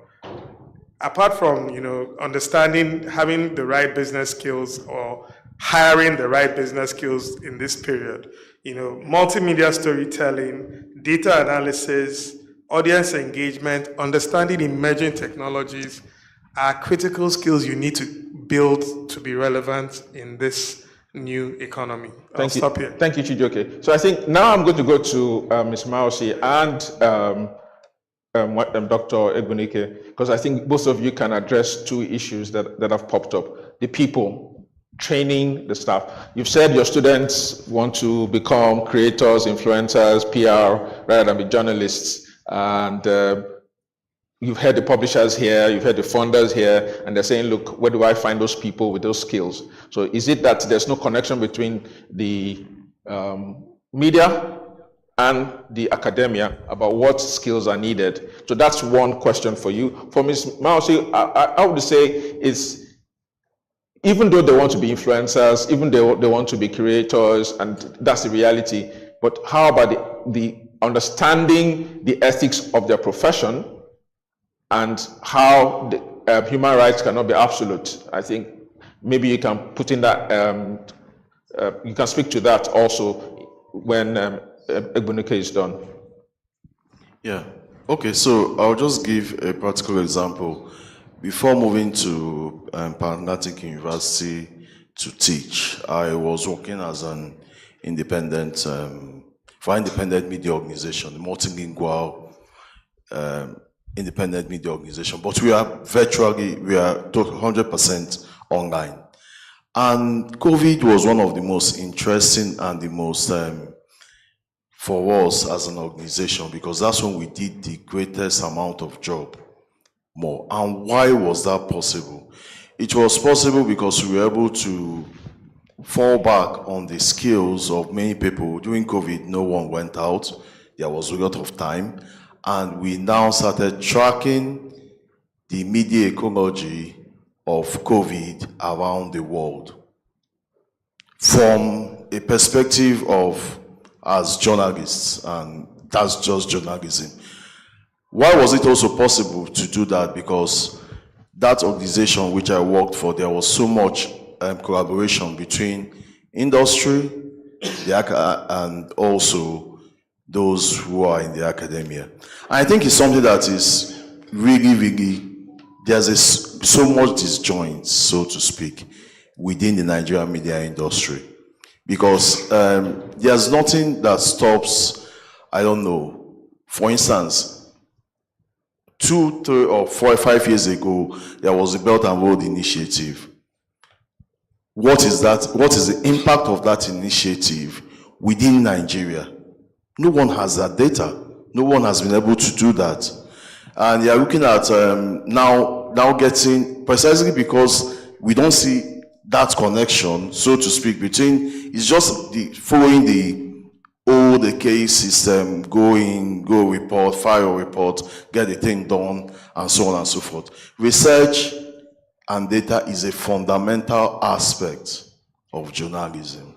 And that's what sells, and to be able to make that. Then coming to your question with why would my students want to be journalists? Nobody wants to be poor. Agreed. I'm a journalist. I understand. I understand, but because if we have the people, that's what I'm saying. Yes. Without the journalists, the stories won't be told. AI can't write it. We're going to come to you. AI can't write those stories. Yes. For instance, but we need to know what is being done to reverse it, because if there are no people, there's no journalism. Then it perhaps it's also time to reverse it. Means that we have to be creative enough to be able to attract this type of young people who naturally don't fit into the old modes of doing things. So newsrooms have to experiment. They really have to experiment. Is it possible that you just employ someone and the only thing they do is to create content? For BusinessDay, yes, you guys are high think tank, very intellectual, very financially based, but employ a team that the only thing they do is just to create content.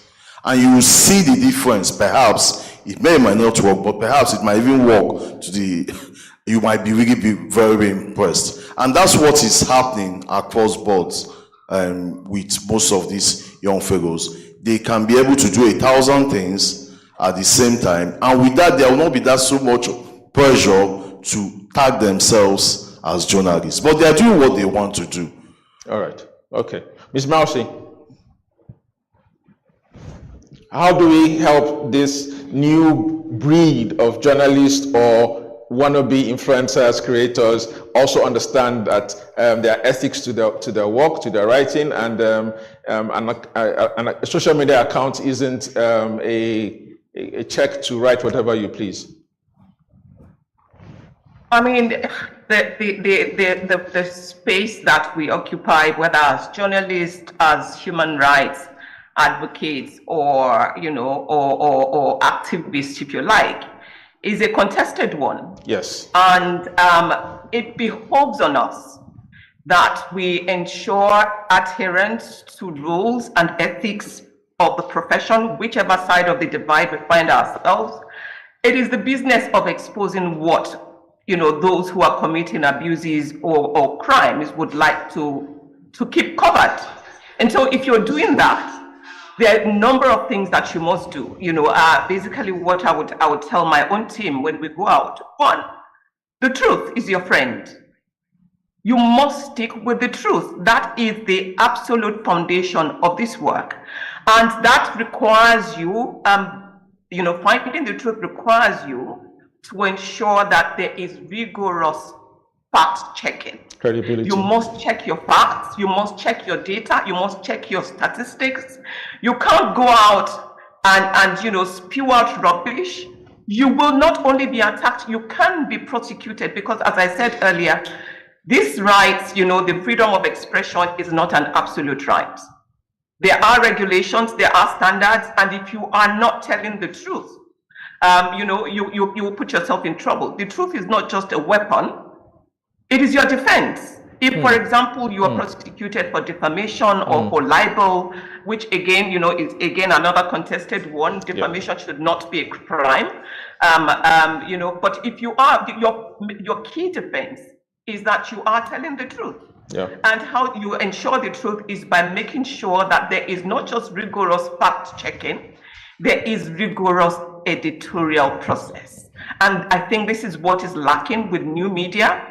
A number of people are lone rangers sitting with their desktop, with their laptop, with their iPad, or their phones in a corner somewhere. No one is editing. No one is checking the facts. No one is applying the rigor that is required. And they then post. It's a click away. Yeah. And that click can end in trouble. We have had so many across. It's not just Nigeria, it's not just Africa, across the world. I think as the German German government representative said earlier, it is in the West. Yeah. If you are not responsible in the way that you report, you can face the music. There could be legal consequences. The way that you also ensure that you fact check and you're rigorous about what you do in digging for the truth, it requires you to have security protocols as well. And I think that, again, that's something that's lacking for many groups and individuals. Security protocols that ensure that you can go dig where you need to dig without getting into trouble, or that if you do get into trouble, there's someone watching your back. Again, for the lone rangers, for the content creators, there's no one watching their back. So, if you don't have a team working with you, talk to a consultant. Hire a consultant, pay for these services. They will protect you, they will save your lives, and probably ensure that your platform or your medium, exists for a lot longer than many others who have come and gone just because they didn't invest what was necessary to keep it going and to ensure that the rules of the profession are respected and protected. Thank you, ma'am. I think it's just to keep us on track. We're thinking about things that we have to do to keep the media independent, resilient, and sustainable. So they're all tied together. And of course, the big elephant in the room now about being independent, being sustainable, or even being relevant is AI. Deep fakes, you can write stories. You said it yourself. The person who will take my job is the person who can use, not necessarily AI, but the editor who knows how to harness AI. What is your experience here or elsewhere that we can learn from about the reality of AI? Yeah, so I like using analogies when I try to explain AI and why it's here to stay and it has to be embraced. So I'll take an analogy from the Nigerian context. I'm old enough to remember a time when calculators were not allowed in JAMB exam halls. But I hear now that they are allowed to use calculators. And a lot of the resistance against calculators then was because the generation before felt that they did a lot of these calculations in their head. So it seems like laziness that these kids are using calculators, right? But now calculators they're allowed in exam halls, and it doesn't take away the purpose of exams is to understand how much or to learn how much the student has learned. It doesn't take away from that fact, right? Another example is ATMs. We all know the full meaning of ATM, automated teller machine. There was a time when teller means that person at the bank, right? Some of us might remember this ad from the 90s. Maybe I'm aging myself. My tally number, yeah. Where you had to queue. You can only do transactions from the branch that you opened your bank accounts, and then online banking came, internet banking came. And those tellers, they were not replaced by the ATMs. They became customer relationship, they became branch managers, they became all the other roles in the banking sector. So if you bring that to the media space, right, AI is a tool. I think most of the dismissive perspective I hear about AI is because of a lack of understanding or willingness to learn how it works. So I'll give you an example. Forbes, we all know Forbes. They have a content management system named Betty that is named after their founder, and it is AI powered. And what it does is, over a million articles that Forbes has published over the years is a knowledge base for that AI. And now when a reporter wants to write a story, it helps them develop angles for the story, suggest headline, can even write the first draft for them. And then the human still edits it and has the power to ignore some of the suggestions. And they publish it, and they don't have to tell you that. But wouldn't there be a problem with also attribution? Wouldn't you say this story was written with the help of AI? So in this case, right, it's arguable that AI was just the tool for writing it because it is using the data, the knowledge base of Forbes, right? And all it's just doing is aiding the reporter to produce content faster. Okay. Right, so it could be argued that there's no need to disclose. It could be argued. Another example, and I don't think Forbes discloses, right? But another example of a publication that discloses is Washington Post. Yeah. So they have an AI tool called Harrygraph or something, Helograph, spelled with an F. And they used it during the US elections in 2016. They used it during the Olympics. And what it does is it takes raw data and converts it into very quick live updates, shares it on Twitter, posts it on the website, and they say, oh, this was written by, because it's just very short content, not much context. So there's a wide range of applications of AI. For example, at TechPoint Africa, we started experimenting with an AI newswriter. So we understand that, I see media is a numbers and execution game, right, at its fundamental level. And sometimes we have a small newsroom, we can't cover all the news stories, right? And there's always this pressure of journalists to keep up with what is going on. And we decided, okay, why don't we use AI to catch up on the news?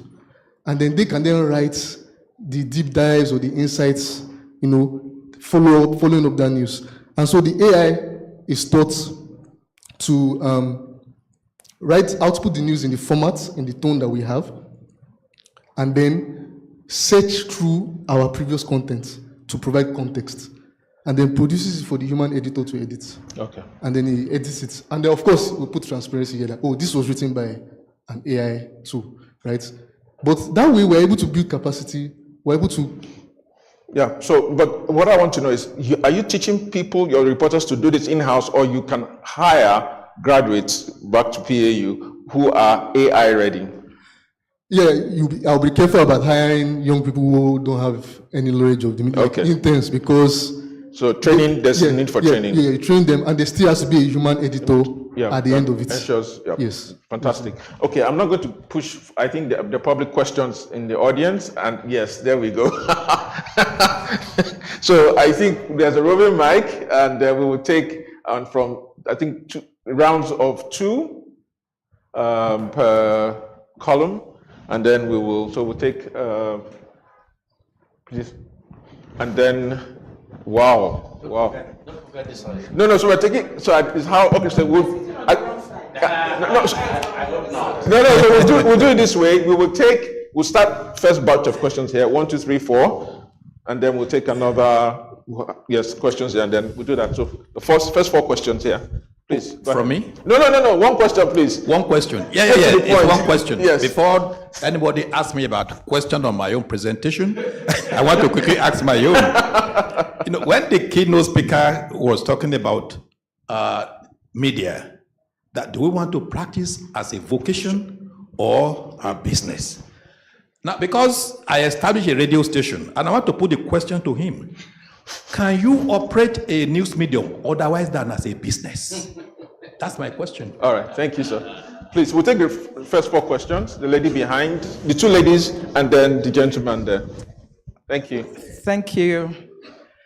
Your Excellency, I'm glad you invited me here. I'm Chief Dr. Anita Nana Okuribido, President of Women in Renewable Energy Association and the first female president of Council for Renewable Energy, Nigeria. So my question would be, how can the issues of media resilience be integrated into understanding the basics of renewable energy through the lens of women, youth, and persons with disabilities? while proactively nosediving into the energy policy framework to ensure sustainability, and of course, vis-a-vis aligning with the activation of the relevant Sustainable Development Goals 5, 7, 13, and of course 17 that we are doing. And I really want to appreciate Dr. Ikebe for his keynote, because he delved into sustainability, into the grassroots level of bridging the information gap. And I think we need to look into that. Thank you. Thank you. Thank you, and good afternoon, everyone. Thank you very much for the invitation. So my question is to Deji. First, let me introduce myself. My name is Etemere Glover. I'm the CEO of the Impact Investors Foundation. I'm in the impact investing space, so I know media is very important in telling stories, and very credible stories that can lead to transformative and inclusive growth in Nigeria. So my question to Deji, first and foremost, let me commend your organization for, one, being an impact investor and deploying capital to bring transformation in the media space. I'm particularly interested in how you define impact and track impact. What kind of matrices do you use, and what kinds of changes have occurred as a result of your investment in media houses that you've funded so far? And my second question is, how do you also help other investors to deploy capital in the media space? Thank you. All right, thank you. Last question, then we'll go to the panel. I'm not quite sure if mine's a question or a statement. When Henry Ford put the car on the road, he wasn't allowed to just put it. There had to be a man walking in front of him with a red flag. And that was because the car was seen to be dangerous. And at that time, it was horse and cart. And you can imagine what the streets of London must have looked like, with lots of horses leaving their trail behind. None of those people exist today. All of those jobs do not exist. You do not put a red man in front of you when you want to go on the motorway. You just buy a car and you start using it. Jobs evolve. The question is, how do your jobs evolve? Why would anybody want to read a newspaper or newsprint? I mean, what's the essence? The average age of, the median age in Nigeria is 19. You double that, that's 38. Look around the room. Where are the 38-year-olds? Right? Yeah, I know, I knew you and your boss. But the median age is 19. Who are your audience? Who's your demographic? You're talking about a business. Who's paying and why?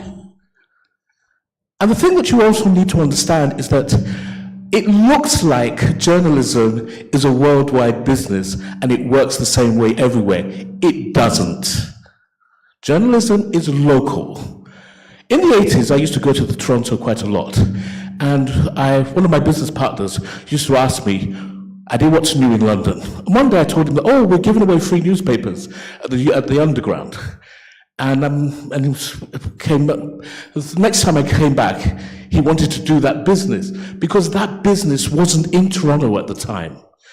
Meanwhile, it had been in London for years. We had a magazine in London called Loot, where it was free advertising. It folded up in 2015 because the internet ate its lunch. Now in Nigeria, sorry, let me put it another way. If you live in a first world country, any of the first 20 first world countries, if you cannot walk for more than a mile without coming across a shop that will be having adverts in the window about what's going on locally. And then you'll have local newspaper, and then you'll have local radio, and then you'll have local whatever scaling up. In other words, the people in that particular environment have distribution channels to get their stuff out. Where's that in Ajegunle? Where's that in Surulere? Where's that in Ikoyi? Where's that in Banana? It doesn't exist. That, however, is a business opportunity. As to Richard said, going local in Nigeria makes a lot of sense. It may not make a lot of sense elsewhere. So your markets are very, very local. because what's happening in Kenya is not what is happening in Lagos and never will be. They were colonized, they will do this. We traded. Our history is different, our culture is different, and the way that you move forward is to localize your business. And I don't see the disruption going on in the newspaper business as because it used to be, because it's not now newspaper anymore, it's now news media. And as I said, you're talking about all these young people. They don't have this and they don't have that. So where are the courses? Where are the courses that you're putting forward for them to come forward to learn? Or is it self-help that they're supposed to be doing? You're criticizing people that don't have a mechanism to learn what you believe are ethics. Oh, and by the way, ethics is a sliding scale. What we thought were ethics and morals 20 years ago, 50 years ago, 70 years ago, they've all changed. They've completely changed. Even if it's just Roe versus Wade, which everybody in America knows, that's changed. Everything changes. It's a sliding scale. And if you don't adapt, if you don't do the disruption yourself, somebody's going to come along and do it for you. All right, sir. Thank you very much. So we have 3 questions, really. Can you run, Dr. Kebe, can you run a radio station without running it as a business? We have one about how you can report renewable energy sustainably, keeping in mind women and youth. And then we have really a third comment for Deji about how MDIF invests for impact. So, Dr. Kebe, please. Thank you very much. Yes, sir. SAN, is it a vocation or a business? I did say in passing when I was making that comment that it can be both. You can have a cause, a mission, and you can actually make money from your mission. And how do you do that? One word: relevance. A lot of people are looking for information on law, about the system. Now, how do I create programs? How do I create situation in which that audience, I talked about communities, that is willing to pay for what I have to offer. So, and I have to make it relevant to them. Drucker has 5 questions. There's a lot of information on Drucker's 5 questions. And when Drucker was asking his 5 questions, he was much more involved in the NGO sphere. Most of his later life he spent working with charities. And one of those questions, maybe 2 or 3 of those questions, is what's your business? What are you doing? What are you trying to do? Who are your customers? What do your customers want? And if you can answer Drucker's 5 questions sincerely, you will find a nexus, you will find a point at which you can tap money from it, because it will send people your way. There is no media business that cannot make money in Nigeria. It will be difficult at first, but if you become relevant, if you make yourself relevant and you are producing the information which your community wants, needs, they will be ready to pay for it. All right. Thank you. Okay. And by the way, Frank was talking about leadership at some point. One of the most successful media managers in our generation was Alhaji Babatunde Jose. And what did he do right? You may say, oh, that was in the 60s and 70s, but there must be some principles that we can learn from him. There must be some principles we can learn from him. And what are we doing wrongly? And what are the assumptions that we have made about the profession? We think we are on a mission and we think we are on a war path. And that mentality of a war path is something we picked up from attacking the British colonial government people. And we haven't let it go. We are always, almost always fighting someone. You listen to us on radio and on television. We're basically attacking. And most of the time not producing any result or solutions. All right, sir. And I think that paradigm needs to change. All right. Deji, quickly, please. Okay. Thank you for the kind comments on the work we do. How do we track impact? So we look at impact on 2 levels. We are a very, very client-centric organization. So our focus is actually the sustainability of our clients and how well they're doing. So we track impact from the growth in the audiences, stability, the audience of our clients, the stability of our clients, and how well they are doing as businesses and their revenue, while they are the ones who put in the work. We are not the ones who are going out there into the field every day doing the stories that matter. The people we work with are, and we are under no illusions about that. So we encourage them, we support them every day, and we look at their impact as the real impact. But what we track is we track the growth of our clients and the people who are beneficiaries of our programs while they influence the space. Remember, if they were not doing some solid work, they would not even be our clients to begin with. Okay. All right. So you must show that. And then finally, how we help other investors in the space is we are one of the very few voices internationally. We are part of the Global Forum for Media Development. Everywhere our fundraisers go, we are out there constantly going into the rooms with that matter, trying to make a case for the importance of independent media. If you look at the global funding landscape, even when it comes to grant funding, there is just so little support for media to exist as media, outside support for media to do something for some interest group or the other. And that's the message we carry everywhere we go. So that's what we do. But we are trying to ready the media, build the ecosystem so media entrepreneurs can seek funding from not just us. I mean, we have a very limited budget, but actually other players in the impact and in the financial landscape as well. All right, thank you. So we'll just take last round of questions and we're done. So 1, 2, 3. Okay, let's start 1, 2, 3, and then we'll take another 3 here quickly. So please, your name, your point, please. Thank you very much, and let me join others to commend Business Day.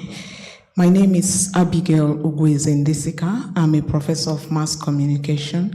I wasn't invited to this program. My vice chancellor was invited, so I came to represent my vice chancellor, Professor Folashade Ogunshola, OON FAS.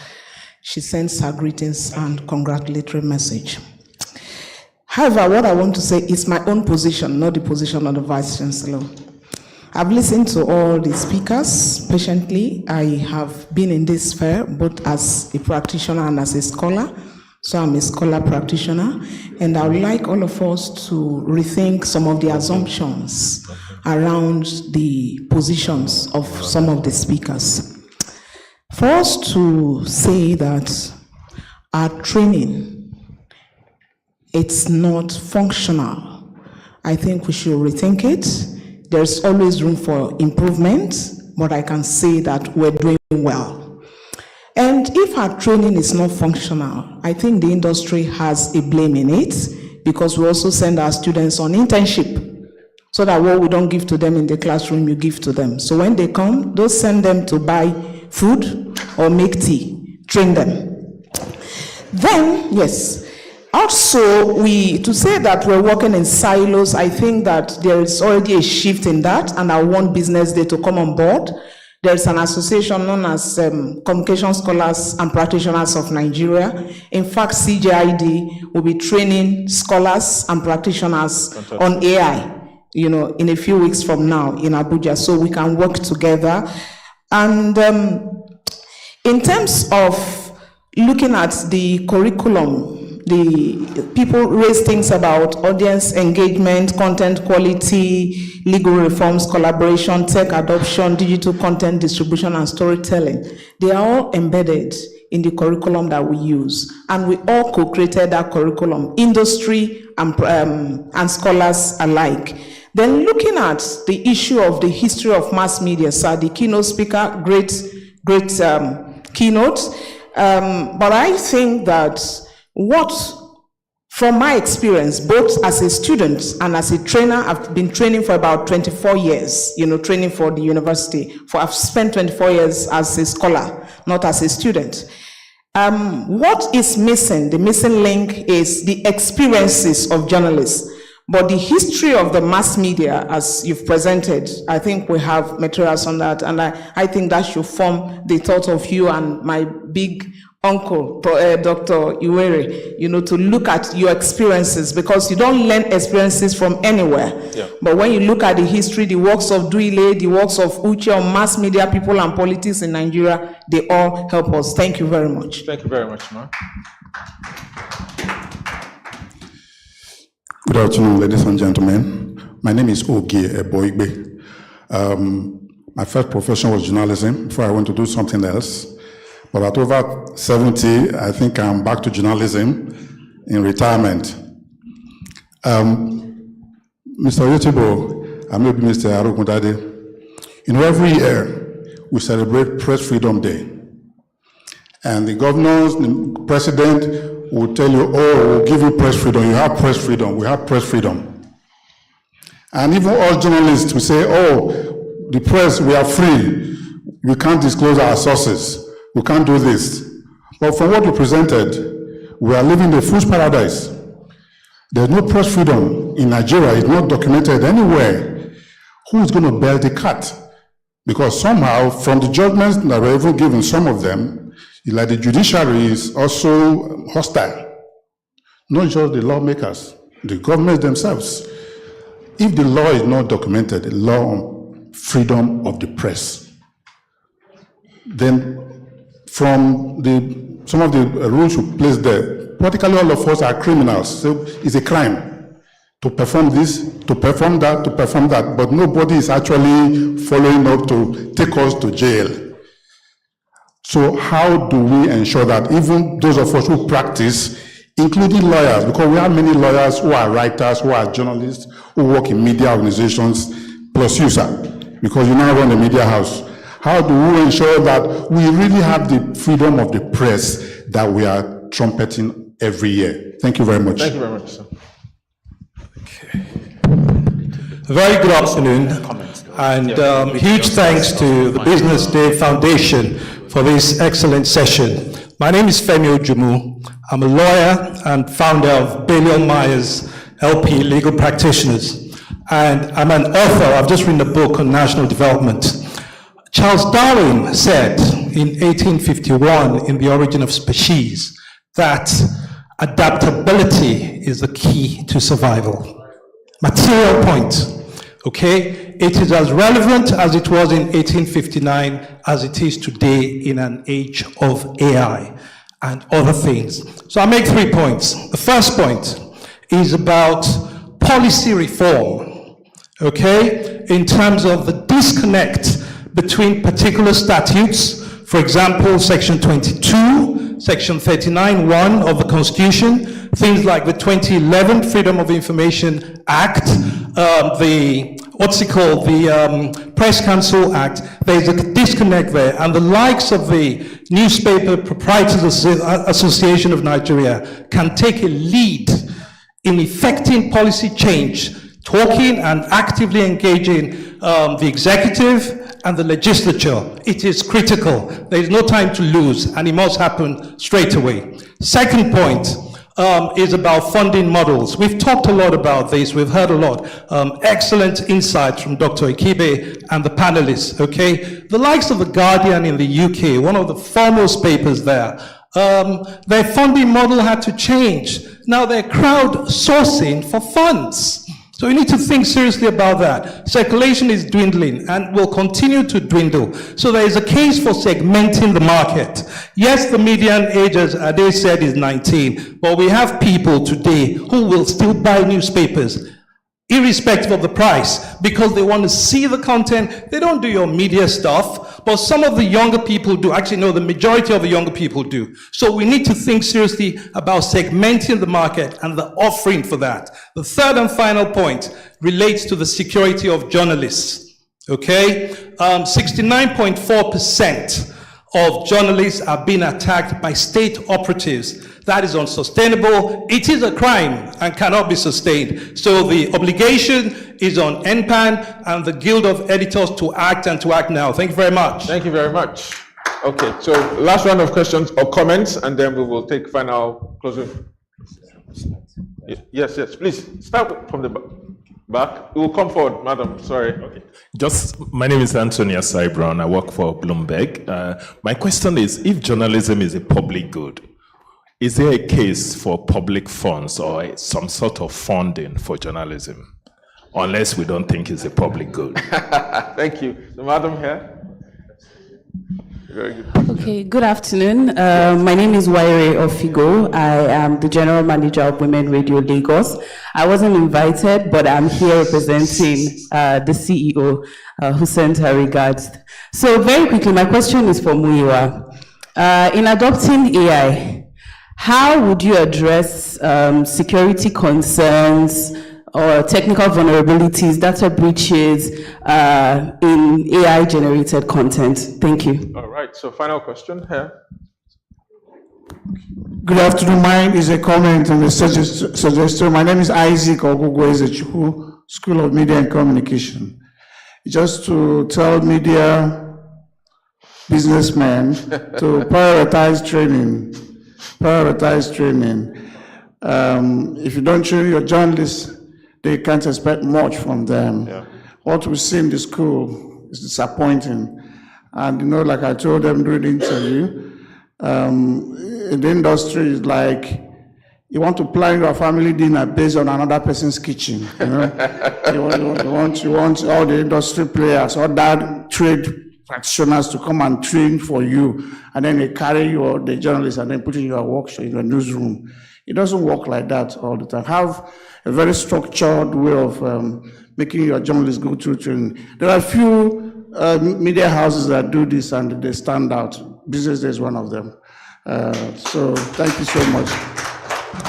Thank you.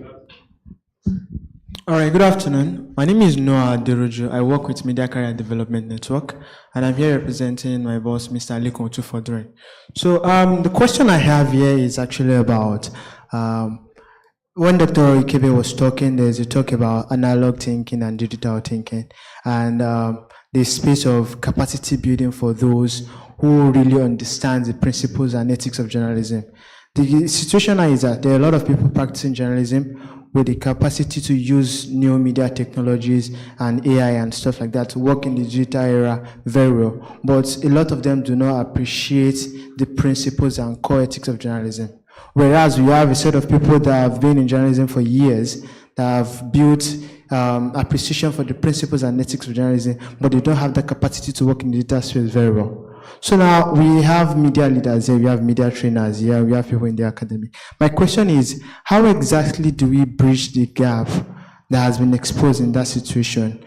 We want to make everybody digital compliant and ethical compliant, in the sense that those that have been there who do not have digital skills, how do we train them and bring them on board? And those that have digital skills who do not have the ethical responsibility, how do we bring them on board? Thank you. Thank you. We will keep going on and on at this rate. So I think we should, one final, she will close it, please. Thank you very much indeed. My name is Olajobi Makinwa. Actually, I didn't have any question, but I've been hearing the issue of people don't, they're not embracing AI here. And I'm actually surprised that in Nigeria we're not embracing it now. It's scandalous, So in that case, since I'm hearing that, why don't maybe Business Day organize a training for people on the importance of AI, the governance of AI? I mean, everywhere, this is what is happening. We're going to be left behind. So I'm surprised, honestly. I am bewildered. I don't know what to say. We cannot. We are being left behind, and we shouldn't be left behind. Thank you. Thank you very much, Ma, for that. So I think we will just take the closing remarks from the panelists. If you're going to respond to some of the questions, fine, but please brief and to the point. You're holding the mic, not you. Pass the mic. Unless Miss Mousy starts. Yes, please. Miss Mousy, you go ahead first. I would have liked to say something on one of the comments. Sorry, my microphone was refusing to get on clip. All right, go ahead. I mean, I don't know which of the questions would be relevant to some of the things that I talked about, but perhaps I'll those are talk closing about comments, ma'am. Not necessarily addressing any of the questions. Yeah, just around one, security. Two, I'll talk about who is telling the story and how we should ensure multiplicity and a plurality of voices in our reporting. And just on that point of security. It is an investment. It is an investment establishing security protocols. As someone mentioned I think it was a comment or perhaps it was a question, just the sheer number of journalists who get arrested every day. Some, it's not even an arrest, it's an abduction. And what we will call in law an enforced disappearance, because they are disappeared until months later or even or weeks later they show up in a police cell or the DSS cell, or they show up in court. But the houses have the responsibility to ensure that the protocol in place for the sequence of actions to mitigate, whether it's an arrest, it's an attack on the establishment, on the media house. When you're sending individual reporters out to the field, there needs to be a protocol in place to ensure the security of your staff, but also the security of your platform. So online digital security is also an investment that needs to be made. And then just quickly going back to that point about the plurality of voices. I mean, again, the sole woman on a what I would call a panel. It's mostly a panel of men, and it's almost everywhere.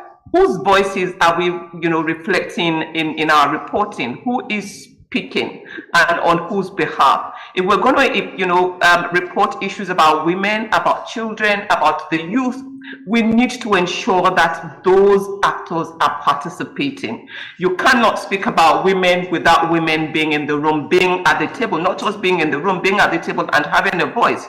You cannot speak about the youth without having them in the room. We cannot continue to dismiss the youth as not having enough, whether in terms of training or exposure or experience, without giving them the chance and the opportunity to learn from us, to get that experience, the experiences they need from our own media houses, or being mentored.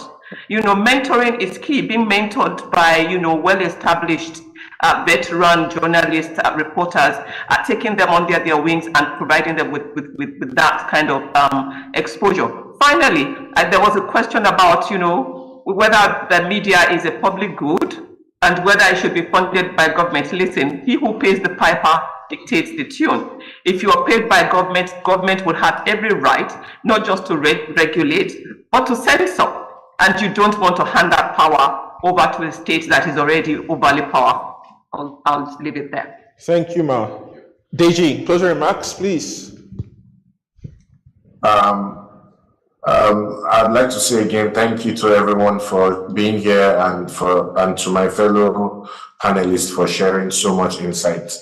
I would start by saying In addition to the last question I answered, that our website, if you go to mdif.org, you will see an annual impact report. You see a report of all the people we fund and work with. But the impact report will answer that question quite well.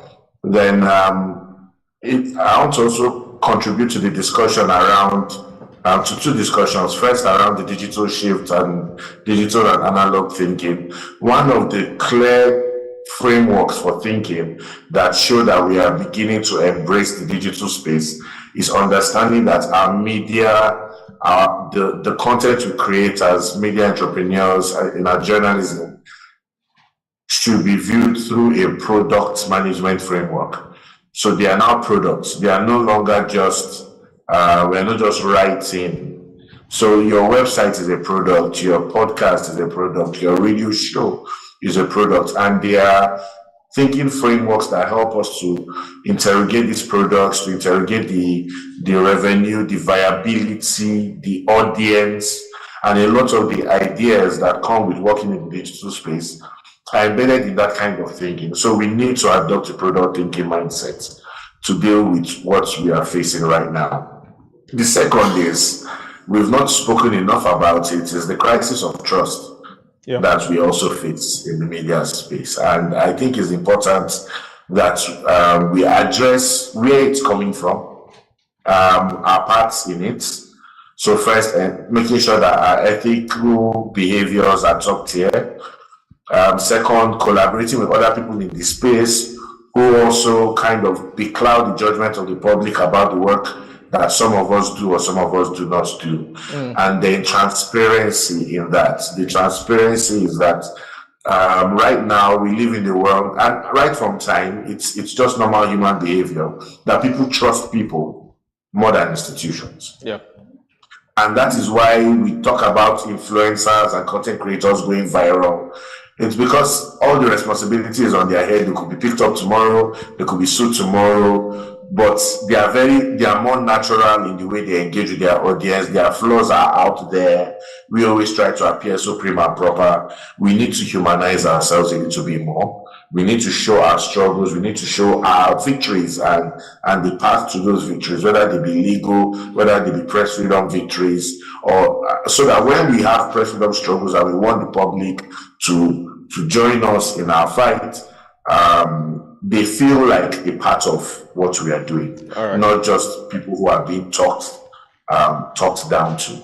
All right. And then the final point I'll make, also in line with transparency, is because we do want to talk to policymakers and we want to make sure that sometimes we find ourselves pandering to the elite audiences, and as what some of my other colleagues would bluntly call power. Perhaps if we pander to the public well enough and gather the audience interest well enough, the elite interest will still read us, will still listen to us, and will still achieve what we're trying to achieve. So I'll leave with that. Thank you At the very end much. of the day, the public interest seems to be the solution. All right, thank you. Dr. Benuke. Okay. Martin short, straight to the point. Yeah, just two things. The first and foremost is that creative disruption is something we have to not just be open to, but actually not just be open, initiate, especially within the media space. There's no running away from it. And that creative disruption comes a lot by interaction and dependence upon the young people. Actually, to the type of question that he asked, you cannot dislodge the analog thinking by just thinking that, okay, we need a few things and that's where it ends. No, there has to be a confrontation, not confrontation, but between yourself, a generation, and another generation. And it's when that fusion happens that the merits and demerits, or experiences and the creativity, they iron out. Otherwise, we can talk about everything, but still remain entrenched in our old ways, hoping that hopefully that things will change. And then secondly is, yes, there are most of these things I fully understand, but a lot much more embrace between industry and the academia. and nothing really stops us from having editors in residence as teachers coming in and just to nurture students with the experience, and the reverse as well for our academics to also go for internship in the industry to help us a lot. Wow, that's disruptive. Thank you. Chijioke. Yeah, I feel like I'm always talking about business, but that's my focus really, because you need to have a business to be able to do all the great things you've talked about. And I think in the first instance, I will reiterate that we need to survive this period. And for us to survive this period, we need to take another hard look at our business model, whether in terms of looking for innovative ways to manage our costs and build our revenues. Globally, a lot of layoffs are happening. I can't remember, there's a CGID, we're doing a study for them, and I can't remember the number in thousands of job losses in the media space, and it's the reality. But I don't think that's the first thing we need to do to start laying off people. No, let's be a bit more innovative around how we're looking at our business model. I know someone talked about funding, funding for public good. Mine is more of, if there's something the government is doing for other industries in terms of policies to help to stabilize, we need to be able to, as an industry, take advantage of it. I don't know if we are, but I think we should be having that conversation to ensure that there's policies that would help us stabilize in this period, whether it's even import tariffs or things around maybe tax holidays, things that could just help us stabilize from a government standpoint. And then the last point is really, we keep talking innovation. Your management, your leadership must become better business people. They must be able to anticipate what is happening. They must be able to change their business model to look at, I love the point you made about different revenue sources. Have a plan for those revenue sources and how you're able to start, scaling them up. You won't get it today. You're not going to be able to compete with a lot of the, media houses, but it's a scaled up process. So again, just be able to get your business ready for those changes and available for financing as well. I will not advise any of our clients to come and put money in a media business if there's no clarity around the capacity of the leadership, flexibility of the leadership, their business planning, and obviously their ability to pivot and scale. Thank you. All right. Thank you, Chijioke. Muyiwa, parting shots. Okay, yeah. So I just want to say, I think it's very important to have more conversations like this. The gentleman there was talking about, bridging the gap between different generations. I think we should be more intentional about that. Yeah. Because I don't think we're having enough conversations around the threats of AI and how we can harness it. It's a wave that is going on its own, and if you're not, you can be left out. There will always be ethical considerations and intellectual property considerations. But if we don't have those conversations, we don't understand. So we see what's happening in the West, where the likes of the New Yorker have signed a deal with OpenAI to license their content. Kind of maybe addressing the question about we can talk better about it later. But licensing their content. Also, Africa is missing in that race of creating our own content, our own generative AI, our own LLMs, right? So you have cases of bias and all those things that are happening there.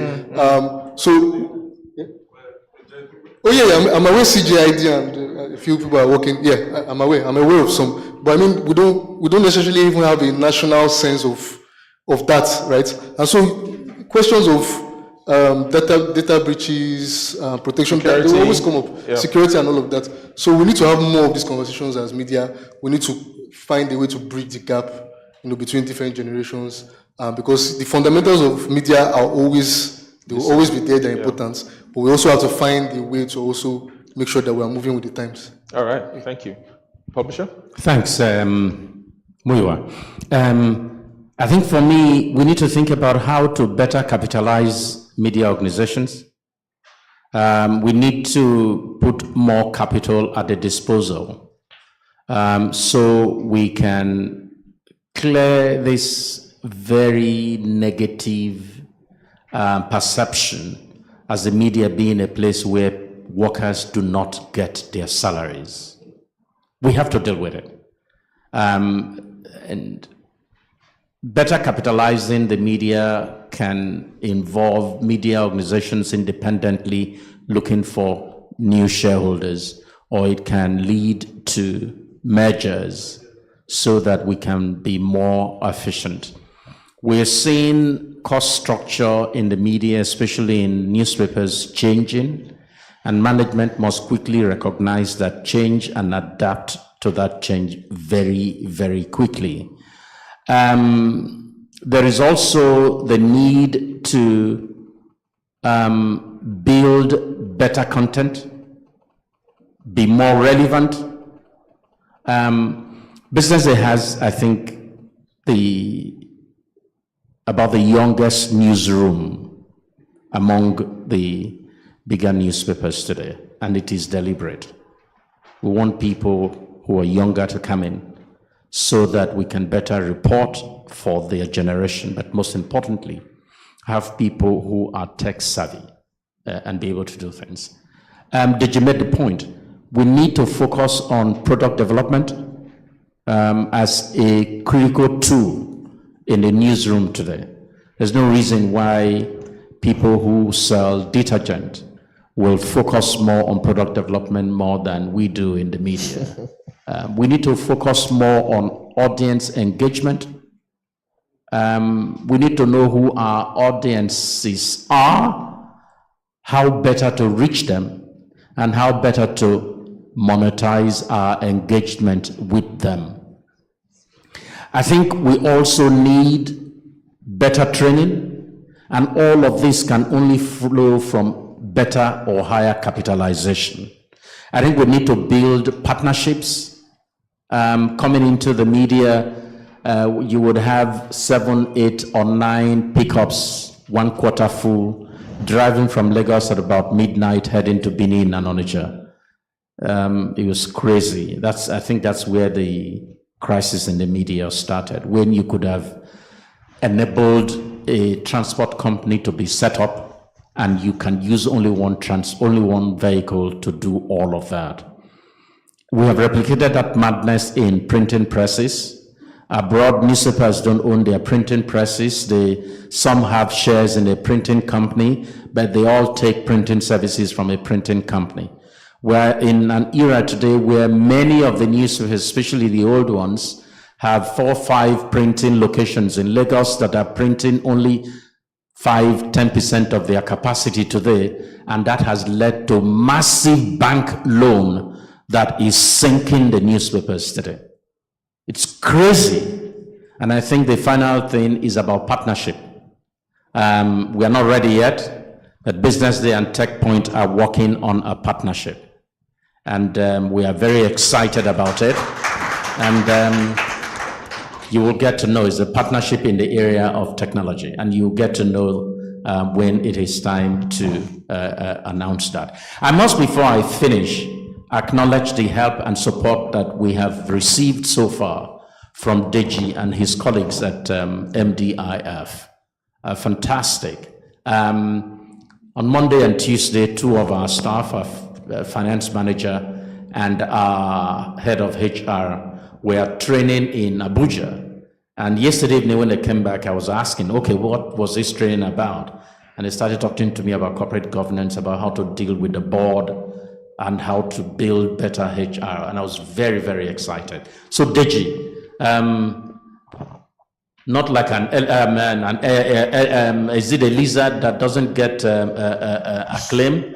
I am acclaiming the relationship that we have had with MDIF. Thank you very much. I hope we can get some more local impact investors into the media space. I would rather that's where we're headed and not asking for public funds or government money to fund the media in Nigeria. Thank you very much. And finally, Madam asked a question about renewable energy, about women and all of that. You know what occurred to me when you were speaking?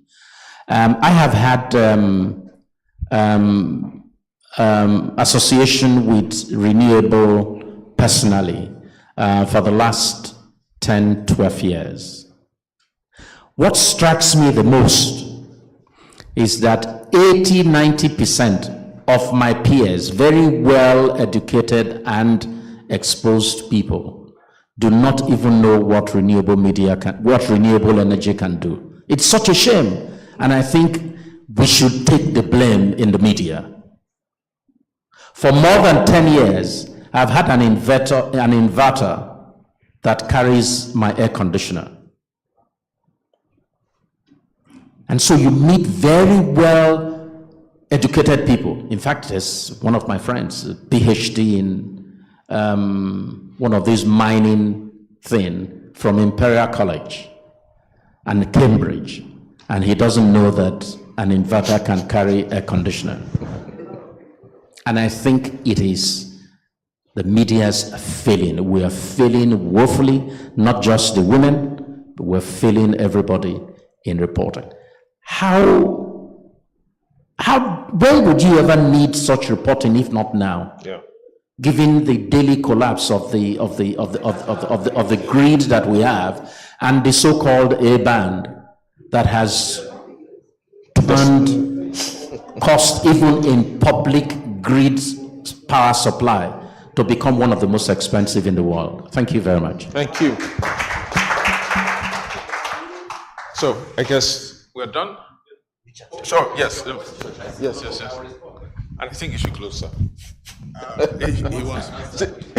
I wanted to say that freedom is not given, freedom is taken. The Nigerian journalist, at a point, we used to be more activists. Tony Momo was an activist journalist. He wanted to test cases in court because he was a lawyer as well. The media houses, because they've gotten into bed too many times with government, they can't do what they should do that can help the profession move forward. Freedom is not given, it is taken. We have not done enough of testing the waters. Even when cases are glaring, we are not sure what will happen to us the next day, and so we don't do that. I believe that journalists can, if they make the right noises, because we are the one to create the ecosystem that allows us to do the kind of things that we should do. Journalism and public good, and getting public fund, it's possible. But I mean, the BBC is funded, and this by law. Yes, by law. It has to be by law, but you have to make a case for it. You have to make a case for it. We are not making a case for anything. Yes, we would rather take the money from under the table. We can make a case to get us funded by law because we are doing it for public good. VON, Voice of Nigeria, the aspects of broadcasting that should be serving the people are no longer there. Even the community broadcasting, it's been killed over and over again, because somebody is afraid that there will be an uprising because of public community broadcasting. The kind of broadcasting that should be serving Ajegunle or Surulere or somewhere. We are not doing it. So I'm saying that there's a lot that we can do, but the media have to make a case, and we're not doing that.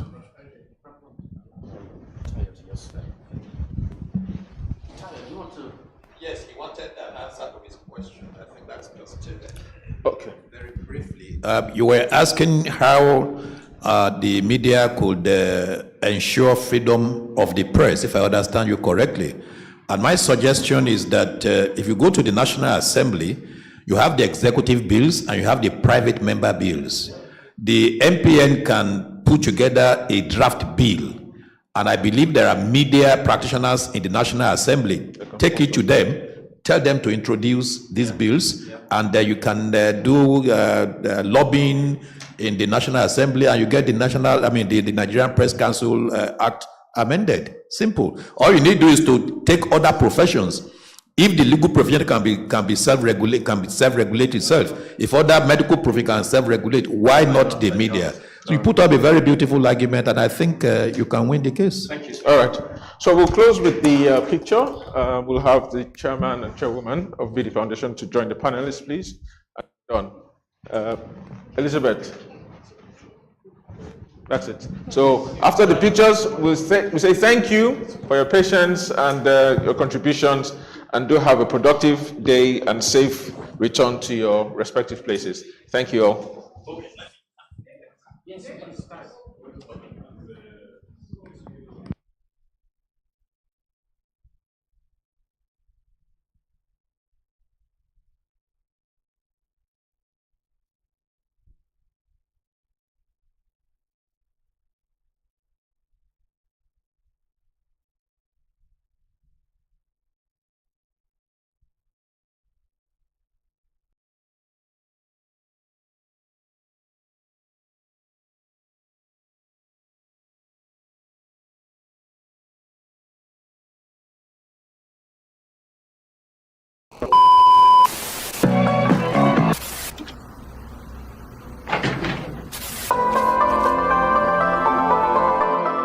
This is the Business Day television broadcast.